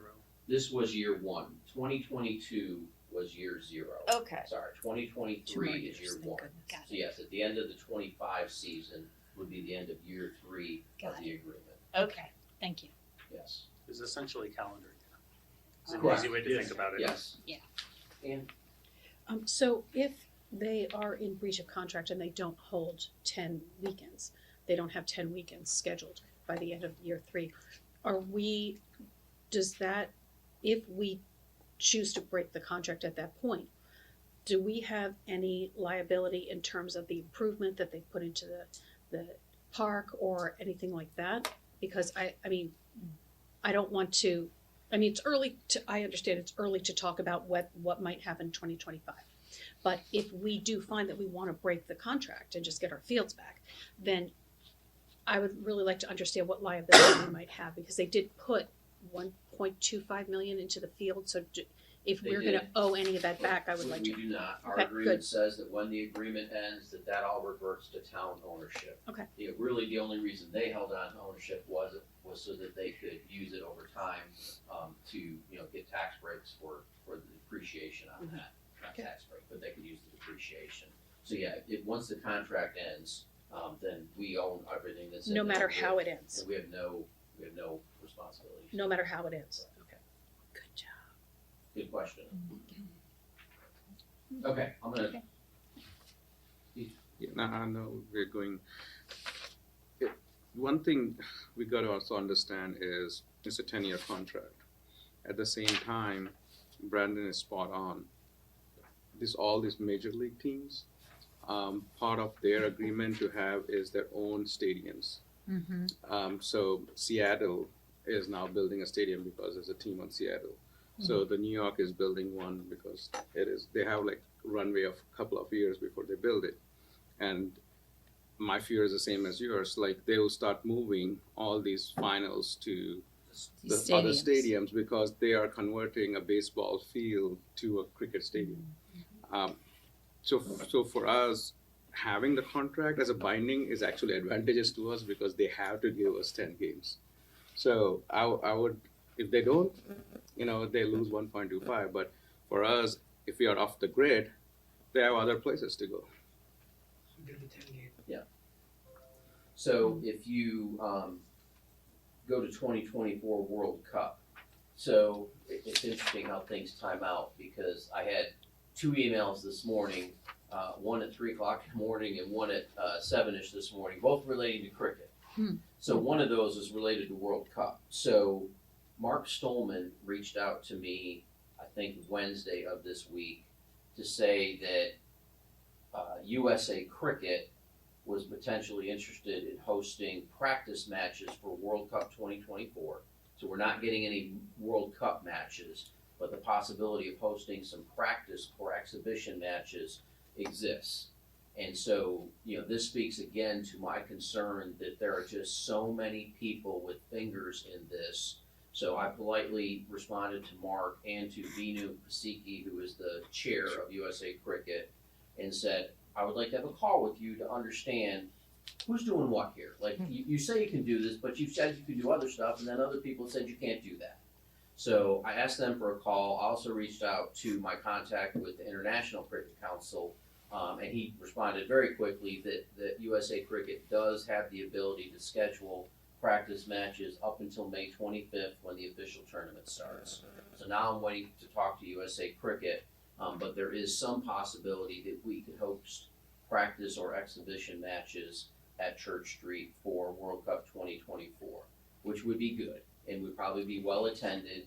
We'd have to see what that means. Do they have to bring in all the usual stuff because they're going to try to broadcast? So, in that sense, we're bringing significant matches to Morrisville, and that is supporting the economy, and that's people renting rooms and going out to dinner and doing all that kind of stuff that we can work with the county to help us understand what that impact is.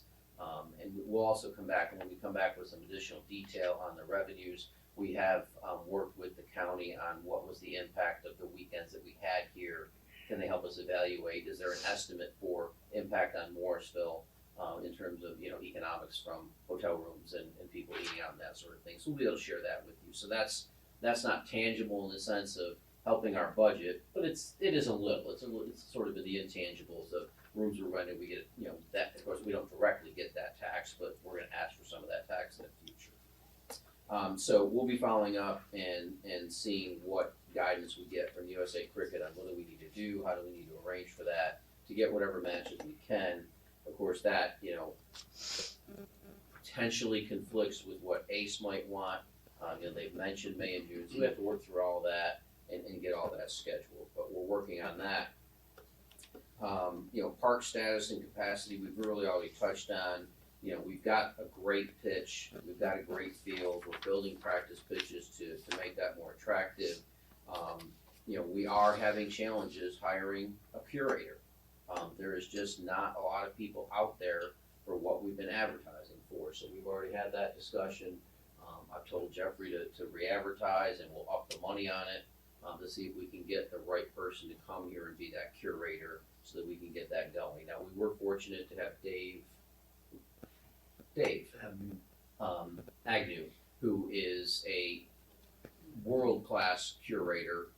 He was here previously in helping us, so he came out last year and helped with recovering some of the things at the pitch and understanding different ways to work on that. So we did get him last year to help us, so that's a plus for us. And obviously, we'll be kicking off in the next 30, 60 days of bringing that field, back to life for 25. Related to that, of course, I do feel like every opportunity ACE gets, they point out something that should be done to really make it the best facility. So, a couple examples, they've suggested that we should put in, more pitches in the actual park. You can do that to some extent. We have the capacity to go a little bit wider, where you would use the center ones for the premier events, and you could use the outer ones to do more events on a given weekend. But that ain't cheap. I mean, that's 6 figures minimally to do a pitch. So there's money associated with that. They've also suggested that we should irrigate and put in drainage. Sorry, not irrigate. We should put in drainage for the entire field because they don't feel it drains quick enough. And that number is astronomical. Yeah. It's a big number to do You're basically rebuilding the entire field. You have to tear the field up, put drainage in it, and regrade it. So it's a significant cost. For So 4 matches a they're year. hinting at that you should do that, and I feel they're doing that to then come back later and say, well, we tried to tell you. Same thing in the southern lot. So again, they have contributed, they have contributed nothing to the southern lot. They have an outstanding invoice with us from May of last year that we can't get them to pay or give us a straight answer on. So we're talking to the town attorney's office about a next step on how do we take action on that. They are also asking us to strengthen, correct me if I'm wrong with my terminology here, but strengthen some of the sidewalks and pathways so that when they need to bring in their heavy trucks, it's greater mobility for them. It makes it easier for them. And so what I told them most recently is we're not doing squat till you pay us the money you owe us before you're gonna ask us to spend more money that you're gonna have to pay for that. And of course the response, well, it's gonna be tough to bring big matches there if we don't have, so I mean, they're just building their set of excuses, in my humble opinion. So I think that's a little bit challenging. Can I ask you a question Sure, about something you learned? please. So you said it was a challenge to get a person to Curate. maintain the curator, but then you said you have this David Agnew guy. He works for Ace. Okay, He's not gonna come Yeah, work yeah. for us. all right. We So can't afford him, to be honest, and he won't come here. so is he still available? You said he's coming back. We can bring him in on consultation. Okay. If, for example, depending on who we hire and what sort of training they might need, he can come back in a consultation, but he's not gonna be our curator. Okay, so we still need someone for 2024. Oh, absolutely. Okay. Yeah, so we're actively working on that, again, advertising again, upping the money, trying to find the right person. All right. If the right person doesn't live in the United States right now, is there, I know that sometimes at Cisco we offer like immigration or some type of status, some type of like work status, and Visa sponsorship. visa sponsorship. Yeah. So is that potentially an opportunity for someone? Like, should we like be throwing that net wider? Yeah, I mean, we're throwing a pretty wide net Okay. now, so that's an International, I opportunity. don't know how wide it is, but yeah, I mean, Yeah. that certainly, we can reach out to Dave and find out, where do we need to recruit at, where can we get it at? Yeah, Good point. I mean, a lot Yes. of people want to come here. you're Yeah, a correct. lot of, Yep, and I you're know. correct. It's an excellent point. I think the other things I've got for you is again, just, to sort of reassure you that if we were not working with Ace and we're not hosting the 10 weekends of cricket, we will have zero problem filling that park. Now, we will not fill that park to make the money that they said they would make us or make with us, but we will fill the park. So if you look on the back of the page, I mean, the other interested parties, we've had some preliminary discussions with the USA national team, still occasionally want to do exhibitions and other things here. We talked to them last year. We just couldn't unfortunately make it work with them. TCL is always willing to take more time. There's a new youth program that some of you have heard the name JANA. So JANA has apparently branched out from TCL and started his own youth program. I'm not sure all this is good or bad news, but he has expressed interest in using the field. Have been informed there's a new league being sponsored out of India that may play around here that might try to have interest in the field. We've already met previously with the SAMP Army. They play a T10 rather than a T20 format, so it's about an hour and a half match rather than a 3-hour match. We talked to them in August of last year, and we tried to make that happen for them to bring a tournament here. I think I can safely say that, and they just didn't do what they needed to do. We were like 3 weeks out, and they were still trying to, figure out elements and what it was going to look like, and we can't turn something like that around. Just you're going to end up with more problems than you have otherwise, and we don't want to set that example either. And then we've always got just local players that would love to fill the field for practice, if nothing else. So I say that to say there's no problem if we don't have major minor league cricket. We will be able to make good use of that stadium. Now we won't consistently get 3,000 people, but we have the ability to bring in almost anything. Not being able to fill the field, though, is only one part of the problem. I mean, the improvements that we made to the park were based on monetizing the field. Correct. With cricket matches. That, to me, I don't think there's no problem. Like we'll fill the field, and I'm really happy about that. And that the field is a huge, unique selling point for Morrisville. But we also need to monetize the field. How are we going to do that if this contract falls? So we can still monetize it through rentals and through, there may be, for example, if we do a tournament with Samp Army as an example, we would organize that in something similar to what we've done with ACE in terms of a cost share. So it wouldn't just be a rental. For an event like that, that's a revenue generating event, we would get cost share out of that in addition to a rental. Again, we have the opportunity to rent the 10 weekends that they would other use for different opportunities. We're not gonna generate the $300,000 a year that they suggested they were gonna generate for us. But we're gonna be able to generate some revenue to cover what we're doing and to see a little bit of revenue out of that.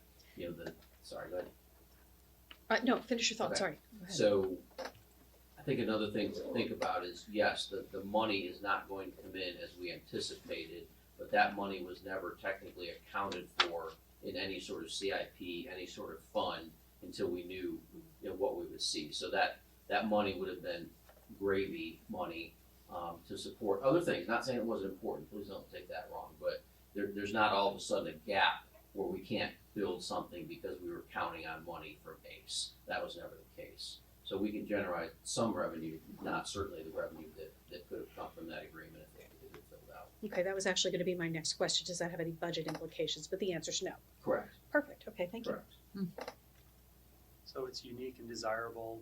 Are we charging enough for it? And if we do any tournaments, can we consider having a revenue share, but also a minimum payout to us?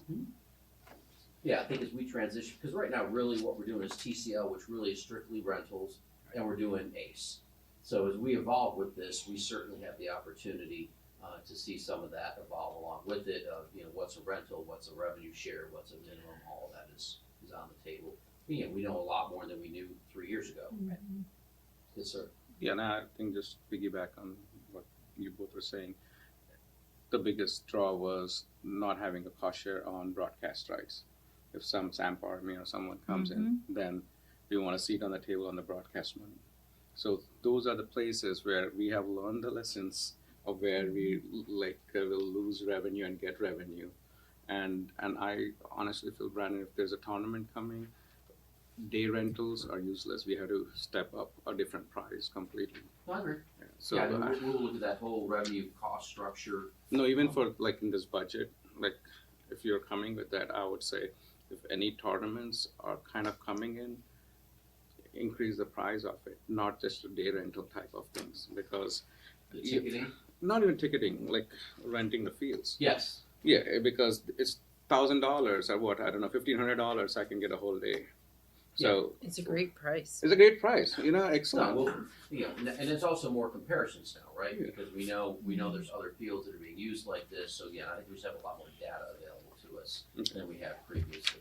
So before we had this contract with ACE, there was the minor league cricket team that was Morrisville. Cardinals. Raptors Right. now. So, and they were playing games there. Is that not possible anymore?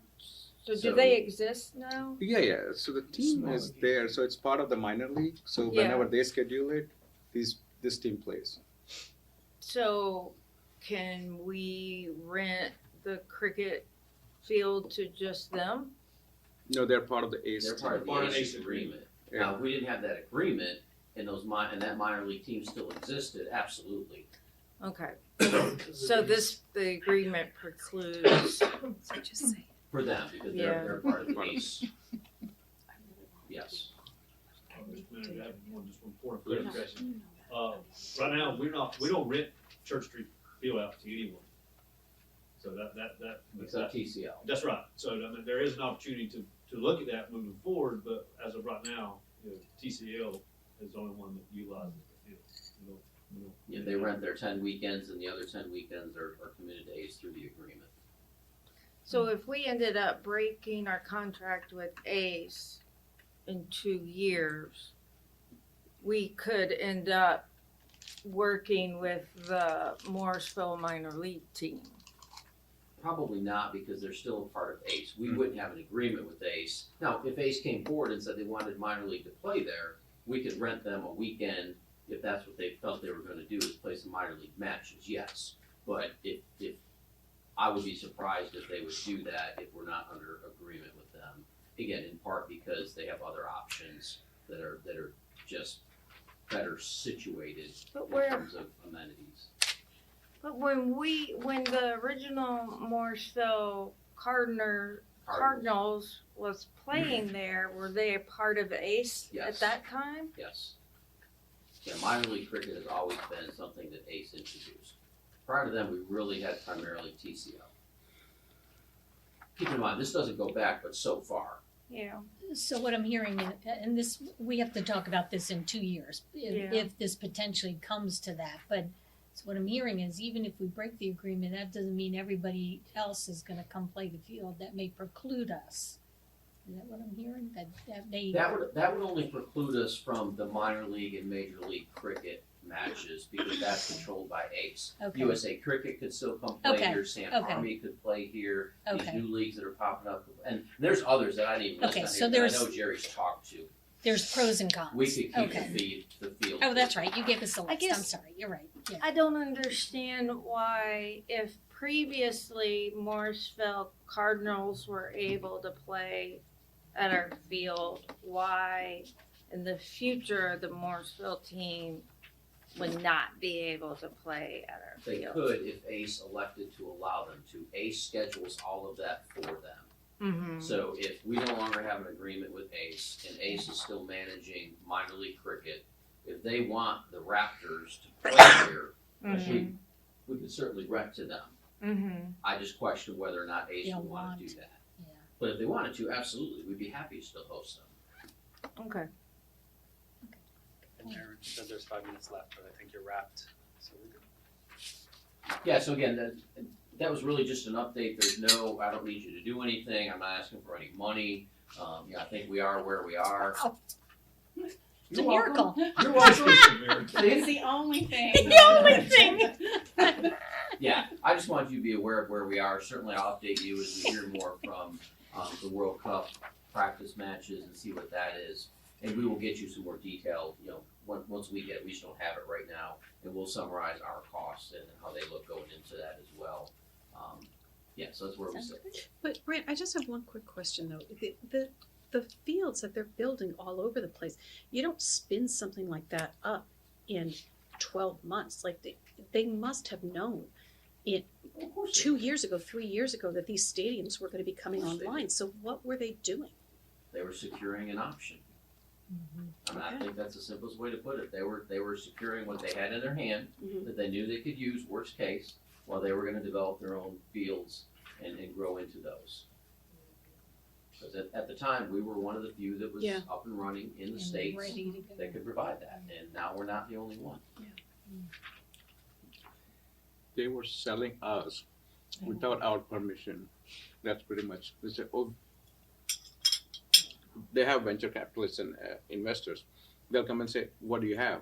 Oh, we have Morrisville ground pitch. It's a state of the art.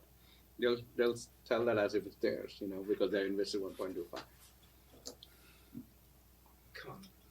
Okay. All right. Thank you all very much. It is 3:30. You're scheduled for a break, I think, till 3:45. Do you need that break? Yes, we need Yes. a break. Okay. That'll help. 15 minutes. Come back at 3:45, I was everybody. looking forward to my 15 minutes.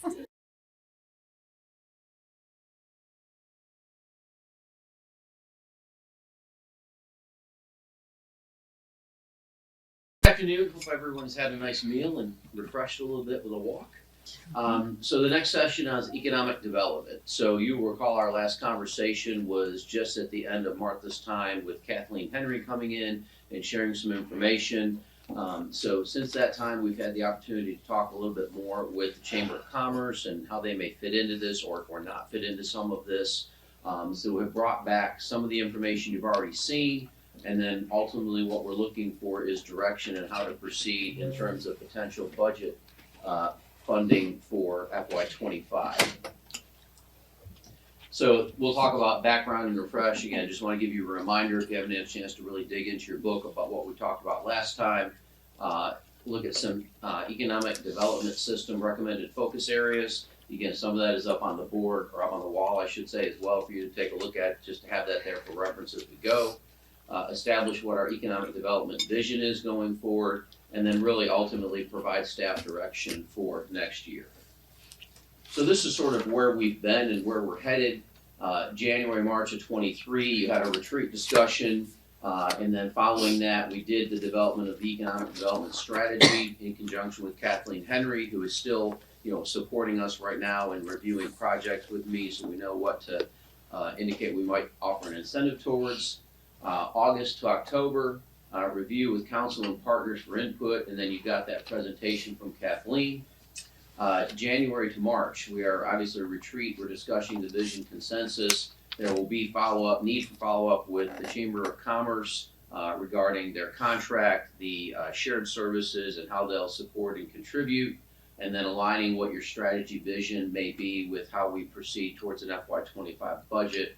And then lastly, assuming you elect to move forward, there would be some implementation of that program, continued small business development, and ongoing evaluation of the program. Mayor? Sounds great. Okay, sorry, I thought you looked like you had a question. All right.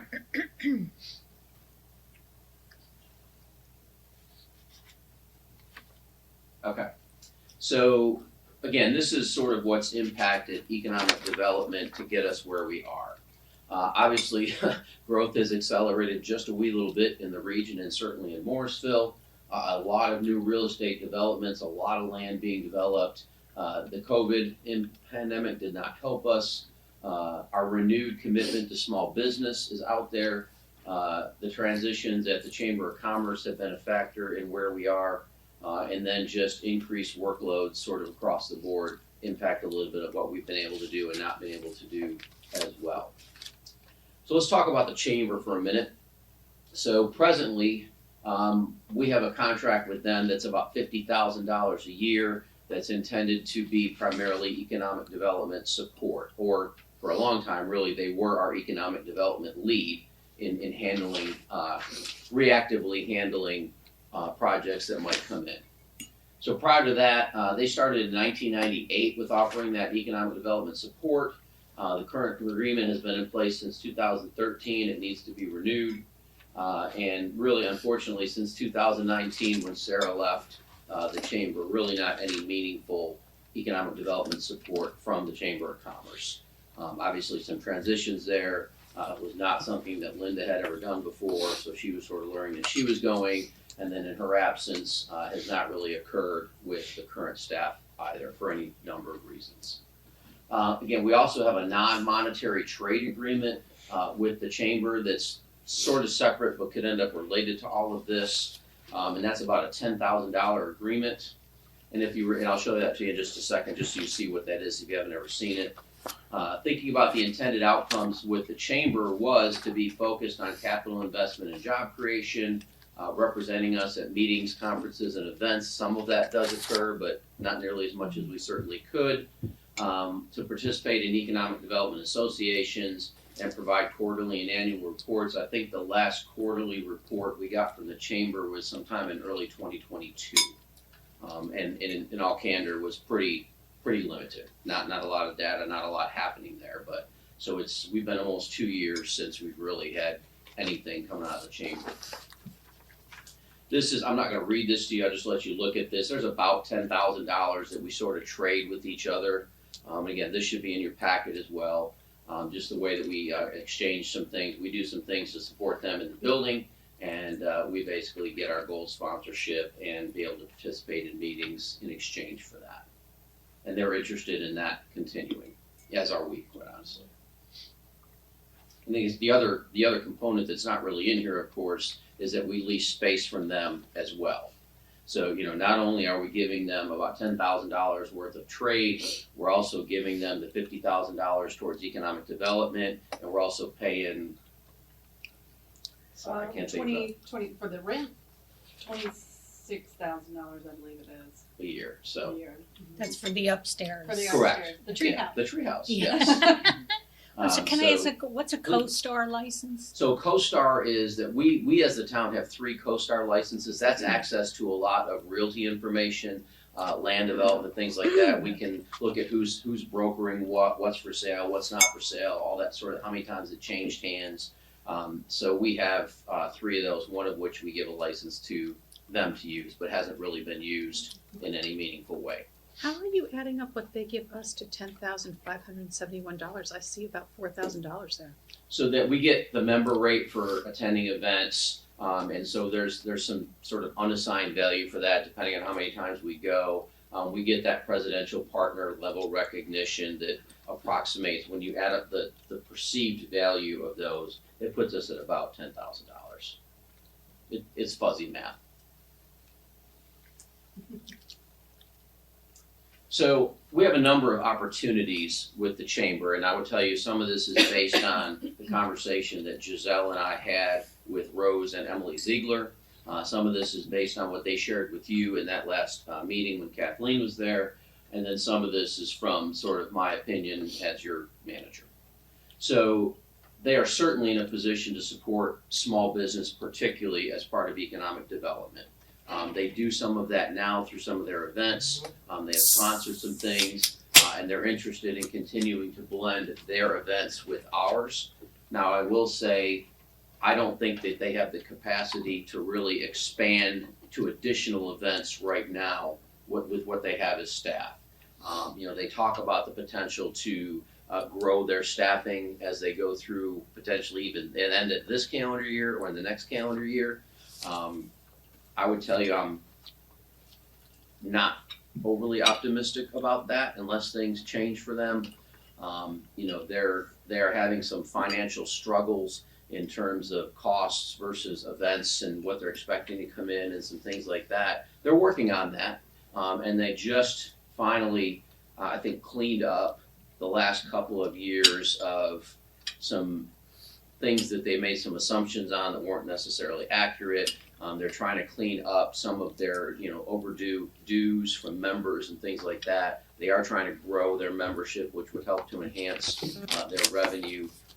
But they are in a tight position, I would say, right now. We do need agreement to be defined, clear roles and expectations. We're not ready to do that right now. I think that certainly requires more discussion directly with the council, but it's also something that if we move towards an economic development director, they would help us perhaps identify what that was or perhaps modify that over time. And then I don't believe that they're going to provide $50,000 worth of economic development strategy support to the town. Certainly not now.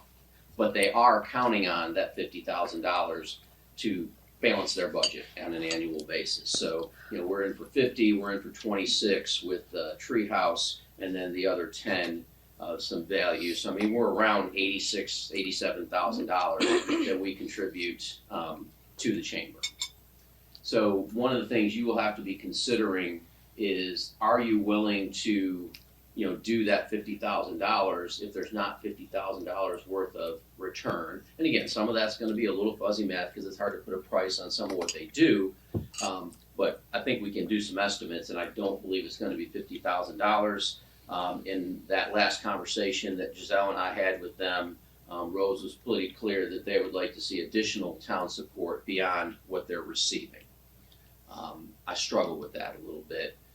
In terms of what the benefit to the town is. I think that they would tell you that every successful town has a chamber of commerce. There are other chambers that are supported by the town or a city in various different ways, but there is no one consistent way to do that, across organizations. Everybody does it a little bit different.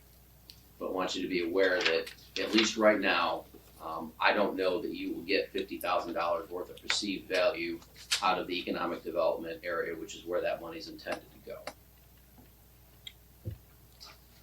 So the retreat discussion. We have goals and outcomes for an economic development strategy. So you can see up on the board, there are 3 of these that are the key focus areas that Kathleen identified with us. And then we have some priorities to consider, some foundational quick wins, along with some proactive economic development strategy opportunities. And then there's also, looking further into the future as to what this could be at some point as we grow it. Again, first thing I would suggest we need to do is to clarify relationship and roles with the Chamber of Commerce. My recommendation is that we would focus on primarily the bigger leads, the bigger fish right now, as we have been doing, and that the Chamber of Commerce focus more on small business, but not necessarily in the lead on small business. I think we've already established ourselves doing that. Sarah's done a fantastic job, supported by Julia and Aaron. We will have an ask to expand that to pick up some of what was grant money in FY25, but we see there's a clear justification with the success we've already had to grow that into a full-time position, so that we can keep growing that going forward. And then again, a conversation continues with the Chamber of Commerce on who is actually in the lead. I think at this point, based on my last conversation with them, they acknowledge a support role, but we need to clarify that before I think we go any further. Some of the things you heard from Kathleen, an innovative ecosystem is things you might want to support. Doing that certainly supports an increased tax rate and business revenue as things grow. You benefit from that. So some of the justification around doing this, making sure that Morrisville stays at the forefront of economic development as an identity and brand. And you can see the third goal over there is establishing cohesive and competitive brand identity so that we're recognized in the market as a community. When people think of life sciences, we want them to think of Morrisville. When they talk about biomanufacturing, we want them to think of Morrisville. So at some point, there is clearly a theme, a logo, I'm not using the right word, but a branding related strictly to economic development. Doesn't give up on the town, but really focuses on who we are in terms of economic development through branding. Again, we need to be intentional and proactive to those that are investing in Morrisville. I think we started to do that, for example, with Forge Nano. We've had several meetings with them, understanding what they're doing, and that's been productive. The last meeting we had with them, they're already writing us a letter of support for a grant that we're submitting for. So, they're ready to do that now. We hope that continues, but part of the way to have that continue is to stay in touch with them. And we just don't do a lot of that right now, but we could if we had staff and a plan around that. Fostering good relationship with corporate citizens who are committed to the Morrisville community. I think a little bit that goes back to Mayor Pro Tem Garamella when you were talking about sponsorships and what does that look like. There is money on the table to potentially be had by the town related to economic development, related to these businesses wanting to be a part of our community more directly by writing a check or being involved with things. So we want to continue to evolve that. And then we need to identify how you want to measure success and the importance of going back to some metrics, as we discussed earlier. I do think metrics are an important part when you start talking about economic development. It can't just be a warm fuzzy that we think things are good. We got to be able to say this work resulted in that outcome as we go forward. Again, those were some of your themes from last year's retreat that you were talking about. I don't know that a lot of that has changed.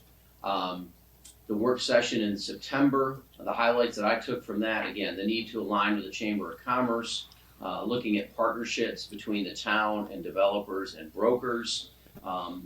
As one example, if we were working differently with Casto as an example, that might have been an easier process to talk about how we work to retain people and how we help them fit in the community and they present some of their challenges.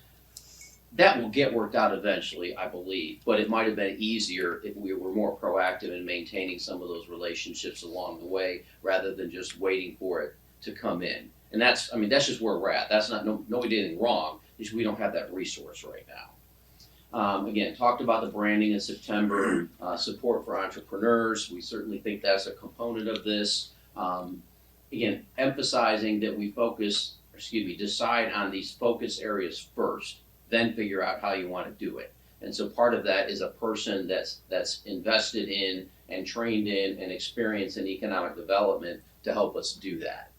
Because I can walk you through a process, but I'm not the guy to do that, quite honestly. That's not what my background is. We need somebody that has that background to help us collectively learn and grow in the context, of economic development. Again, you highlighted clear vision and how do we get known on the global map, the need for a designated full-time staff, opportunity for redevelopment. That is coming sooner than later. We've been looking at that in the future for as long as I've been here at least, and it's not that far off anymore. We are Michelle, is 85-ish% built out, 85, 87, 88, is that a fair-ish? That's a fairish guess. So I mean, there's just not that much space left. So people will continue to want to come here, will continue to want to do the things I think that you want to see done, but it's going to have to be done differently. And so that is certainly a part of economic development, is how do we manage that? And then really you were focused on stop being passive, and that's just where we are today, and we agree. There's a ton of opportunity out there. So again, these are what's up on the wall. I don't want to spend a ton of time on these, just to remind you that there were 3 primary goals that Kathleen identified. Creation of jobs, increasing capital investment, and diversified industry base. You can see what those focus areas could be about that. I will highlight the retention and expansion as something that really is a new concept to us, quite honestly. I mean, we're very good at recruiting in many cases, but we have not been proactive about retaining and wanting companies to expand here rather than go to the next big community. Second goal, community advancement, collaborative efforts, and sustained economic progress. Again, small business support is there. I think I take that you are clearly committed to that through what you've shared with us previously and where we are. Regional engagement is a possibility, and so we want to continue to work in that area. We're going to have to prioritize some of these. And then your third goal, cohesive and competitive brand. And again, that connected community, and that's your marketing strategy. And then how do we focus economic development to tie it in as another component of the town that's focusing on quality of life, in addition to any other number of departments that work on that and focus on that. Again, the foundational quick wins, these again come from what Kathleen shared with us. They're also up on the wall. I'm not going to read all those to you, but you've got those in your packet. You've seen those before. The second component of priorities is being proactive. Again, we've said that several times. We'll probably keep hearing that during this discussion. Again, not going to read all those to you, but a lot of opportunities there for how we could potentially be proactive. And having an economic development director would help us better understand what we're best suited for, what might work best for us now, given the staff we have, what it might look like in the future. And then again, where could we go with those resources as we start to develop and go forward? I think that there's a lot of opportunities in the future to consider as well. Questions up to that point? Don? Yeah, I had a couple of questions. So you mentioned that the chamber was looking for additional support from us. Mhm. So what does that entail? I think that no specifics, but the impression or perception I had from that conversation was that they feel they're a very valuable asset to the community. I don't necessarily disagree with that. And that they feel the town should be doing more to support them rather than let the chamber feel like they have to raise their own monies and exist as sort of a complementary but separate. My words, all this is my words, not theirs, but that's what I took from that conversation is I think that they feel like we should be doing more to support them and help them grow in the community. I mean, shouldn't they help define what that looks like? Oh, absolutely. Absolutely. Yeah. And then I was curious to know, like with the dues that they receive from the membership, how much what does that end up being per year? Do you know? I do. I have that. I get copied on all of their budgetary stuff. See if I just got it the other day. And then, And yeah, please keep asking. yeah, while I look. my last question, and maybe I'm just ignorant, but with all the developments that are currently in progress right now with Spark, Pathway, the battery facility being built, why is there some need that has been like some critical need that has been identified that why do we need economic development? Fair I mean, question. I think back to when I was growing up in McDowell County, Marion, North Carolina, where all the textile mills were closing, the furniture mills were closing, and they had this little I don't even know if it was a chamber, but some sort of nonprofit where they were working on economic development because that county desperately needed to bring in new companies. But I don't think, Morrisville obviously isn't in that same sort of situation. So what is the problem we're trying to solve here? So I think the problem that we're trying to solve is to remain competitive moving forward, because many, if not all, of our peer communities in Wake County have standalone economic development teams, anywhere from a 2 or 3 person department to much larger depending on the community.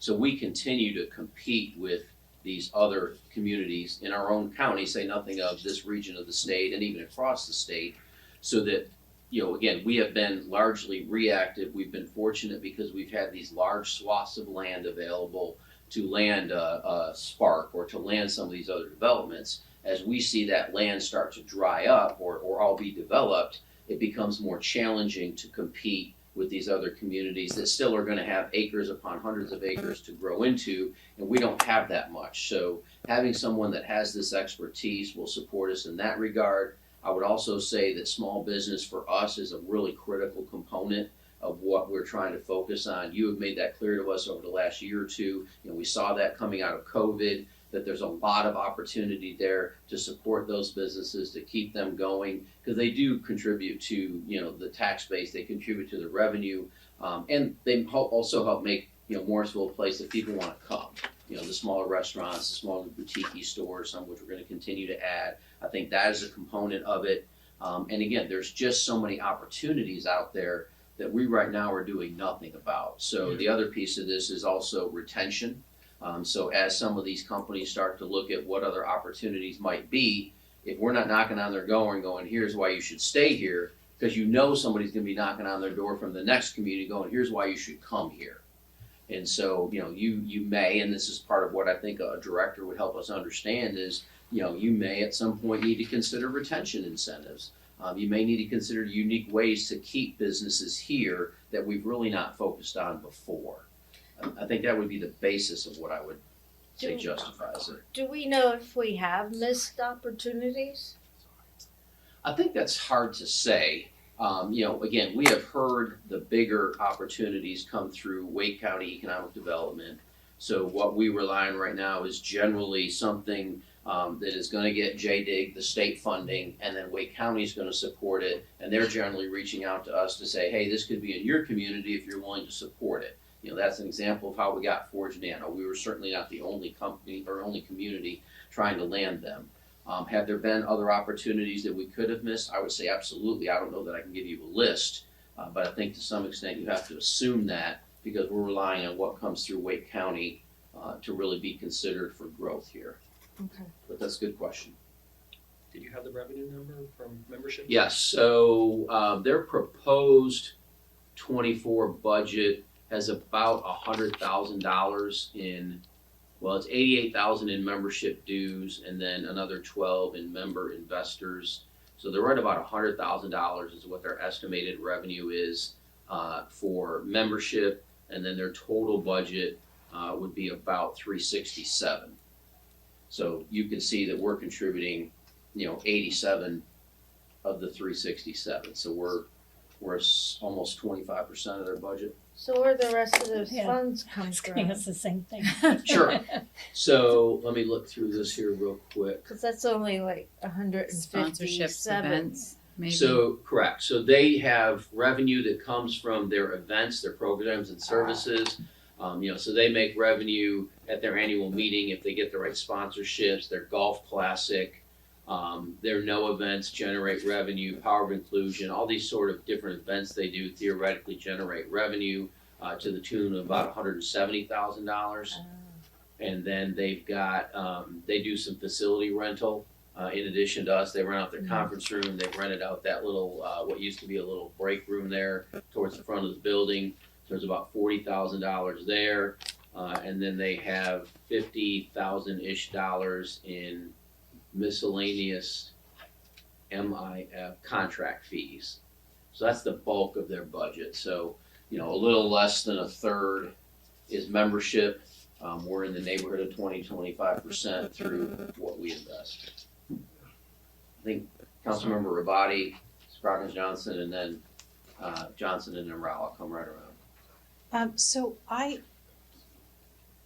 All right, so we are talking about hiring an economic development director for the town. That's this slide. That's where But- we're headed, yes ma'am. Okay, so, but the thing is, if we are currently paying $50,000 to the chamber for economic development support that they are not providing, to me, that's $50,000 that could go toward the salary of an economic development director. Now, having said that, I have a couple of questions.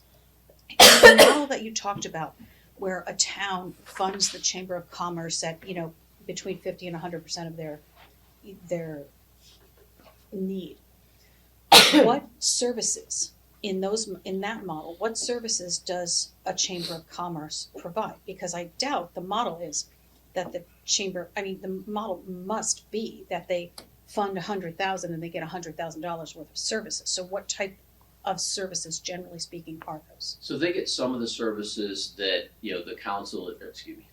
the chamber is proposing to provide in terms of economic development. They may support small businesses as well and do some of that. But I think you will find in some of those communities, the town is just lending support to the chamber existing as a resource. They're just basically giving them cash to survive.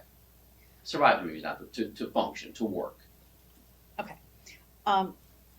Is there any type of proposal on the table what types of services do they say they can provide? What expertise are they exactly? Could you just find? So I don't Fine know point that that for me, they please. purport to provide expertise. I think they purport to be more of the convener, to bring small businesses together, to bring some of their larger corporations together, to provide training, to provide exposure, to support things that the town wants to do with small business. I don't know that they see themselves as really doing any of the significant work as opposed to supporting events, supporting town initiatives, and playing that role. And again, some of that's, I think, the conversation to be had in more detail with them over time.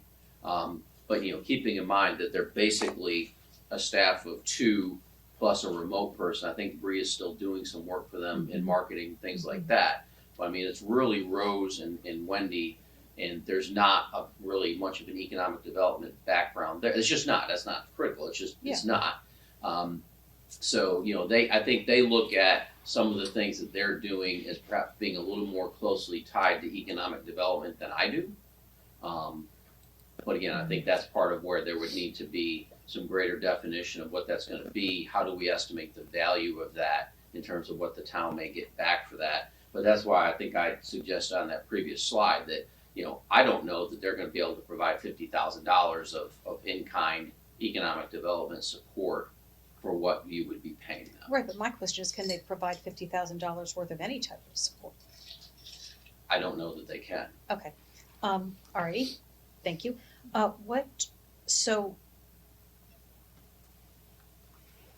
shoot, I really just had it. All right, so what types, is business membership in the chamber increasing or declining? I believe it has declined. They're trying to stop that and have it grow. Okay, and what type of outreach are they doing to make that happen? And what type of services are they providing to their members currently? Like what type of value-added services that make businesses want to join the chamber? So I don't have a lot of information on how they're doing their recruiting. I've not been a part of that. I just don't know that. I think in terms of the services they're providing, again, they are consider themselves to be a convener. They are doing networking. They're doing like these life sciences events. They just did one at Azure where you can go up and tour the facility and some of that sort of thing. They are supporting smaller businesses with ribbon cuttings and bringing people to them. They offer some services. But again, I think this would also be a good conversation to have, to ask them some of these questions and walk through it with them. Because I also don't want to speak entirely for them. They may have other things, but again, you saw a list from them back in September. My opinion was that some of that list was a little bit of fluff. just to be honest, I mean, if you wanna know what I know or think, they do some of that, but some of the things that I think that were potentially being tied, to economic development were pretty loosely tied. And just lastly, following up on Donna's question, if we're already getting leads on incoming development from Wake County, Economic Development. and that's working, and we're getting high quality leads from them, and isn't reaching out to current businesses and doing some of the retention work, isn't that something that we could outsource to the chamber? Because I feel like this position is going to be expensive, and I want to make sure that what we're, to Donna's point, I mean, do we need a director position for economic development when the Wake County system is already working, and we have a chamber that needs to provide value-adding services, and is, because they know business owners, is already positioned well to do some of that retention outreach? I think they may be able to help us with some Okay. outreach.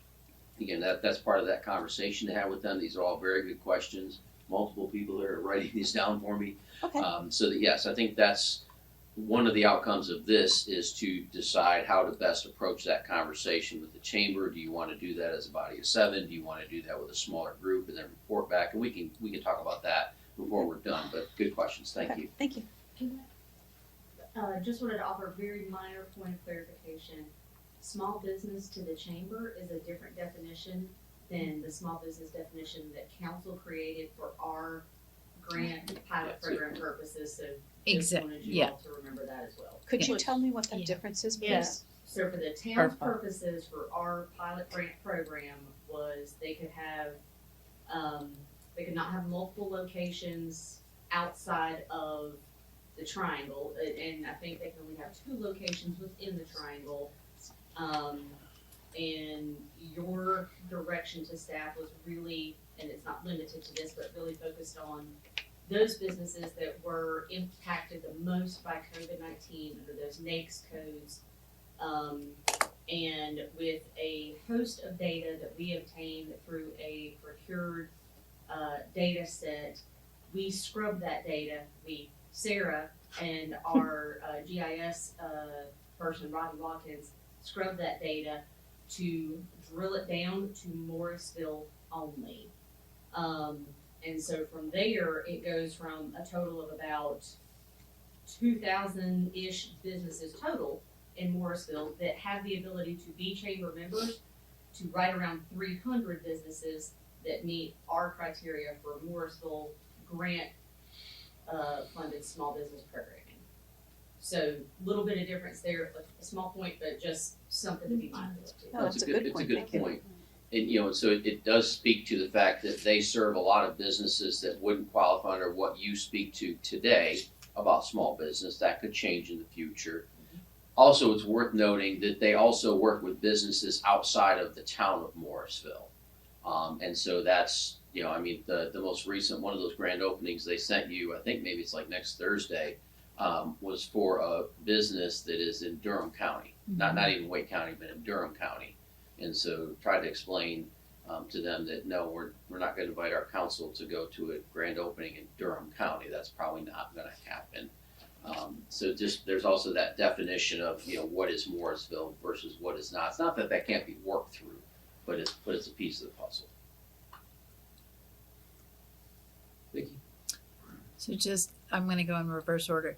I do think that we can partake in some Durham County businesses if they're within the jurisdiction of the town. Agree. And we have very small amount of land that is part of Durham County. But I recall we have like some living spaces that sit on both ends of the county. Our Walmart is on both counties and stuff. So there might be some cases where we would engage. That's a fair point. I apologize. Yeah. There are ones. The one that I was talking about is Is probably like very, outside very of Durham. in Very County. Durham. I But yes, understand. there are a few that Yeah. certainly would. And I raised that point because it's like we struggle as a town sometimes with the Wake County schools, and there's Durham County schools, and that county thing. We are a town that has jurisdiction of a town, so just recognizing that. So to my line of questions relating to your request, I like Councilmember Robati's challenge of what if we continue to provide a $50,000 amount and we're not going to get the ROI for economic development, but maybe we could find a way of getting some ROI out of that, and then also looking to Wake County to give us some tips. It still would come below this staff cost. This to me is really about value creation, and economic development is important to show the membership that there's value in being a member. It's important for outside companies to understand there's value in being part of the Morrisville community. So we're not messaging our value creation well because we have challenge with our economic development partner, which is the chamber, because they don't have the expertise. But yet what's happening is we have competition for the companies to join a chamber. So I know some companies are part of Cary's chamber and Morrisville's chamber and Raleigh's chamber. So there's competition for those membership dollars between the three. And if they don't see that, even if they're a Morrisville business, if they're not seeing a value in the Morrisville chamber, they might not be members of the Morrisville chamber. So we have inherent competition within the triangle, which is unique because usually you don't have that many close communities competing. But it's really about investing your dollars and getting something back. And so questions about what other towns do, I think you did elaborate about some of the types of relationships and partnerships that other towns do. But there's also downtown development authorities and non-town related authorities that will cater to businesses and take membership dollars away from what would be Morrisville chamber dollars. So we're in a world of competition. We have to think about the chamber as a competitor. What is their competitive advantage? What is our advantage when they're working ideally? And I struggle with that because we could take a staff position for economic development inside the town, but the chamber still is not functioning as we would want it to do. So I like your idea of kind of looking at Wake County and also having some expertise there, but I don't think fixing this problem is a director at that level at this time. I think we need to think more about what do we want Morrisville to have for economic development overall, and then who fits into that as a secondary. Look at the problem first. Okay. Thank you. So I forgot to write down the number. What was the total budget again for the chamber? 367. I think that's proposed. I don't know if it's an adopted, but it gives you a reference. Thank you. I didn't write that number down. I wanted to make sure I write that down. So there are a lot of questions that I need answers to directly from the chamber. So I am this idea of having a joint meeting. I think we need to do that and have a list of questions ahead of time.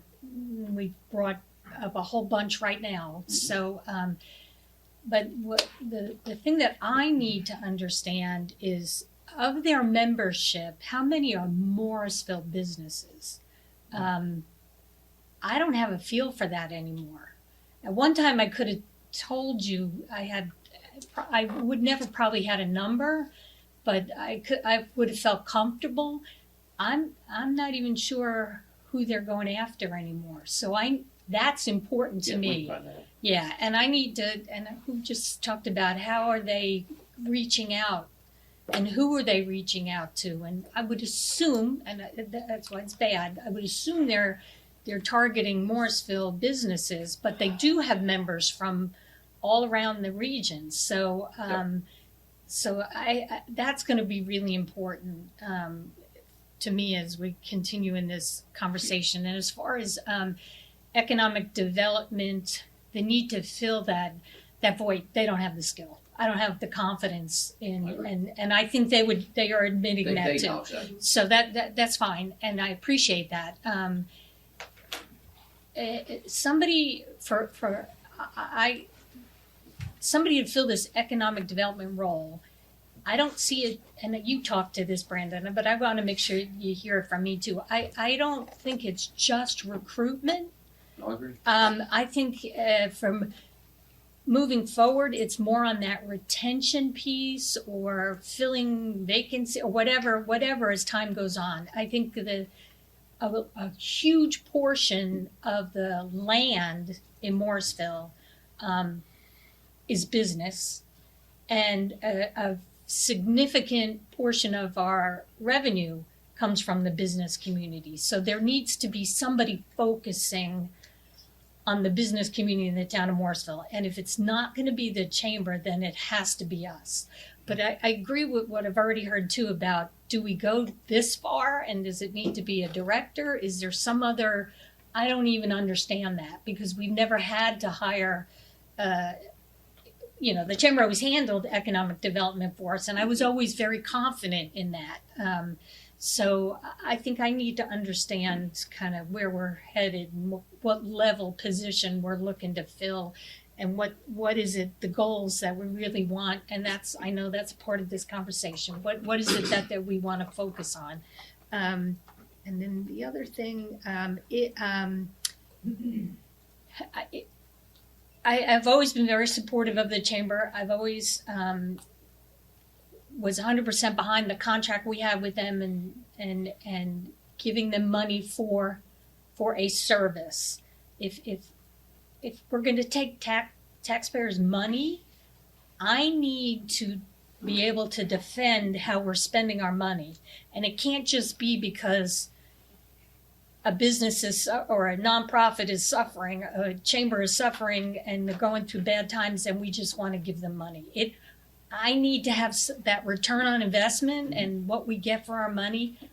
I need to be able to understand that so I can share that with the public and then be confident in that. So for me, it can't just be that we're having a coffee event or we're having, I need something substantial.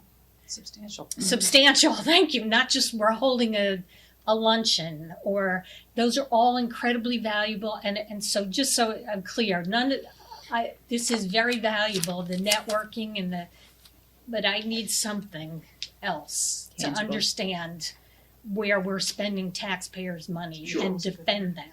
And I think that's part of forget the director for now, just that's part of having an economic development person that has that knowledge, because, one of the things that the chamber shared when the four of us spoke was that they felt that we had not given them enough direction about economic development to know what they should be doing. So that's coming from them. But I would also say that, they may not necessarily know what they do or don't have the capacity to do, because they just don't know what is best to do. So that us having a staff, I get it, it is, but having us with an informed, educated staff person may be able to evaluate, okay, here's what I hear you want to accomplish with an EDS, Economic Development Strategy, and here's how the chamber could help us if they're willing. And I think they're willing, as long as it doesn't really involve them needing more staff, or they're gonna ask for you to pay for that additional staff. But if Just- they don't I'm have just- the skill set to help us in the economic development space at all, I'm sorry, Liz, I know No, it's your turn. If they don't have the skill set to help us in this space, how is more direction gonna, And more money. and more money? Yeah, the money I have an issue with. I do think that there may be capacity that they have to do things. Some of the things they're doing might be highlighted as, this is useful. You're right, some of the smaller things are helpful. But I think there is, if an economic development staff member knew better how we could proceed, given what your guidance would be, they could potentially recognize what the chamber either does or could do and say, you could do this and it would be helpful to us. And it may not require them to have a skill set to do it, but again, just to be the convener, to be the person that provides the event or whatever that might look like, there's some opportunity there. I'm not suggesting I think it's $50,000 worth of opportunity. but I do think there's some opportunity there that we could better, research and understand. Okay, and I just have two more points to, and I wasn't shaking my head at you, Ann. I was shaking my head going, oh my God, you're so right. See, that's injecting that positivity. As far as, you said they're looking for above and beyond what we're already giving. I'm not sure, I'm not sure I can even justify what we're doing right I now. understand. So the fact that we want to add more on top of that, I'm not sure I'm going to get there for this budget year. So Oh, and I'm not just- suggesting that. Okay, I okay. only share that with you. I'm sorry if I wasn't clear. No, I share that's that fine. with you for context. Okay. I think it's important as you go into the discussions with them of hearing what I've heard from them, and they may clarify some of that. They may change their mind on some of that, but those are sort of the two things that really stuck with me after our meeting with them.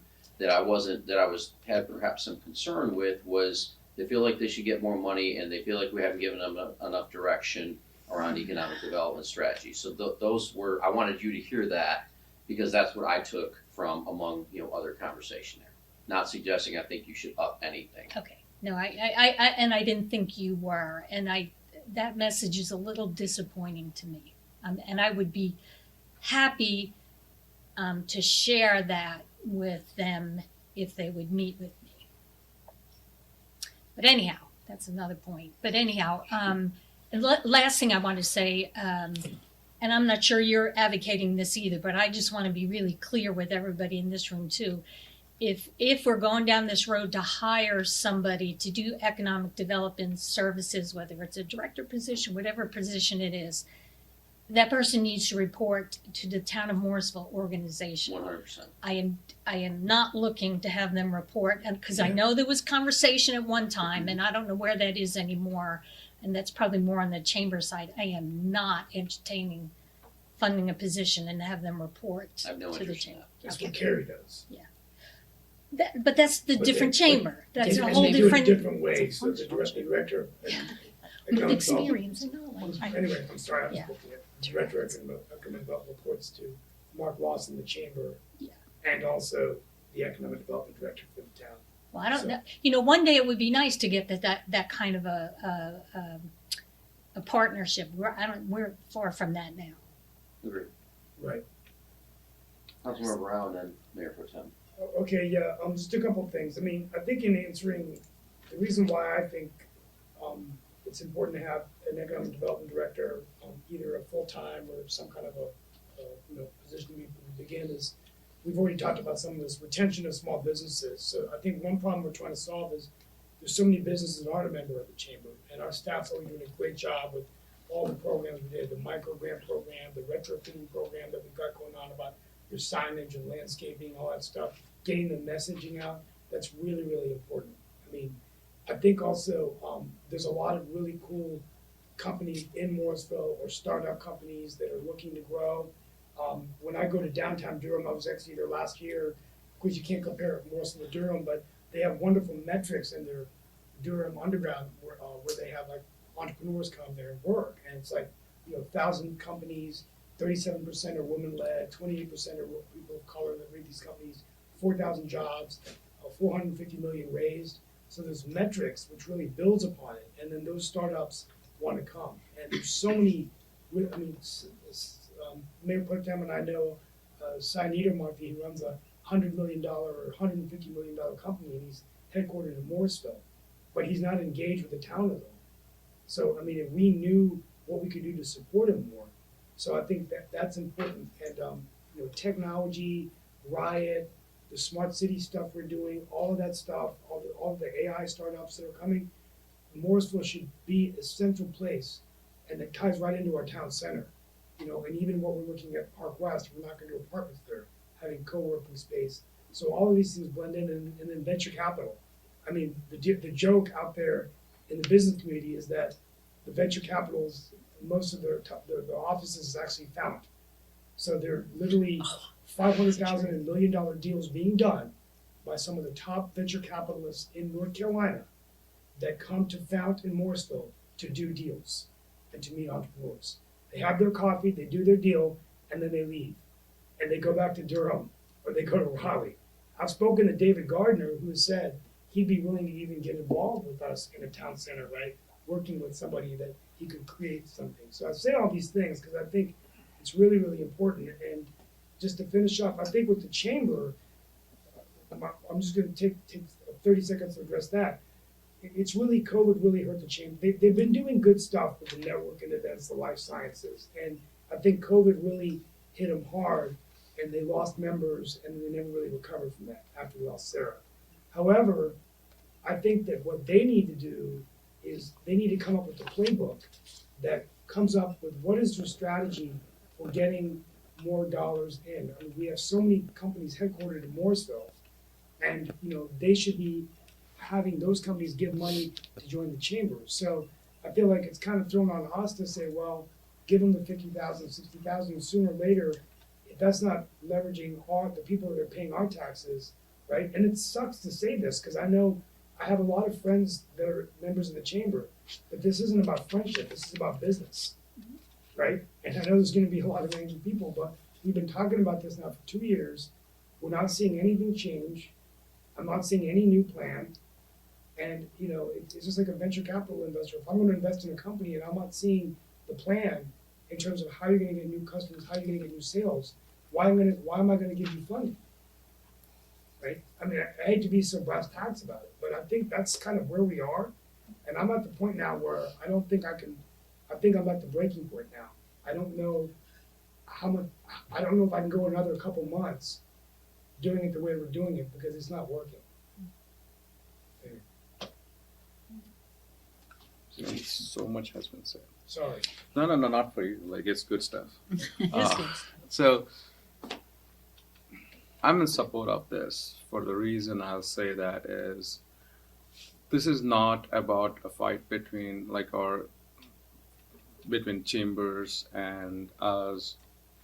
I'm thinking even about it. It's the branding of what Morrisville is. When people read in the triangle business that Invite or something, Invite, they stepped out. That's a huge thing. The name carries, okay, people are leaving businesses. So we don't want to create that kind of a thing. I missed that meeting Wednesday where vacant spaces are there. All these big buildings, office spaces are empty. So we have to work with the economic development to create that kind of a structure so jobs can come inside, because all these guys who have big buildings, Perimeter Park and others, are hurting because there's no brick and mortar with the COVID. Everyone is virtual and all kinds of startups. Sarah was excellent, and I appreciate her more than ever, because at the time I used to, say, oh, get me two at a time and those kind of things. But Sarah was critical because she came from the Riley Chamber. She had a plug-in what was happening, and those relationships matter. This person, whoever it is, has to have that kind of a say while they're doing. Holly Springs, out of nowhere, Dick Sears, basically created the economic development there, and that's the reason they fought with Morrisville for the Dyson Fujifilm. They have there. So now you see a lot of businesses coming there because they created a whole engine of economic development there. We are fortunate that we did not have to do those kind of things, but only up to a certain level. If we had Sarah, I would say, hell no, we don't need this. Sure. But that's not what we are. We have to keep growing. It's pretty competitive out there. And if we don't take the step now to do it and say, I'm not looking even for 50,000 here or there. It's like, we want businesses coming into Morrisville, period. Let it be small, let it be large, it doesn't matter, because that is the footprint and the kind of impression we got to create. Now, question I have is, as Ann and Liz were saying, we're giving them 50,000. I was thinking, can't they hire Kathleen on the other side to use her services to get her 50,000 out? They are using that $50,000 to operate with. I would say they do not have any capacity to add anyone or any consultant, given what their budget is. So is that money all going towards hiring people, or what does it going towards? I mean, it goes into their budget. No, but General forget fund. about the budget. What are they using? The 370 or 360 Salaries. salaries, right? What about replacing Rose with somebody else? So the expenditures look like they spend $63,000 on their programs and services. They have $168,000 in salaries, about 209 total in payroll expenses. So 63 for cost of programs and services, 209 is payroll. Okay, that's fine. 209 is 34 fine. is facilities and Yeah, equipment. yeah. So it's fine. So basically, like, leadership matters too, of what it is. It is, yeah, we can fund all that we want, but if the value is not coming, is the Board of Trustees looking into it closely? Because you're a member of that, right, now as a manager. So the board is not talking really about economic development much at all. Not forget about economic Why development. Forget for economic development for a second. Like the whole structure of chambers, is it, in their opinion, is it running fine right now? So I don't meet with their executive board. I mean, I sit in the general board of directors meetings. I think that they acknowledge that there is work to do. I think they have some concern about, how events are planned and what turns into revenue and what does not, and how do they grow in sort of what they're doing right now. Okay. But, again, that's a volunteer board, and they tend to take a lot of direction from their president. And so sometimes that's how that's relayed. To Councilmember French's question, why not? I can't answer that question. So that's a really good question, though. It is. So I mean to say, I would 100% put money on this, because even though it looks 170 to 200, it is not just that. It is bringing businesses into it. It's a pipeline generation that you're creating. This is like in pharma industry, if you don't have a pipeline of drugs which are getting tested on, getting ready, your future is gone. So we are just thinking we are Morrisville. Yes, we are nicely located. We have 1 million square foot of space that's coming in Spark, on Pathway, and all the other places. How do you attract people inside it?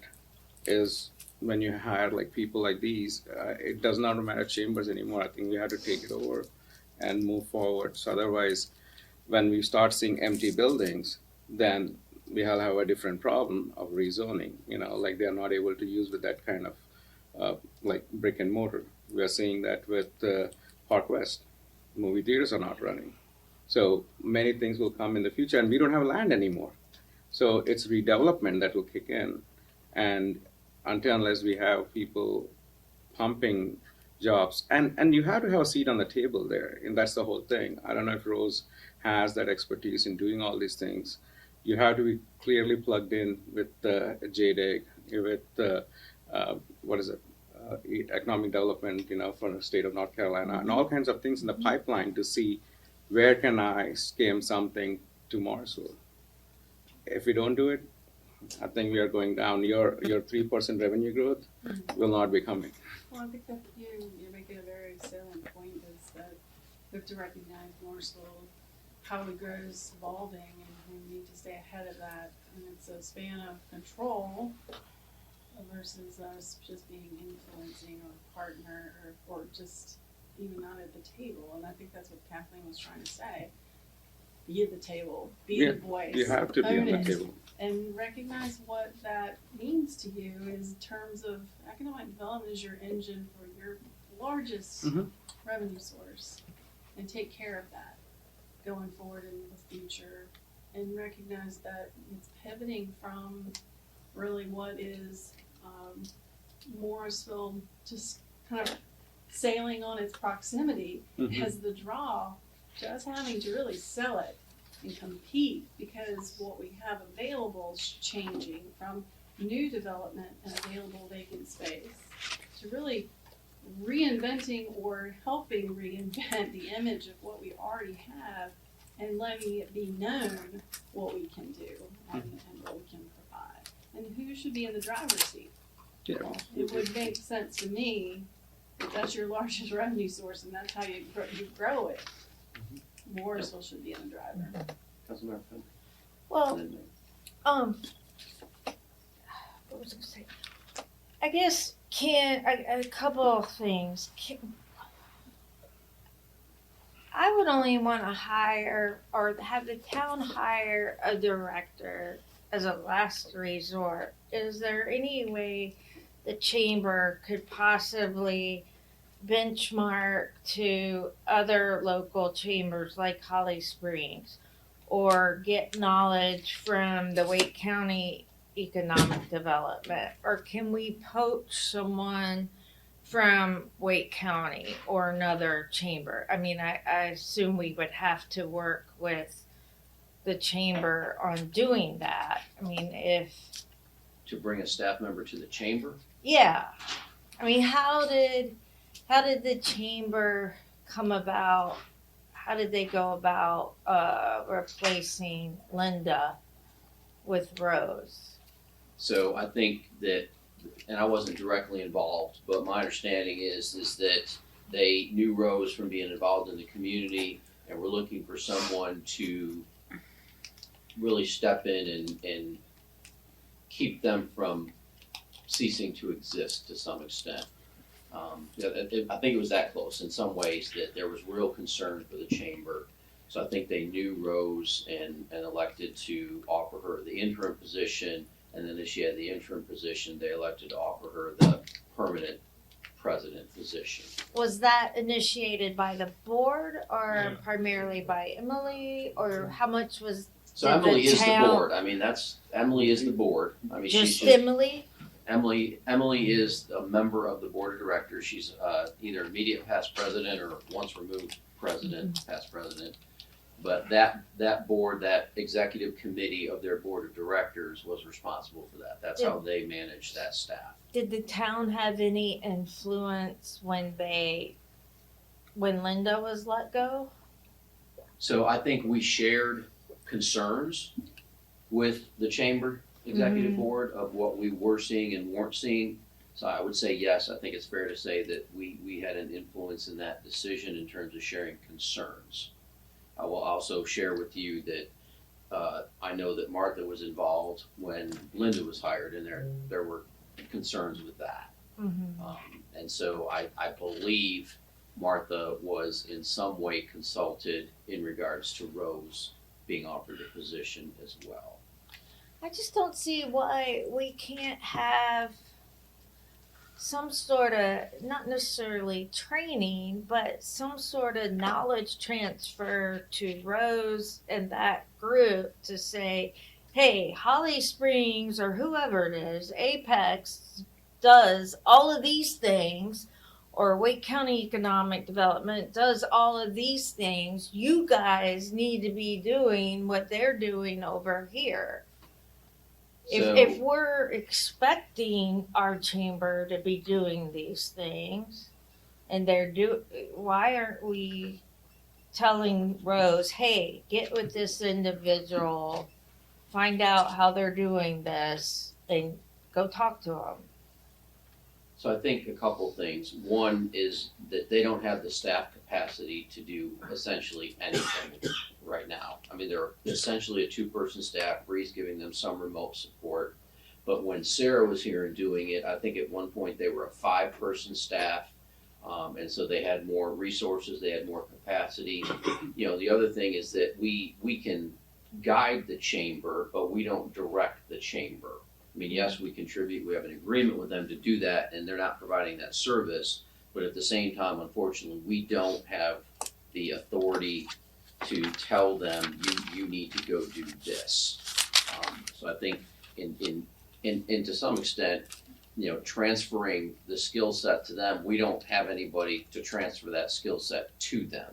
I mean, that would have to be, they would find somebody. We have nobody on staff that has economic development background of any meaningful basis. But I mean, that's not what I'm saying. I'm saying, why couldn't we work with like Emily and suggest to Emily to have Rose go talk to someone in the Holly Springs Chamber, someone in Wake County. And why? And then my other why if the Morrisville Chamber had 5 individuals before, why did they only have 3 now? COVID. Okay, we're not in COVID now. Membership, they don't have the They have funds. not recovered, I would say, from So where they they don't were have the pre-COVID. money to have. Oh, absolutely not. Okay. No, absolutely not. They have no financial capacity to add staff. They have no resource capacity to take on the work with the staff they have.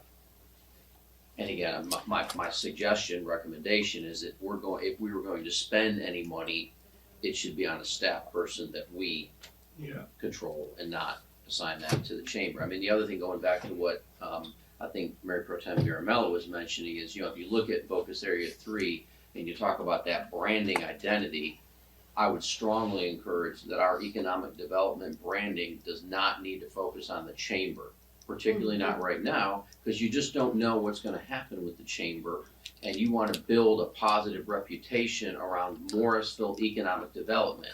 If the chamber can support that, I think that's a great. But tying yourself to an unknown, I think is dangerous for us. It could be a huge step back rather than small steps forward. What other municipalities in Wake County have an economic development person? Cary, Apex, Fuquay, Holly Springs, Garner, Raleigh. I'm not sure about the northeast municipalities. So we're the holdup. It's been a shifting trend for Yeah. a while now There's signs that and there's it's been moving, that's becoming a thing that towns have a bigger role in. Does it Wake seems over the Forest? past years. I assume they do, but I can't tell you that for sure, but I assume they do. We'll find out. Gotta love Google. Love it. So I think what you've seen in, and I can speak a little bit to Garner just from my experience, is, Garner started out with having a person that was part of their downtown development authority that wasn't a part of the town. The town paid some money into supporting that position because it did work that supported the town's initiatives, but it was an individual. And then over time, that individual actually joined the town as an assistant town manager and was replaced with another person. And then as they started to grow the downtown, they also recognized there were opportunities. A lot of this was right before they landed Amazon. So they went out and hired an economic development director because they recognized there was more going on, that we're really just a few years behind where they were to some extent. So they hired an economic development director, and then they brought that downtown development team onto staff. So I think they're a 3-person team right now. They have an economic development director, they have an economic development staff person, and then they have a downtown development person that's a part of that. And I'm not suggesting we jump to 3. I think there's steps for us to take, but I think you will find similar things across the county as they've grown into that. But most of our peers have recognized the need to be proactive in economic development, or we're just going to get left behind those that do. So what positivity from hiring you saw, like in Garner, taking that example? Oh, so Amazon was one example of, I don't know that Amazon would have been landed without, but again, Garner's also interesting because they have an economic development authority that is still a standalone, that works with the economic development staff in Garner, but they can raise money as an independent, not part of the town, to support those kind of things. And when you connect with the right people, you can raise a lot of money that they can then turn around to support, business growth and other things. And they also have a chamber on top of that. They do have a chamber of commerce. I can't speak to it lately, but when I was there, we're very active chamber. You done, Donna? Yes, sir. In fact, I think I actually went in front of you. Wake Forest does have an economic development. So we were really fortunate that the business side we didn't really have to pay that much attention to. We had Carolina Ungaro and then Sarah Gaskell doing really good stuff, and then COVID really showed us where we were a little lacking. They haven't recovered since then. So now I think that it's the time to take the lead and bring that internally as a start. I agree with a lot of what Satish said about the ability for us to do that internally and grow our businesses. And I'm very fearful that our largest part of our property tax may be at risk going forward if we're not able to fill up Spark and we're not able to fill up Discovery. Invite leaving was disappointing. We don't want to have people writing articles like Wells Fargo's building is empty downtown in Raleigh. We don't want to go that route. And in order to avoid that, I think it's important to hire a director as staff is bringing forth to us. And a lot of that, I think, will help the chamber in that it will demonstrate to the businesses that we are supportive, very supportive of businesses of all sizes. Sarah worked in the Lenovo, in the Fujifilm. She was up at the treetops. She was going to life sciences conferences and things like that. That our person can do that and really get our branding out there and make a difference for us. I think that that will inevitably lead to the board of the chamber finding someone more like a Sarah to complement our internal hire. And I think that that will really change the dynamic, and the value of the chamber will become really important for supporting all our small businesses. We've actually taken a lot of that internally too, but what they're doing is really the face of the chamber is really strong in the no area, in life sciences. What they're doing really well. They just don't have the capacity to be economic development. So I think that continuing to support them for another couple of years until this person really takes the lead and helps them along, as per what Donna's saying, we need a little bit more expertise, a little mentoring in that space. They know what they need to do, and I think when our person is able to provide that in a nearby place, I think it'll really help. So I think that we can demonstrate the importance of our businesses by investing in this person, and then I think a lot of things will change. I think it's a trajectory point, a point of inflection that we can regain where we were before COVID and grow even stronger. But one thing to follow up on is the guidance you're asking for. I mean, I think a number of us are supporting this position, but funding the chamber, are you asking that we want to stay as is, or are you reevaluating that?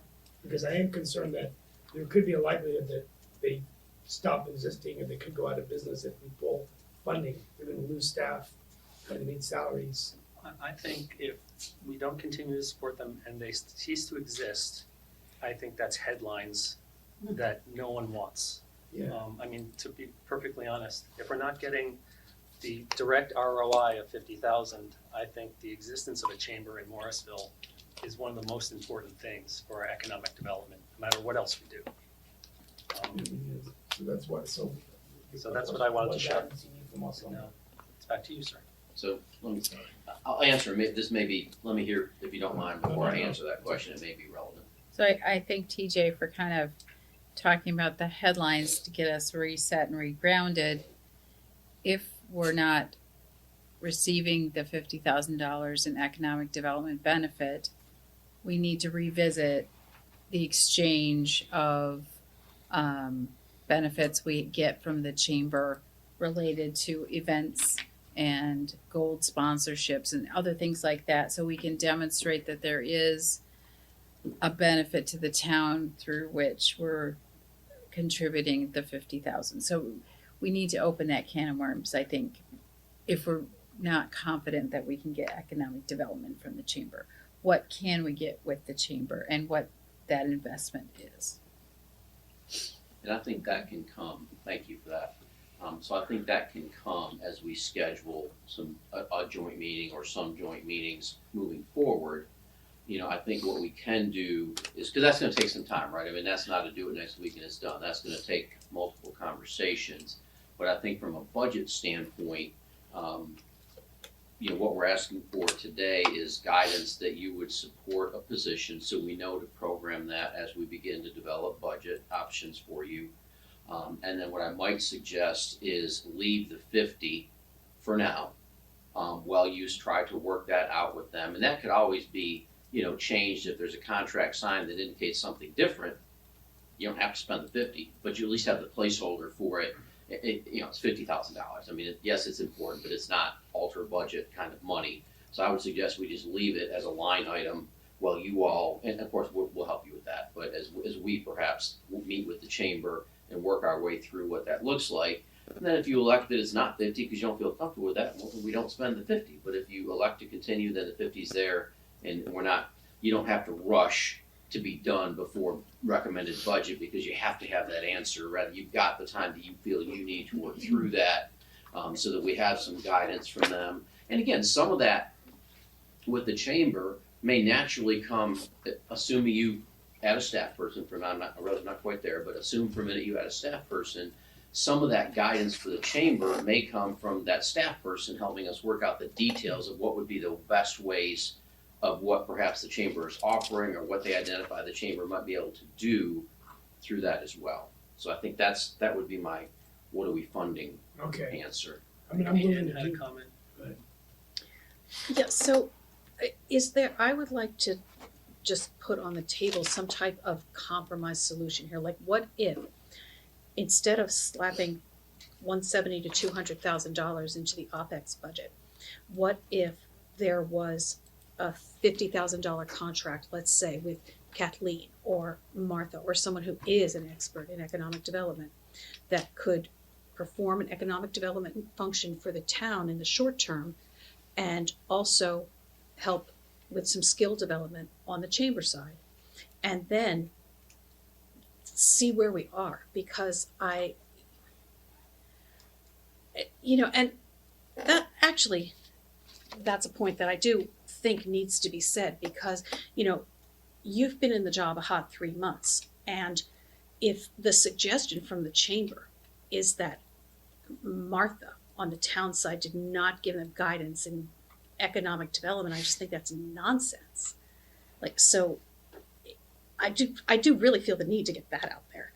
But anyway, I don't know. I just think all of this, when we don't know what's going to happen with the chamber. I mean, I think the chamber should be doing economic development. If they're not doing it now, then we need to figure that out. What have you shared with the board? I know you said that you shared some concerns about Linda. What have you shared with them about the current situation with the chamber? So the conversations with the chamber have really been the conversation that you had with them in September. I think Martha had some conversations with individuals, but not necessarily with their board about this. And then again, Giselle and I had a conversation with Rose and Emily, but not with their full board. So I think that there's, the full board would need to hear some of this, may need to be a part of these conversations, whatever the chamber might identify. I would say that the likelihood of the chamber taking the lead on economic development again is currently non-existent, and in the next year or two could evolve to being a possibility, but I have reservations, to say the least. Under their current leadership, correct? Correct. So, okay, that's it, thank you. If we hire a person, we're committing. It's not a board that might let them go. I mean, we got the best that we could given the situation of the chamber, and the chamber continues to exist. I think it's important to invest in a professional, internal person on our staff to really turn this around. I don't see it happening with a $50,000 consultant. We have Kathleen Henry. She gave us the playbook, but she can't execute it, and the consultant is just going to be here and then gone in a year or two. This is a long-term director that will be with us and to get us through the next 5 to 10 years. Right, but TJ, that's fine in the vacuum of this conversation. Sure, let's add a director, let's add a staff. But I'm saying is this something that I just think we need to be clear that we're identifying this then as a priority on which we want to spend $200,000 this year. There's a whole ton of things that we could spend $200,000 on. So, which I guess, if everybody's already there, then great, but I'm just saying that it's fine.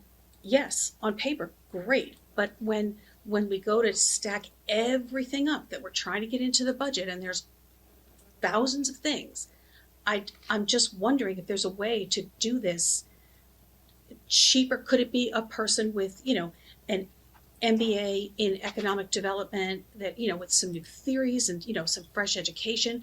Could it be that person? Does it have to be, A senior a person. senior person? Like what, Maybe it could be, someone younger, I'm just saying. fresher. I'm just saying that I would like to look at like this. I don't see this as the only plan, is my point. There's always options. So and I hear what you're saying, but this 170 to 200, even if it's 250 to, even if it's 300, it's worth every penny because it is getting jobs into Morrisville. It is creating what people are leaving out. It is creating a whole sense of like branding that you have a seat on the table from the rally chambers, from the JDIG. That's the whole pipeline that you're creating. It's not just about this position. It is about how to have those relationships, and Sarah had that. If Sarah had that, if we have a Sarah on the economic chamber right now, I would say no. Right now we don't.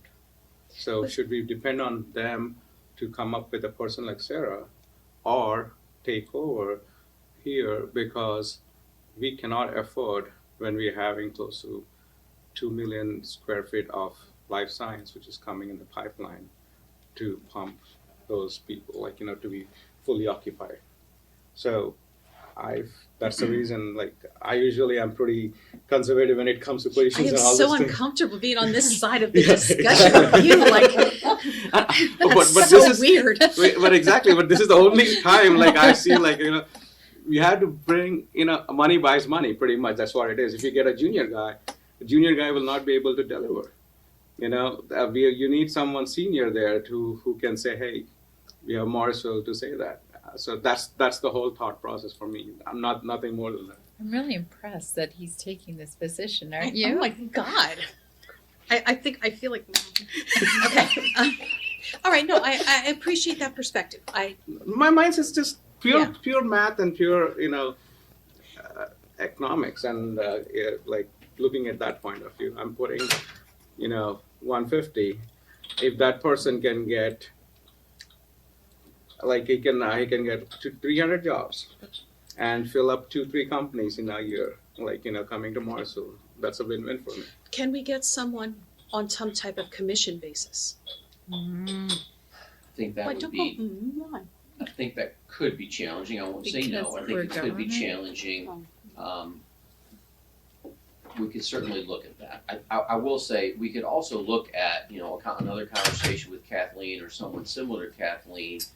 I think what you would get with that would be someone that would more help us through the strategy of what it might look like, might help you through conversations with the chamber, but I don't think you're gonna find a consultant that would then in turn have the time to activate a lot of this, and be the person that's at the JD meetings, the WakeED meetings, and is getting insights and going to conferences. And again, could you do that later? You absolutely could. So yes, I think the answer to your question is you could try to find a consultant to do some work, some additional work for us. It would potentially delay that proactive aspect that we're looking for. But again, if that's council's wish, we will make that work. I mean, we're here to listen to what your needs I guess I'm just asking if there is a compromise measure. If the answer's no, then the answer's no. I think we If could this is it, then absolutely- this is it. But I'm just, okay, all right, you answered my question. Thank you, Man, even appreciate it. if you say for a second, I say consultant, yes, that's a great idea. But the consultant is not our exclusive. There will be other consultants that they will be consulting with, and they will go where they get the best buck going that side. So yeah, we have a consultant, but we are not seeing the value coming in because Kerry might be hiring the same person and giving more money. It might be going that side. There is no obligation that it has to come to us. And actually, one more thing, and I'll stop. But related to, a senior, like someone at a director level versus, someone that has some background perhaps. I think if we had staff that was more experienced, the junior grade person might make a lot more sense. Someone to guide them and direct them. But we don't have that person. So I think there is tremendous advantage to someone that already understands economic development in North Carolina, you know, in a perfect world, has some connection to somebody that works with JDIG and has connections to Wake Economic Development, has already had some conversations, maybe has already done branding, things like that, would be the most advantageous to us. But again, there are certainly, we can certainly step that through phases if that's what council's preference is. I do appreciate you making the point of, this is one ask, one. There are a lot of asks. And so again, that's our goal this weekend, is to at least begin to show you what those competing asks are, to help you understand what the level of need is, and in some cases want, but again, it's primarily need in terms of continuing to do what we're doing, but doing it more efficiently or more effectively, and adding programming, some of which has already been added but needs staff, some of which will come. So I do very much appreciate you saying that, because that is an important component of this, because this is one of a whole bunch of different things we'll share with you. And I'll be on your side after this position. Okay, all right. Yeah, and I'm with you. I think there's a lot of needs, and we may prioritize. So even I'm okay, but I may not be okay by tomorrow afternoon. I mean, that's all I'm saying, you know, like, look, you know, yeah, I guess that was the point. Everybody good on this slide? Yes. No, I Sorry, hate wrong this. question. Anybody She not hates the willing to slide. move on from this slide? Okay. So just as a reminder again, if we bring a staff person in, that lets us enhance our small business support. I think we've seen what can only be described as tremendous success over the last year and a half, 2 years. You know, retaining those established relationships, continuing to develop that knowledge base is really critical. There's a lot that's been done there. There's still a lot more to be done. Significant opportunity to expand the program. And again, it really is, you heard this from Kathleen, small business is, particularly for Morrisville, an integral part of overall economic development. It's just a critical piece of what we've heard you say you want to do. And so our current grant funding for that small business person expires in August of this year. So there will also be an ask to look at maintaining that position under town funding as a full-time employee as well. So just another one of those competing, related but competing interests. So here's where we were hoping to have feedback. We've gotten a lot of this. What are your initial EDS priorities moving forward? I think what I've heard in that is one of your priorities is to meet with the chamber and let's better understand what they can do, what they can't do, what they're willing to do. What are we getting for the town's investment? What are they doing to grow themselves before we potentially continue to invest in them? So I think that sounds to me like one of the first priorities. I do think I've heard that there is some consensus around transitioning from reactive to proactive. Just a question of perhaps how and when we do that. Sounds like there is potentially support to add some sort of funding for economic development in FY25, but that may depend on how you see other asks and how this ranks against those. Understanding, and I think you know this, but I'll say it out loud, that we either fund economic development or we continue to do what we're doing. We absolutely do not have the capacity to add something like this without a person. Not gonna happen, can't do it. Again, obviously, it sounds like you're supportive of the plan to collaborate with Chamber of Commerce to define their role. I think I've heard that there is continued interest in continuing the small business initiative and continuing to grow those efforts. Looking for anyone that's telling me no, not seeing that. Our small business initiative. Yes. Yeah. Oh yeah. Oh, Well, that's then I'm confidence in that, and Okay, confidence in that's that what we're I thought. focusing I on want to not make Morrisville that businesses. assumption as Yeah. we bring things to you. And then, you know, what I've told Rose is that, you know, the trade agreement's due to be renewed, but I wasn't ready to do that till we at least had this conversation. And then the contract is also eligible to be renewed or should be renewed this year.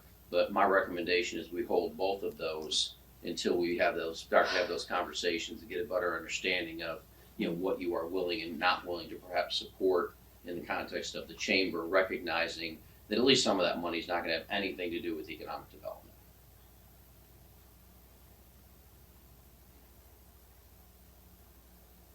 Next steps, align an economic development strategy vision with the FY25 budget recommendation. Again, that will come over time as you start to see other things and we start to show you options and you help us with priorities. Further develop and implement proactive quick wins and plans. That will depend on what we do in terms of funding position. Follow up with the chamber to collaborate on recommended contract updates, small business, but really to understand what is it that they feel they can do, what is it we feel they should do, and where do we land in the middle. So that'll be one of our significant priorities coming out of this, is to begin to look at getting a group together. Do you want that to be the 7 of you and the chamber board and Rose? Do you want to try to do that in smaller subsets? What is your preference in that regard? I have a strong preference. I think it should be both full boards. Full Okay. board. I All think in. everyone Okay. needs to be hearing I the just- same yeah. thing, and I mean that from their whole Okay. board too. So Happy to make that happen. Happy to make that happen.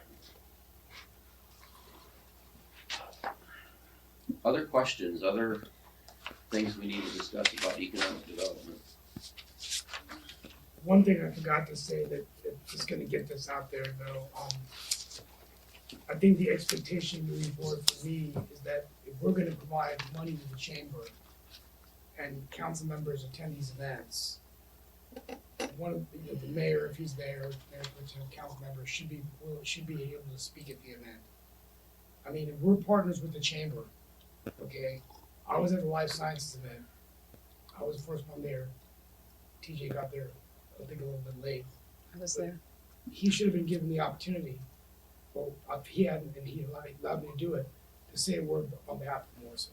Did Rose even speak at that event? Yes. Oh, okay, I got And there a I'm little just throwing later. that out there, it's just something I had to get off my chest. I'm sorry. were you at least recognized? They Yeah, recognized. but recognize is fine, but if you're coming into Morrisville and we're giving, I'm just saying, I don't mean to be a pet peeve, I'm not saying I have to, but I think that that's something, that's a true partnership is when we're honoring that. I mean, That's a good discussion point. I mean, I think I'm think sorry that's I'm not being- always appropriate. So I think but I in think the that life depends. science, in the life science event. I'm you not, have- I'm not disagreeing with that event, Right. but I'm saying I think you started this by saying we Not should every- always not- speak. Not every and I'm event, not but at sure certain that's events, appropriate. if it's a life science event, and you have the head of Sparks and all the life science companies coming in there, and you have the mayor and one council member there, obviously the mayor will speak if I'm there, that he should be given an opportunity to come on behalf of the town and say a word. I mean, I'm just saying, because some people may not agree with me, but I'm gonna get that out there. I Well, I've agree seen this- for any ribbon cutting, Steve, Not- frankly. no, I mean, I don't Oh, care. they do that. They though. do They do for the do ribbon that. cuttings, that's Yeah, what I was yeah, gonna let's- add, but, I mean, that's a point, and we can discuss that Well, with Rose I'm and just her throwing that out there. comfort level. I mean, This can be a very wide-ranging discussion, Yeah, so I I think agree. related to that, what we'll do is we'll go back through what you've shared with us, and at the same time, we're trying to set something up. We'll draft perhaps an agenda of what you might like to talk about and to share with them, but then we'll also draft you some questions you may want to ask. You can just decide if you want to share them with them in advance, or if you just want to get to the meeting and ask some of those questions going through it. So we'll help you frame that up. to Does that tack sound on all to right? Steve's point, though, at least they could introduce us to the company leadership. I mean, we're council members, the mayor, at this event, on behalf of the town, supporting, I think that at the very least to come, for someone from the chamber that knows who the key players are, to come over and say, this is council member so-and-so, this is Mayor TJ Cawley, I just think, I think sometimes the big leadership of these companies doesn't even know we were there. Vicky and I would just ask if we could take a 5-minute break before we go into affordable housing, because well, I'm gonna I need- suggest I need maybe to we move use around this a little. time to grab cricket and squeeze it back in. Yeah, I think we take a 5-minute break. Oh, Yes. But yes, the break is I good. need a break. Let me ask you, Thank anybody you. else have any other thoughts? I don't wanna miss anything on the economic development discussion. Right. This is so helpful. I mean, Okay, I'm glad, and I think we're not in a full alignment right now, and that's okay. but I see a lot of people that are thinking the same way I am, so it's just a matter of fine tuning. You always do like that. All right, so I show 2:43, let's be ready at 2:50, and that'll give us a period of time to have at least some conversation about where we are with cricket. And again, if we don't get through it, we can certainly continue that later, but I'll give a quick handout for you and give you at least some background. That'd be helpful. And then affordable housing was originally scheduled for 3:45 starts. So we're good. Right, so we got 40 minutes to talk about critic. You can still get a full 15-minute break, and then we'll go into Michelle's. Oh, good. We're gonna get a 15-minute break. 15 minutes when we Yeah. Yeah. It's 7 minutes now, and it's counting. 3:45. The next That break makes is it 15. Yeah, not right now. Now be back at Now is 2:50. right. We got 7 2:50. minutes, so jump on it. I'm gonna be looking forward to my 15-minute break.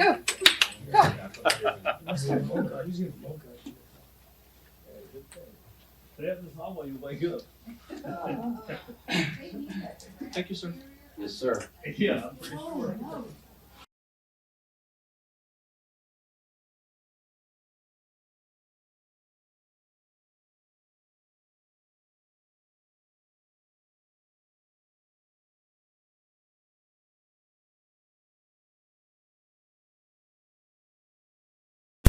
You go right to Michelle. Okay, we're back for the afternoon part of our retreat, affordable housing implementation. I'd like to recognize our planning director, Michelle Stiegel, at this time.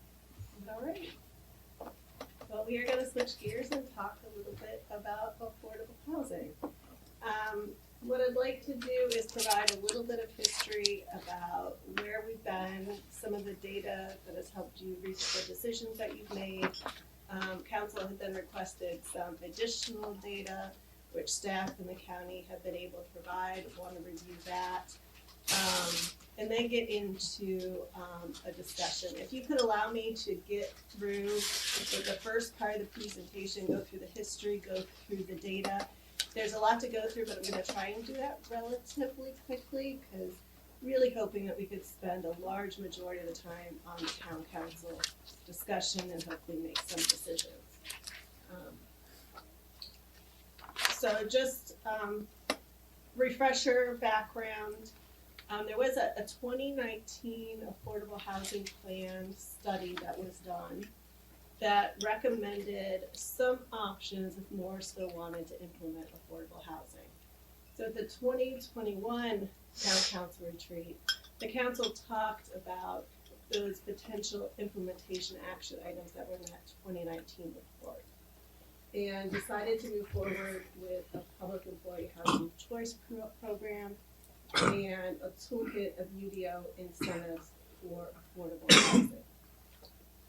As a reminder, with the public employee housing choice program, the goal there was to allow public servants that didn't have the ability to live in Morrisville to provide that opportunity for them. So that was the goal of choosing that implementation option first. We then hired HR&A consultants to work with us and develop and analyze some potential programs.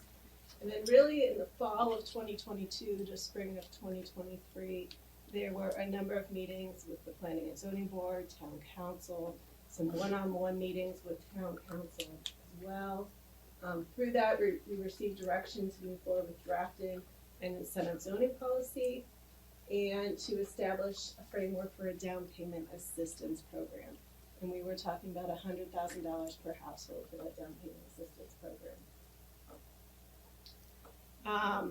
Close to a year ago, probably more in the March timeframe, council did have some discussions about whether or not you wanted to fund a down payment assistance program in last year's budget. It was felt that we needed to do some more work, needed to develop a framework. You had some additional questions that you wanted answered, so that did not get funded last year. We continued since that time to work on the incentive zoning policy that was ultimately adopted in August and work to develop a framework for a down payment assistance program. That framework was developed in the summer of last year. You may remember Sarah Kirk with HR&A coming in and meeting with council to go through that. Did receive general support. And then we started looking at a couple other potential implementation options as well, including a partnership with Habitat for Humanity. So again, just a refresher, but in terms of the public employee housing choice program, and work from the bottom up, we evaluated shared equity and flexible renter support. Those two did not proceed for further evaluation. You did do a little bit more on rental assistance, but ultimately decided not to advance that one any further. And then with down payment assistance, we did get to the point of developing a program framework.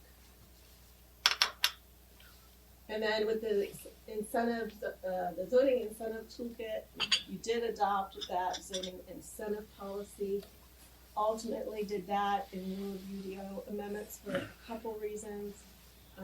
One, in looking at kind of what levers you would have to pull and at what amounts to make some of those viable. There were limited options, and with the market changes and things fluctuating so quickly, the thought was that, you know, performance that someone might run in analyzing those would be constantly changing. So a zoning incentive policy allowed for more flexibility in the long term. And then 2 options were added to the initial work. These are right now being handled at the staff level. They are not part of HRNA's work, but we are evaluating a partnership with Habitat for Humanity for the property at 101 to 105 Church Street. And council had also asked for some information about potentially partnering with Wake County on a capital project. We have a little bit of information for you on that. So again, the last public employee housing choice program that is remaining is the down payment assistance program, and that's where I'm hoping we could spend a majority of our time today in talking about that program. And we are looking for a decision from council about whether or not you want to proceed with the program or not. And some of the data, the information that helped you arrive at kind of that decision that down payment assistance was the potential program that you were looking for. As a reminder, we did conduct a public employee survey. So a survey was initially sent to all town of Morrisville employees that were 30-hour a week or more, and Wake County Public School employees. And those surveys did show that there was interest in some sort of public employee housing choice program. And then just a little bit more of the information that we gleaned from that survey. You can see there was definite interest in the rental program. In terms of the home ownership options, down payment assistance received the most interest, and there was very little interest in a home repair program. And then this is just some of the data that was previously presented to you by HRNA, but I thought it was worth just touching base on and going over with you again. And particularly the chart on the right, I think is very interesting. If you look in 2015, the median purchase price of a home was $270,000, but someone making 100% of the median income could afford a home at $486,000. So your median household in Morrisville could easily afford a home in Morrisville back in 2015. You go forward to 2020, and it flips in the other direction. As of 2022, someone owning 100% of the AMI could no longer afford a home in Morrisville. Their purchase capacity was $415,000, and the median home price was at $536,000. And again, these are 2022 numbers. Property values are still continuing to increase. And then this was looking at, again, the median home price in 2022 was $530,000. Looking at something even below the median home price at $420,000 could be afforded by someone at 100% AMI. But if you started to look at households making 80% or 60% of the AMI, you could see that there's a significant amount of assistance needed. And again, this is for a home below the median, if you could even find one.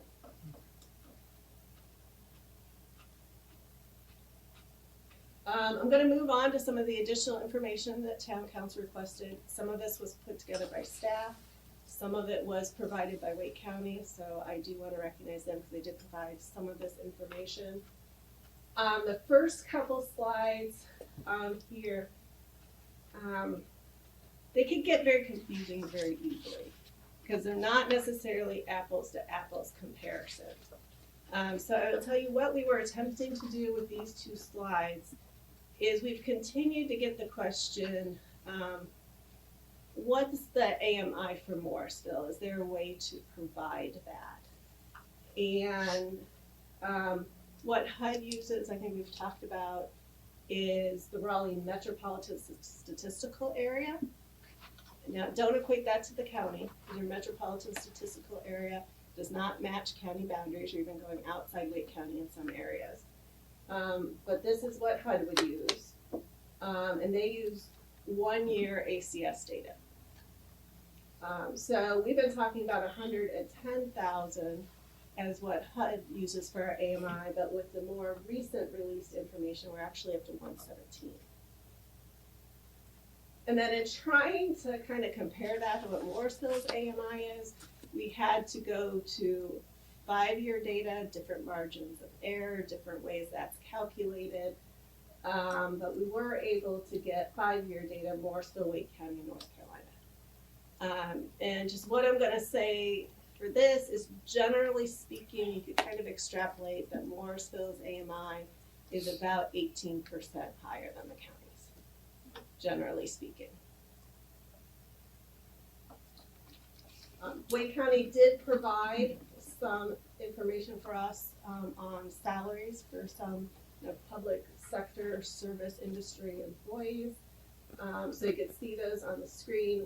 We've been talking about a potential public employee program focused on town of Morrisville employees, WCPSS employees, and Wake Tech employees. So that would be pretty much in the public administration column, and then your EMS and your firefighters.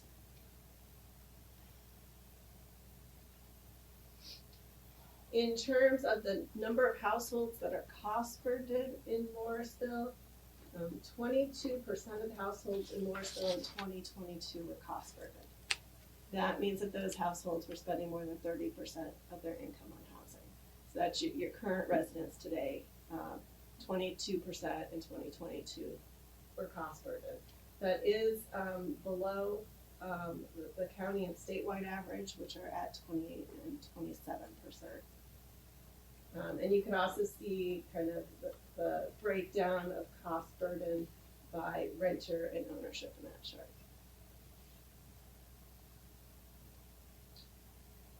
In terms of housing tenure, so this is when someone moved in to their residence. If we are looking at owner-occupied housing, really between 2000 and 2017, you see a lot is when a lot of people that live in Morrisville moved into their homes if they are homeowners. Back at that time, it was much more affordable to do so. If we go back to one of those earlier charts, someone could afford the median home at the median AMI at that time. And then just looking at the age of housing and when construction occurred, you could see, again, broken out between owner-occupied and renter-occupied. Considerable number of new homes, new owner-occupied homes constructed between 2000 and 2019. Again, you see a number of renter. Just don't want to confuse you. Don't equate this to single-family detached versus multifamily. This is owner and renter. And so owner could be a single-family home, it could be a townhome, it could be a condo. Renter could be multifamily. It could be a single-family home that's rented. It could be a townhome that's rented. So just, I know we have a lot of conversations about housing types, but these don't equate to multifamily versus single-family. And then some additional information that you had requested just about the income of residents in Morrisville and what type of housing they tend to be located or tend to be in. And then also got from the county the number of evictions, which was something that council had asked for. And we saw a 76% increase in evictions from 2017 to 2022.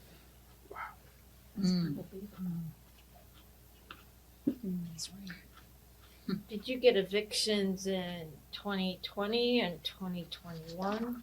There was suspension, The COVID. COVID. Oh, okay, yeah, you're right. So there's some pent up evictions probably too. Potentially. So just a reminder of the down payment assistance program that was presented to council last summer, and again, general support for this framework. I won't go over all of the bullet points, but I'll hit on some of the main ones. We were looking at a 5-year pilot program with $100,000 per household in year 1 to 3, $110,000 in years 4 to 5. Percentage of the property value is maxed at 20%. To be eligible, you had to earn up to 100% of the area median income. We weren't going to go over, but we fund up to people making 100% of the area median income, or households making up to 100% of the area median income. Would need to be at least a 30-hour-a-week employee with the town of Morrisville, Wake Tech Community College, or the school system. The home would need to be the buyer's primary residence, and it would be eligible for any owner-occupied unit. So that's single-family detached, townhomes, or any condominiums. The interest rate was 1 to 1.5%. The loan was to be repaid at the time of sale. They put in parentheses here that this is one that if we go forward, HRNA has strongly encouraged that we revisit, because it does run counter to one of the benefits of the down payment assistance program in terms of allowing that homeowner to build equity, to build wealth, because they would then be repaying the loan. Just a few more slides and then we'll get to discussion, I promise.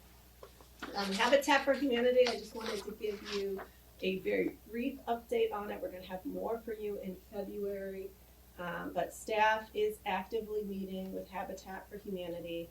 They are running through their own potential site plans and scenarios, but at least at this point, what we are expecting is the donation of the land from the town. I don't think that's any surprise.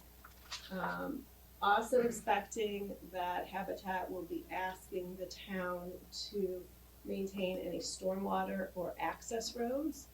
Those types of improvements would otherwise necessitate the creation of a homeowner association, which an HOA would be an additional cost to that homeowner. So we are expecting that request from Habitat, and they have mentioned to us now on more than one occasion that in order to make a project work, they think their buyers will need home down payment assistance. So we are waiting to hear more from them on what that means.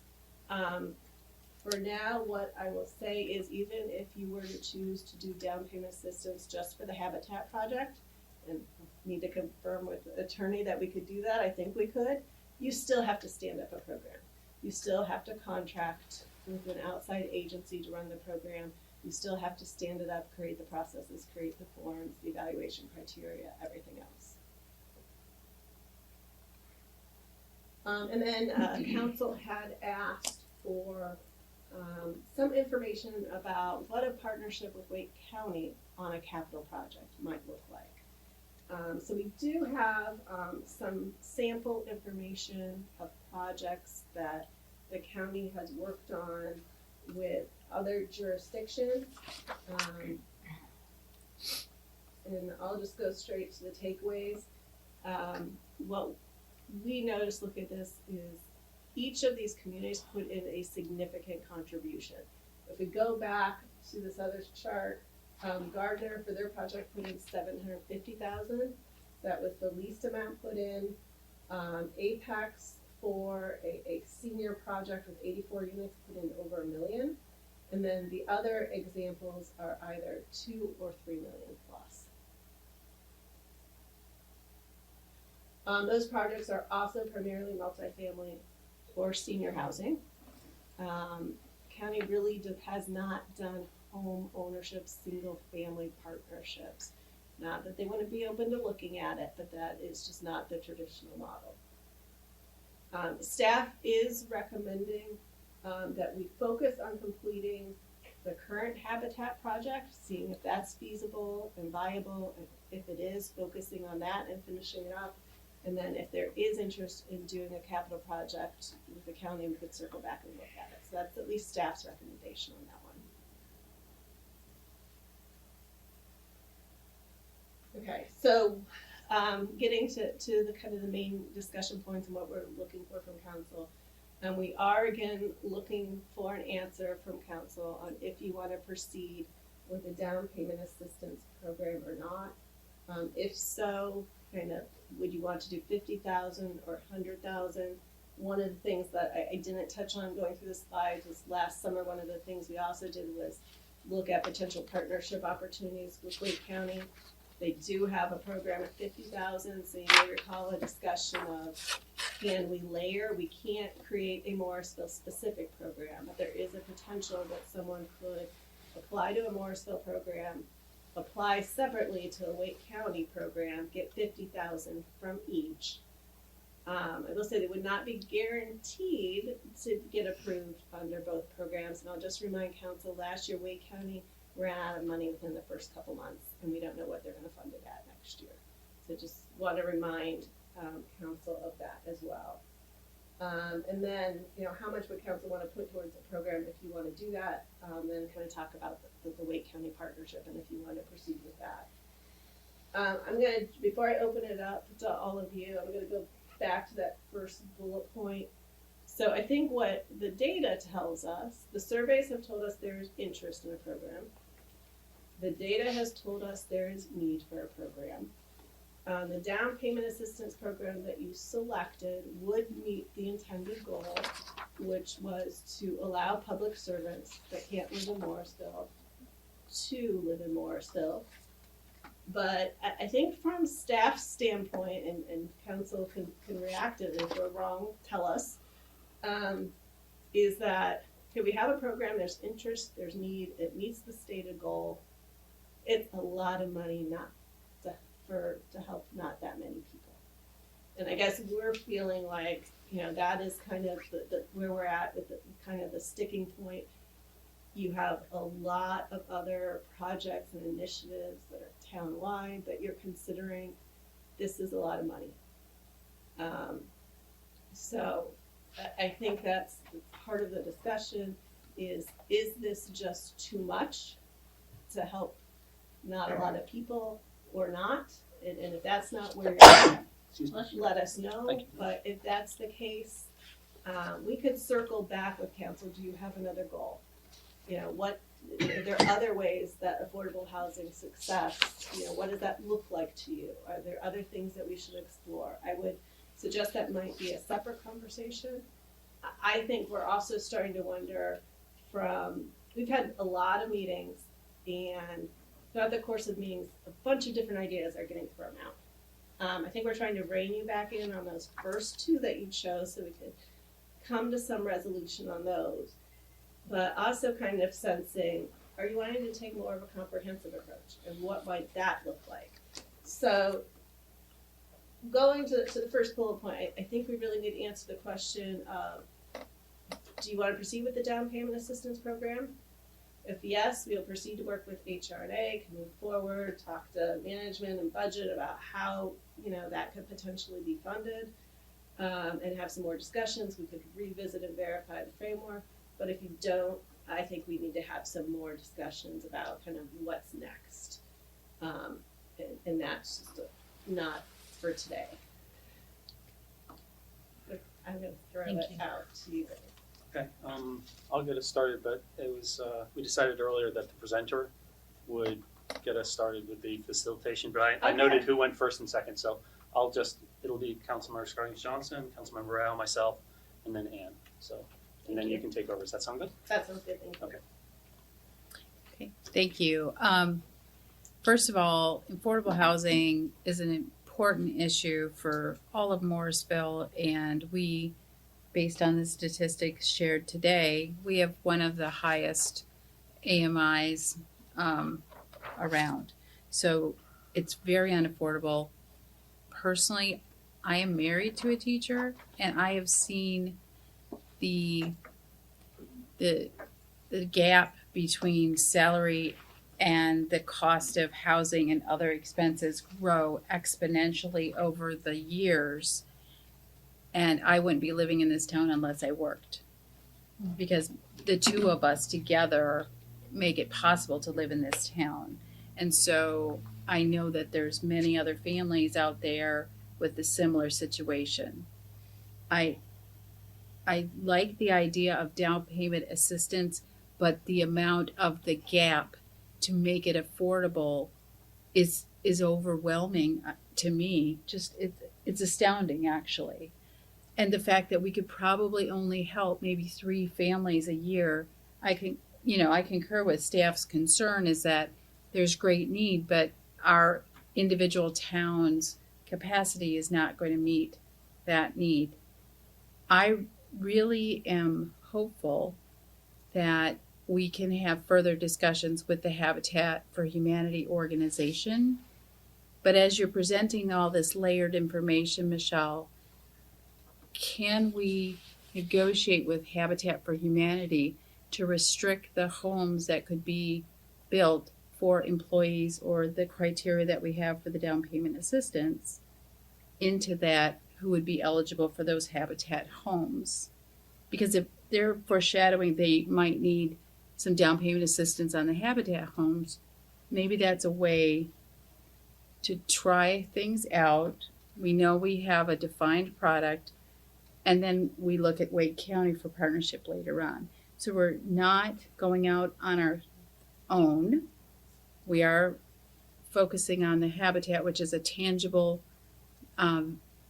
need, and it would be a product, but we'd have to look at all the different criteria for that development. So Habitat is open to that discussion. I think we could probably craft a program specific to public employees. Again, what they need, not 100% sure, but I'm guessing it's not much different than we're seeing in general. And they haven't defined a site plan yet. They're still working through, is this feasible? Because remember, they sell at market rate too. Right. And their numbers have to work. But, the scenarios we ran, we were looking at 10 and 11, homes. So that would be a lot of money for 10, 11 households. We're probably not funding every owner. Okay, I see. as So well. it's the numbers don't move from the 100,000, even with the Habitat scenario. Is that what you're? I don't suspect. We have asked them for more information. We should have that for you at the end of Okay. February. Okay. They're still doing their analysis. Because the 100,000 is a lot. That's a lot. We can only help a few people, Yeah. Kind of thing, a few families. That's where I am right now with my thinking is that we can't go with the down payment assistance alone. I really want to prioritize the Habitat project and see where that goes. Okay. Councilman Rao, followed by myself. Well, I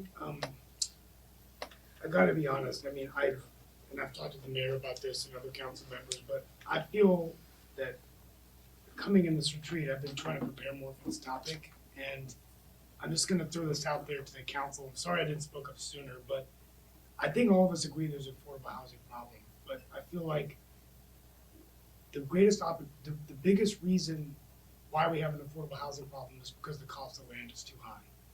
That's why we are where we are, because nobody can develop affordable housing. So I think that I want to listen to what the manager says tomorrow about our capacity before I can answer whether I would like down payment assistance, but I'm concerned about it only helping a limited amount of people. But I think if we're going to have affordable housing, we need to have more land that we own in the town. That we could say that we want 20% of land that we own to be affordable. And that would give us a bigger opportunity to go to developers to get more units built. Like 50 units, 60 units. I'm just thinking, because I started yesterday the land acquisition. And, Councilmember Johnson said yesterday that, it's a big term, but if we had a certain percentage of our tax rate allocated to land use acquisition, that could be essentially part of our affordable housing plan, correct? Because the more land that we own, then we can come in and say we want 20% of those units as affordable housing, and then we can tell developers and others, regardless of whether we have down payment assistance. I'm trying to think up here, how do we get more units? Because I think all this work still hasn't resulted in how are we gonna get more affordable housing units in Morrisville. And I don't think any of us are doing this so we could have affordable housing for 3 people. Even if we did a deal with Habitat, we got 10. That's more than what we're doing now. So I just wanted to throw that out there. I just wanted to kind of get the wheels turning about that. Because for me, it's gonna be important to listen what the administration says of the reevaluation and where the excess capacity is and how we use those dollars. And I don't disagree with you. There are still a myriad of options that you can look at with affordable housing. There are a lot of different ways to approach it. I am gonna try and continue to focus you on kind of wrapping up and coming to some sort of resolution on those things that you had initially asked us to look into in 2021. But there are other options, and at each meeting, suggestions like this continue to come up, and kind of what we're reading into that is discomfort with where we've landed with the down payment assistance program. And I don't want to make any assumptions there, but maybe your conversations are going in a bunch of different directions because it is a lot of money, so you're trying to find another way to meet the need. And that also means your goal may have changed. My goal hasn't changed, but at the end of the day, the reason that I want to have affordable housing is I want to have more affordable housing units in the town of Morrisville. And the reason we don't have those affordable housing, every development we've approved, every multifamily improvement we've approved is $1,800 to $2,000 a month.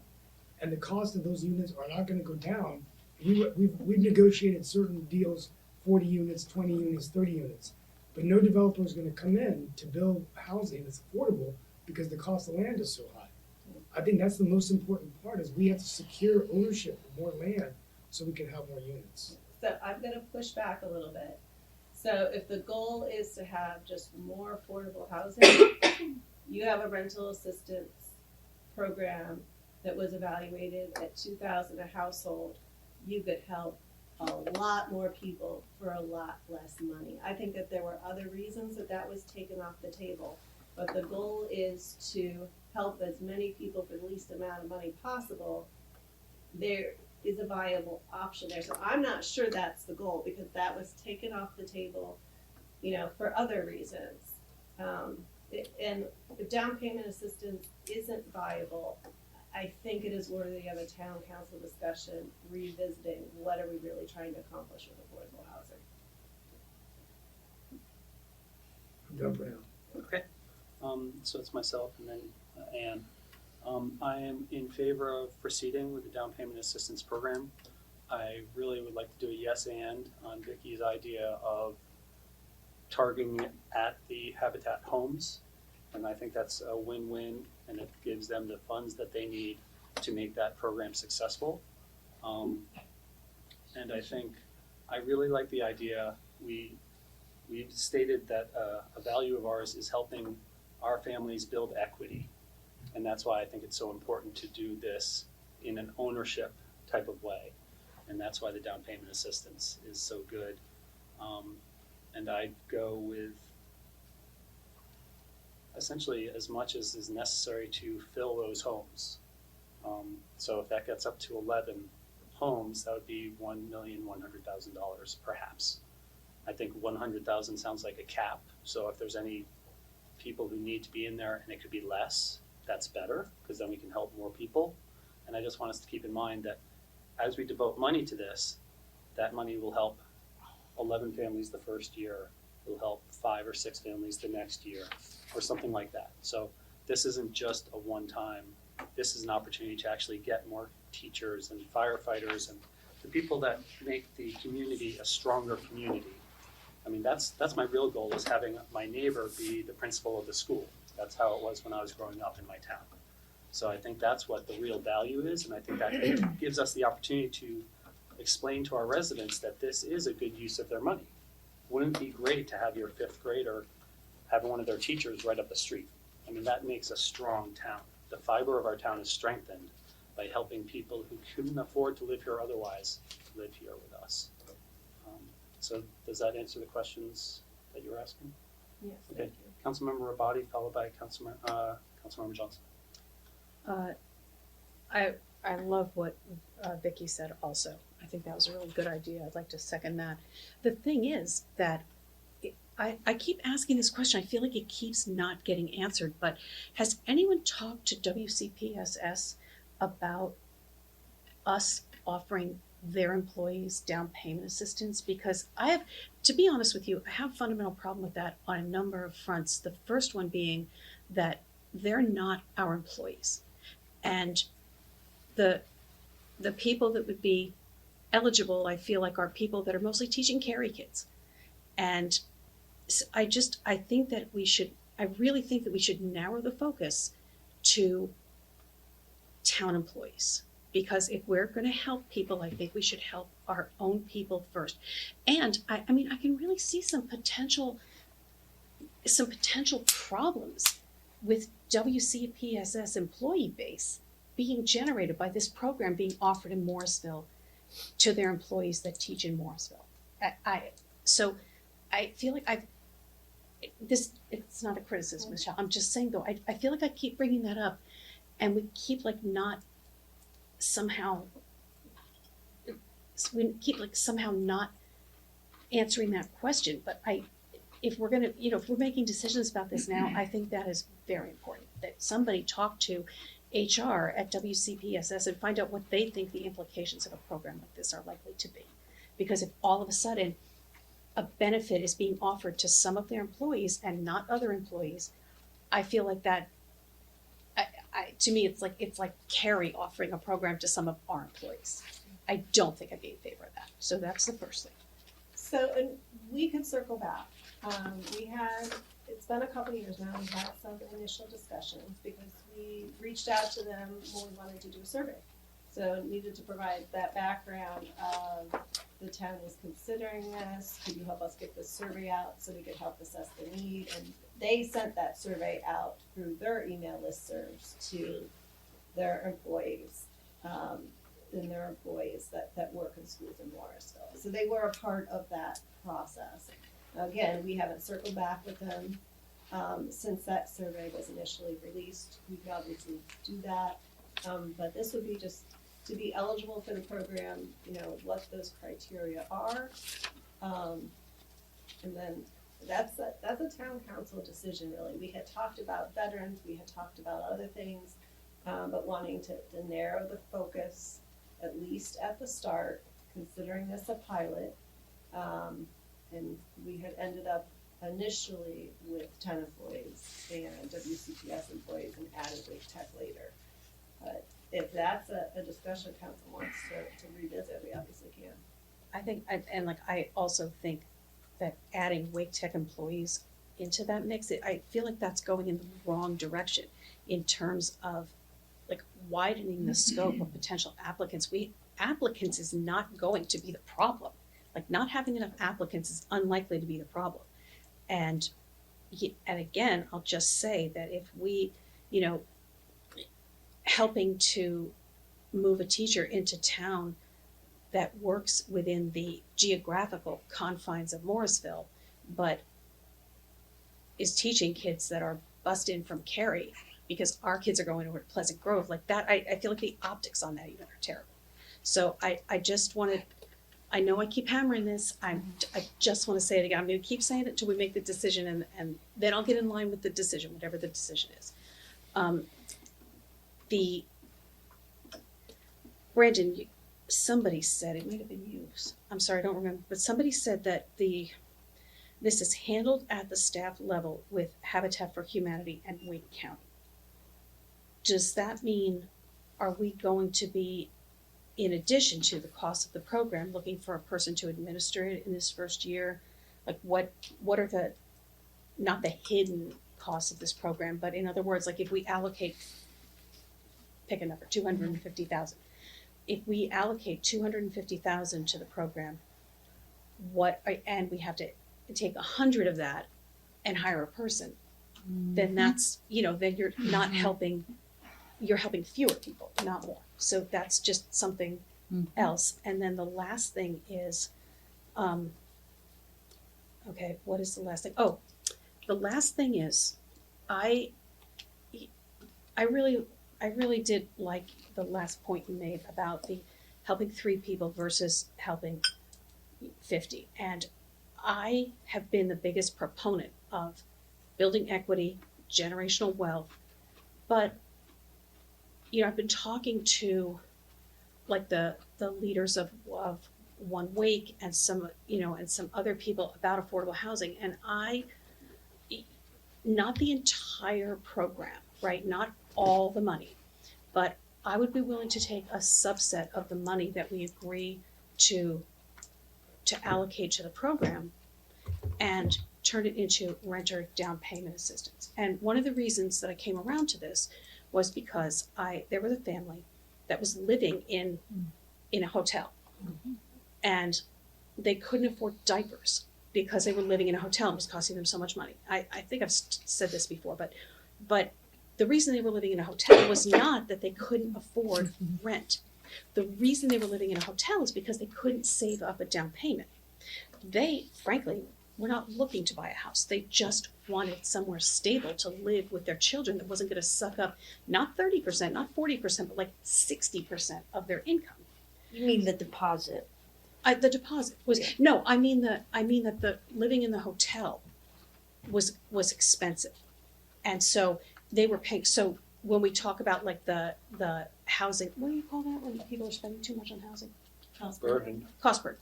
The cost burden on them, rather than being like 30%, where we're saying people are cost burdened at 30 or 40%, these people were paying like 50%, and they were never going to be able to save up enough money to move into an apartment. So I would be open. I know that I was the biggest one to say that I wasn't open to this, but I would be willing to talk about, let's help 4 people. Let's help 10 people with $4,000 each, or whatever it's going to be. I think we could figure out a way to do both. And again, I really like your idea about it. I never would have thought of working with Habitat and using kind of them as the engine to fill houses with our employees, but I think that is well worth looking into. So thank you. You had brought up a question about a staff person. I'm going to say that's probably a separate discussion.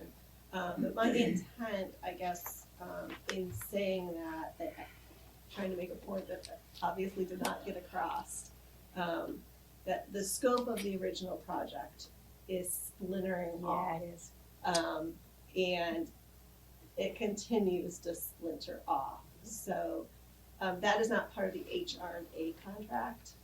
We have found a way to work the Habitat project into staff's workload. I'm not saying there aren't challenges in doing that. We're building up expertise and just trying to find capacity. But yeah, my point in that was just the initial scope is starting to splinter in different directions. Yeah, and I didn't think that you were insinuating that we would. That's not what I meant at all. But I disagree that it isn't fundamental to this discussion too, because there's only so much money to go around. So if this program is going to require an employee that's going to be whatever the employee is going to make, $60,000, $80,000, $100,000, we're still going to have to come up with that money, and it's still going to be money that's going to be. It's going to be part and parcel of the affordable housing discussion. Was what I meant by that. Thank you. No. Liz, then Donna, then Susan. So when we talked about this issue for many, many years, and you're right, Michelle. We've talked about all different kinds of options and paths to go down, and now we're talking about even more. So it's great conversation. I'm really pleased that we have the UDO incentives out there to help incentivize affordable housing units. I've said before, I want to, if we're going to really do this topic right, we need to create affordable units, so that's why I have a heartburn with the down payment assistance program. So I love the I love the path we're going down now to work with Habitat for Humanity and get some real affordable housing units there. And that idea is fabulous, Vicki. Maybe that's how we tie in the whole public employee portion of it. And it is our property, so why can't we can have restrict it. some restrictions on it? So that's why having this conversation, even though we have it over and over and over again, it's these kind of ideas that pop up. New ideas every time. Yes, and we build on them. So I'm pleased again that we've done the incentive, that we're working with Habitat for Humanity. If we're going to look at purchasing land and helping with more affordable housing units with Habitat, I would like to investigate that further. I have deep heartburn over where we're headed with the down payment assistance program, and you said, Michelle, and there's a bullet in here somewhere about our consultant said we need to revisit the repayment of that debt, and if I recall, they talked about just letting the forgiveness of that, and I think that's critically important. That gives me even greater heartburn over where we're headed. I want to help more people, not less. And I'm glad Ann talked about revisiting the rental deposit help, because I was in favor of that from the beginning.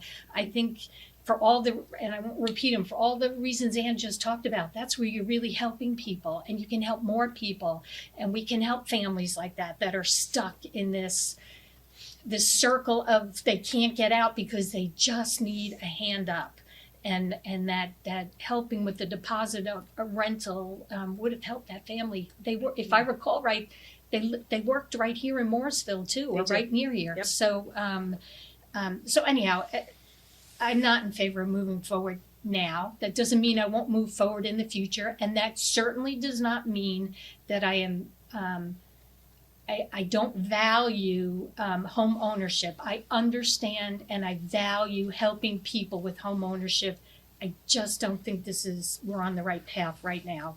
I'm also concerned about, when we talk about cost burden, I'm also concerned about the cost burden of our current residents, what we do to them. And, we're going to talk about trying to gain some capacity, and I'm okay with that, but to a point. And to raise taxes to help 3 people and then to hurt I don't know how many others, because we're we're increasing their cost and increasing the burden of the cost that their experiences. That I can't in good conscience do that. I just can't. Morally I can't do that. So I'm concerned about that. And then I guess the last thing I would say is the down payment assistance that Habitat for Humanity needs. How do they accomplish that now on their projects? Because we've had Habitat homes here in Morrisville before, and we did not have to help them with the down payment assistance. I think we did 3 or 4 homes on Fairview years back. Yep. I worked on them. I Yeah. built the staircase. Yeah, and they still sell at market rate, so they are looking at the cost of housing in Morrisville almost falling out of their chairs. Yeah, I mean, But we're Well, donating land. us too. Oh yeah, we're donating land. I know exactly, but that's okay. We can figure that out as we I move don't forward. have But more information on that right now. okay, that's fine. And you said there was more to come on that, and that's fine. I would say thank you for all, you gave us some really good information that we haven't seen before. And I just worry that these figures will just continue to go up. And we've already talked about it won't be 100,000 we need to give people. It's going to be 110 and 120 and 150. That's not sustainable in my opinion. That's not a sustainable program. So when you were talking about, one of your goals is to help those in Morrisville that are already cost burdened. So again, if we don't do down payment assistance, I think we need to talk about what are the council goals we want to meet, and if that's one of them, are we looking at mortgage assistance? Are we looking at home repair? Although there wasn't a lot of interest in that because their housing stock isn't that old, but what then helps that group? It's different than probably. Or do we the create our original. Yeah, do we create our own unique program to help? Yeah, I would much rather, and again, we couldn't get here to this conversation unless we'd gone through the last couple of years and talked about everything we did to get hopefully to a better place and a better solution for everyone in Morrisville, not just the people we're trying to help, you know, on the affordability end, you know, those that can't afford to be here, but make sure that everybody, we're not affecting others negatively in the process. So, thank you. Yes. I think for the coming year, we should really focus on the Habitat for Humanity initiative. I do have concerns about them needing the help with the down payment, and I want to know what that looks like. It seemed like some of the other council members, like that kind of muddied the water. I don't think I'm hoping it's not going to look like they're going to require $100,000 down payment for all 11 units. I would not be in favor of that. So I would really like to know what they're thinking would be required. But yeah, I could see moving away from the down payment assistance as we've previously talked about and just focusing on working with Habitat and donating that land that we previously talked about. And I do like Ann's thoughts on helping people with the deposit and the, you know, whatever's required. A lot of times they want the first month's rent as well. I think that is a good initiative to do. And then I was also gonna, while we're talking about this, you know, at times, and hopefully we won't have to get into this discussion now with the apartments at Park West, but when it does come up again, you know how some developers bring up the idea of when they're asking for a rezoning request about they offer up, you know, 10% of the apartments as affordable housing units, and they'll say 10% for 10 years or 15 years. I think as a council, we should make a commitment that when that next comes up, that we should make them, you know, as part of our affordable housing initiative of, you know,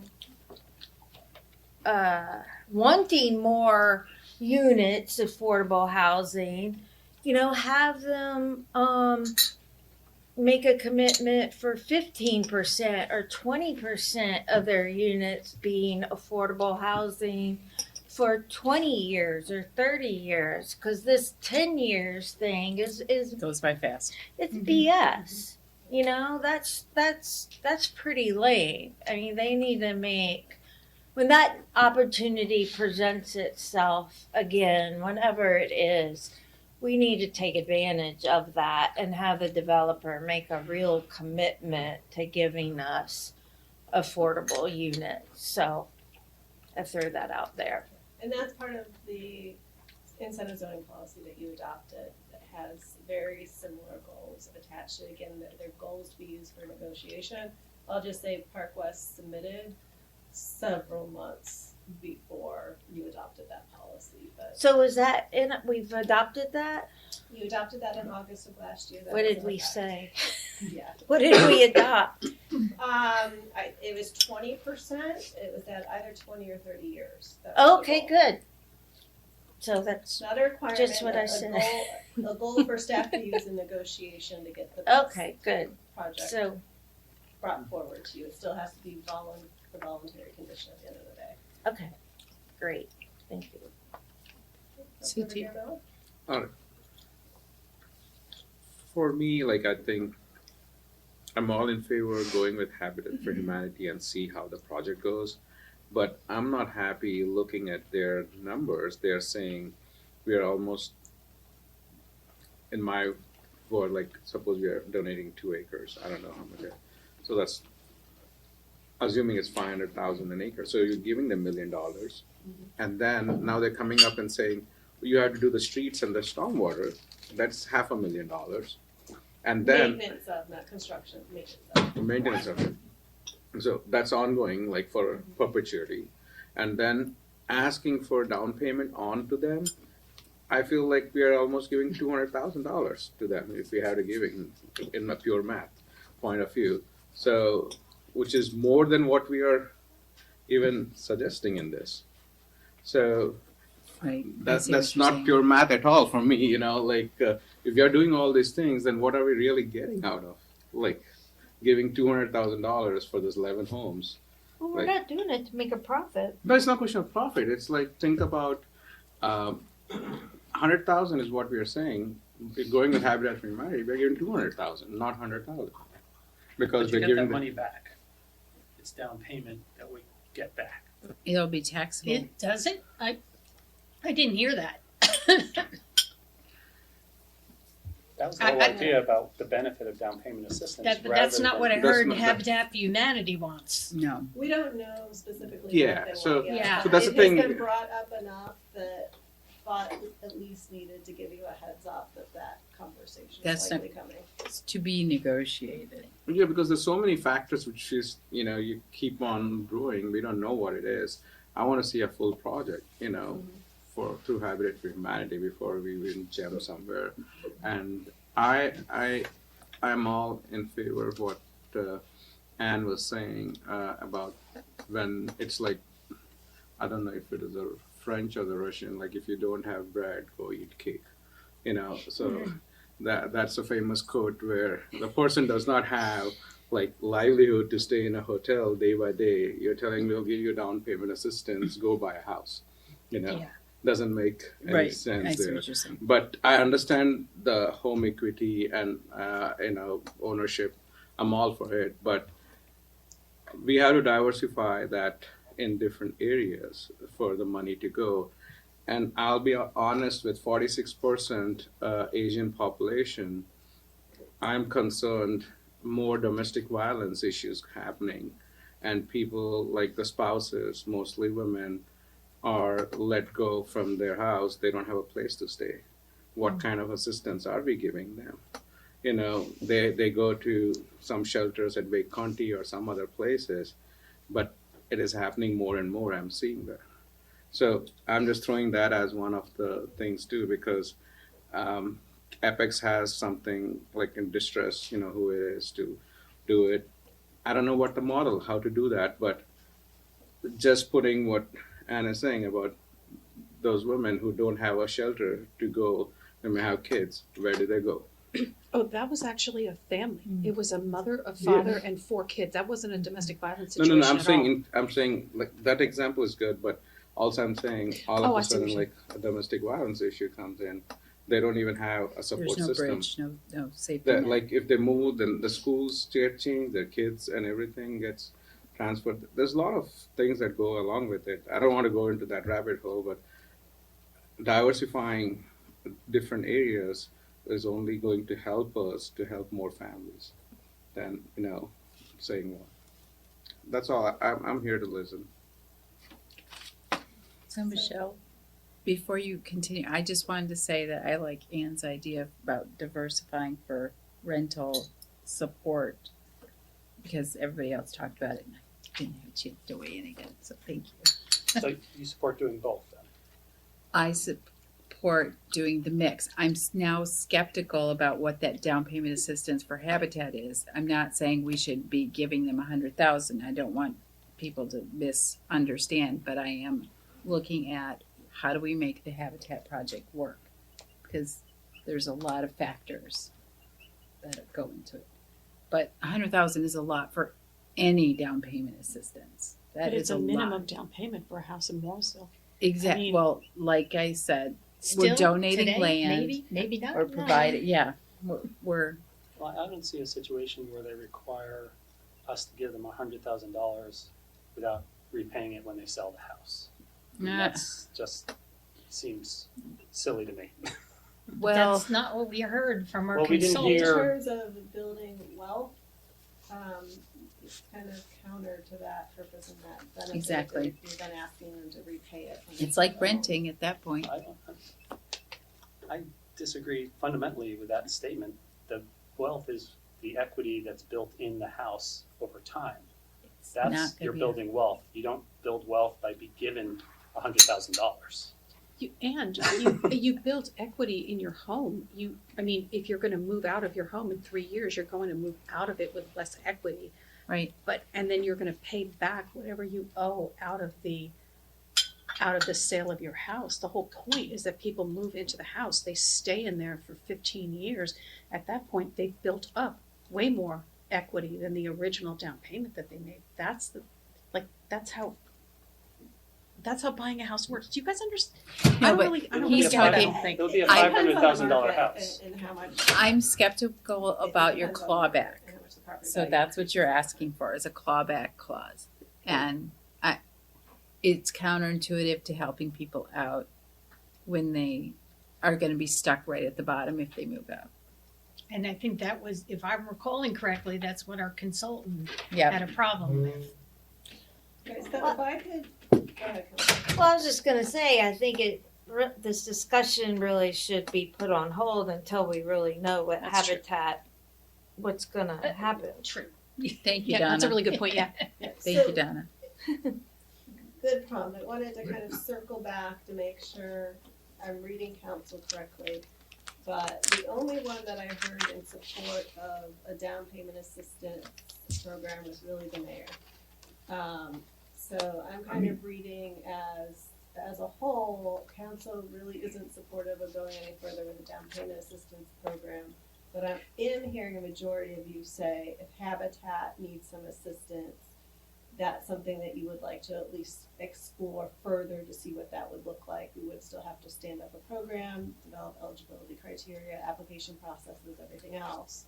But the majority of you are open to potentially working with Habitat, but otherwise I'm not hearing a lot of support for down payment assistance. Well, wait a second, because I thought what we said was that if the Habitat houses could be, if we could give the down payment assistance to our employees that are gonna move into those Habitat houses, that's a viable way to keep the Habitat project on track and still do down payment assistance. I didn't hear no down payment assistance. I Hearing said down no. payment- Okay. I was hearing potential down payment assistance for Habitat, but not Yeah. as a general program. Right. Yes. The I program think you is, got it. This whole down payment for Habitat is muddied the water. I mean, for me, I agree with the mayor's point about, I can see where he's coming from about we wanna live in a town where we can help technical people. For me, I just am not comfortable with, I guess that's the difference between him and me, paying $1 million or $1.5 million at this point when we haven't even heard about the other capacity tomorrow we're gonna hear about. I mean, for me, I'd be willing to support a down payment assistance exploring the Habitat project. I'd be willing to support a portion of our tax rate to buy land so that we would be able to have more land that we could own, which then I think would enable us to have more units. And so that's what I'm saying is that if I make a decision today, we're gonna go completely down payment, then it's like, that's a lot of funding, that's $1 million. I just don't feel like that's, I wanna hear what we have tomorrow. Maybe my mind will change. So, that's kind of where I'm coming from that. And just by, Well, can I say this? I think we're all in favor of pursuing Habitat. Mhm. We would like more information about what they need from us as far as down payment assistance. And we would also like to pursue the possibility of having those Habitat units dedicated for our town employees. yes. Can everyone agree to that? Yeah, that one is okay, and also the Yes. rental. And the rental. And the rental Down. deposit assistance. Yeah, Yeah. I think I heard 5 of you probably express interest in potentially revisiting that. Okay. Great That should- job. that Thank should- you. that should Good take care job, of it. Michelle. Okay, Thank you, before Michelle. I wrap up, I'll Go just get drunk, say, you earned it. sounds like we're gonna focus on habitat next year and kind of hold off on any partnership opportunities with Wake County that are God, yeah. separate. For $3 million, yeah, I think. Yeah, we're gonna have I'm to not pause interested in that that. at all. That's- We're gonna have to get Thank you, some kind of Michelle. windfall before we Appreciate do that very much. Sure. Good Needs discussion, sponsors. everyone. What's the next? Venture capitalists. Next one is 5:00. daily wrap up, next day prep, Goodness and we're That's only 8 minutes behind, which is great. I can pass it to Yeah, town I think we manager. can move right through that, Mayor. Again, we've got dinner tonight as part of our wrap-up. Again, the bus will be available at 6:15.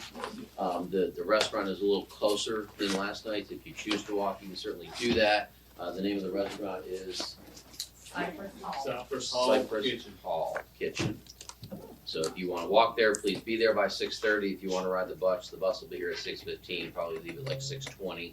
But be Okay. here at 6:15, please, to get on that. And then the evening after that is again yours to do as you would like to. As far as today, thank you for a little bit of flexibility. Appreciate that we were able to get through the advisory committees. That is very, very helpful to us on a number of fronts. We will prep all that work so that we can get you a template of a letter that would go out to the various members. We'll prep resolutions for the first meeting in February to dissolve each of those 2 committees, and be able to move forward from that. So I think that's great that there was consensus around that. We very much appreciate that. Again, I think this was a very helpful discussion. It gives us some guidance as to what to perhaps look towards funding or not funding in FY25, so that's helpful. We'll see what we get from Habitat and then make a determination if that's something you want to try to fund as part of FY25, depending on what that looks like. And we had, I thought, a reasonable cricket update and discussion. We'll continue to keep you informed on that, and we'll see where it goes. So other than that, any questions or thoughts about today's topics? I'm so pleased we concluded everything that we wanted to do today and got it done, even though we had an extended I have topic. one more thing. You did good. Yeah, It was great. you and me have one more thing. Yeah, no, unless- but I mean, No, we got through a lot of because the topics. cricket a lot was of meat. skipped. Yeah. No, I Yeah. think we got through a lot of meat, and we got through all the topics, so nothing gets pushed to a parking lot for after, which I agree is great. It gives us tomorrow to really dig into budget. Again, you'll have a brainstorming session first thing in the morning at 8:00. Same thing, breakfast will be in from 7 to 8, Lots of come coffee. whatever time you'd like. We will start at 8:00 with a brainstorming. I think we're thinking that's it unless you give us other direction. And then we'll go from there into all of our budget specific discussions throughout the day. And we'll get as far as we can in the afternoon with some of the topical stuff. And whatever we don't get to there, again, we have work sessions coming, we can circle back. And if we have time, I'm very appreciative that we're getting through what we're getting through this early in the season. It was a little challenging to be ready for this early of a meeting, to be honest. But having done that, it's bought us a couple of weeks really with additional information and the guidance you've given us today, and I hope the guidance you'll give us tomorrow will really point us in a good direction. Thank you. Can we give Michelle a hand? We clap for others. Well done, Michelle. Thank you, Michelle, really. That was So a- Mayor, That was very with that, we'll excuse staff, would ask you to move us into a closed session. And I just had one quick thought about Sure. tomorrow. I mean, we could probably spend a half hour talking about our process for the brainstorming tomorrow. Well, But let's not do that. let's not do that. So No. we quickly just sort of take a look at that and decide on a few of the yellows or maybe the blues that we want to sort of talk about, brainstorm about, so staff has a more clarity about what we mean in each of those spaces. Or we could bring up different topics. Brainstorming is just kind of whatever we want, but they mentioned sustainability was kind of all over the place. Not sure what that meant to different people. So respectfully, I think we need to move forward with not introduce anything new what she's done is kind of aggregate some of our thoughts. If we want to pick apart sustainability that's already there and talk about that, that's fine. But don't introduce new stuff because we're trying to get to an end on the exercise. Don't Okay. spin, just move forward and be selective. Sustainability is a great one. Okay, so maybe come with your thoughts about which of those Yep. would be useful for us as a group. I did want to say that we haven't really talked as a group about transparency and what that means to us, so that's not up there, but that might be something that. I think it might is. be It good. is there. It is up there. It's up there So like that would six be times. one of the Many subs. times. In different areas. Right. Jeannie told So- us many times. No, it's actually literally Yeah. up there, the themes. Yeah. Okay, great. So that's It's just something spelled that out on I'm a bullet. interested in talking about. Yeah. Okay, We're So- good, we're good. we're good. So We thank need you very the much. Just start PowerPoint. thinking in advance because It's let your subconscious work on it. So I'd like to recognize Councilmember Rao to take us into closed session, please. Pursuant to North Carolina statute 143.31.11A6, I move that we go Thank into you. closed session to discuss a personnel matter. Oh, I have a motion. Euchre. For the proof. I have a motion. Second. Second. All those in favor, please say aye. Aye. Any opposed? Hearing none, that carries unanimously. It's 4:59. We are now in closed session. Thank you.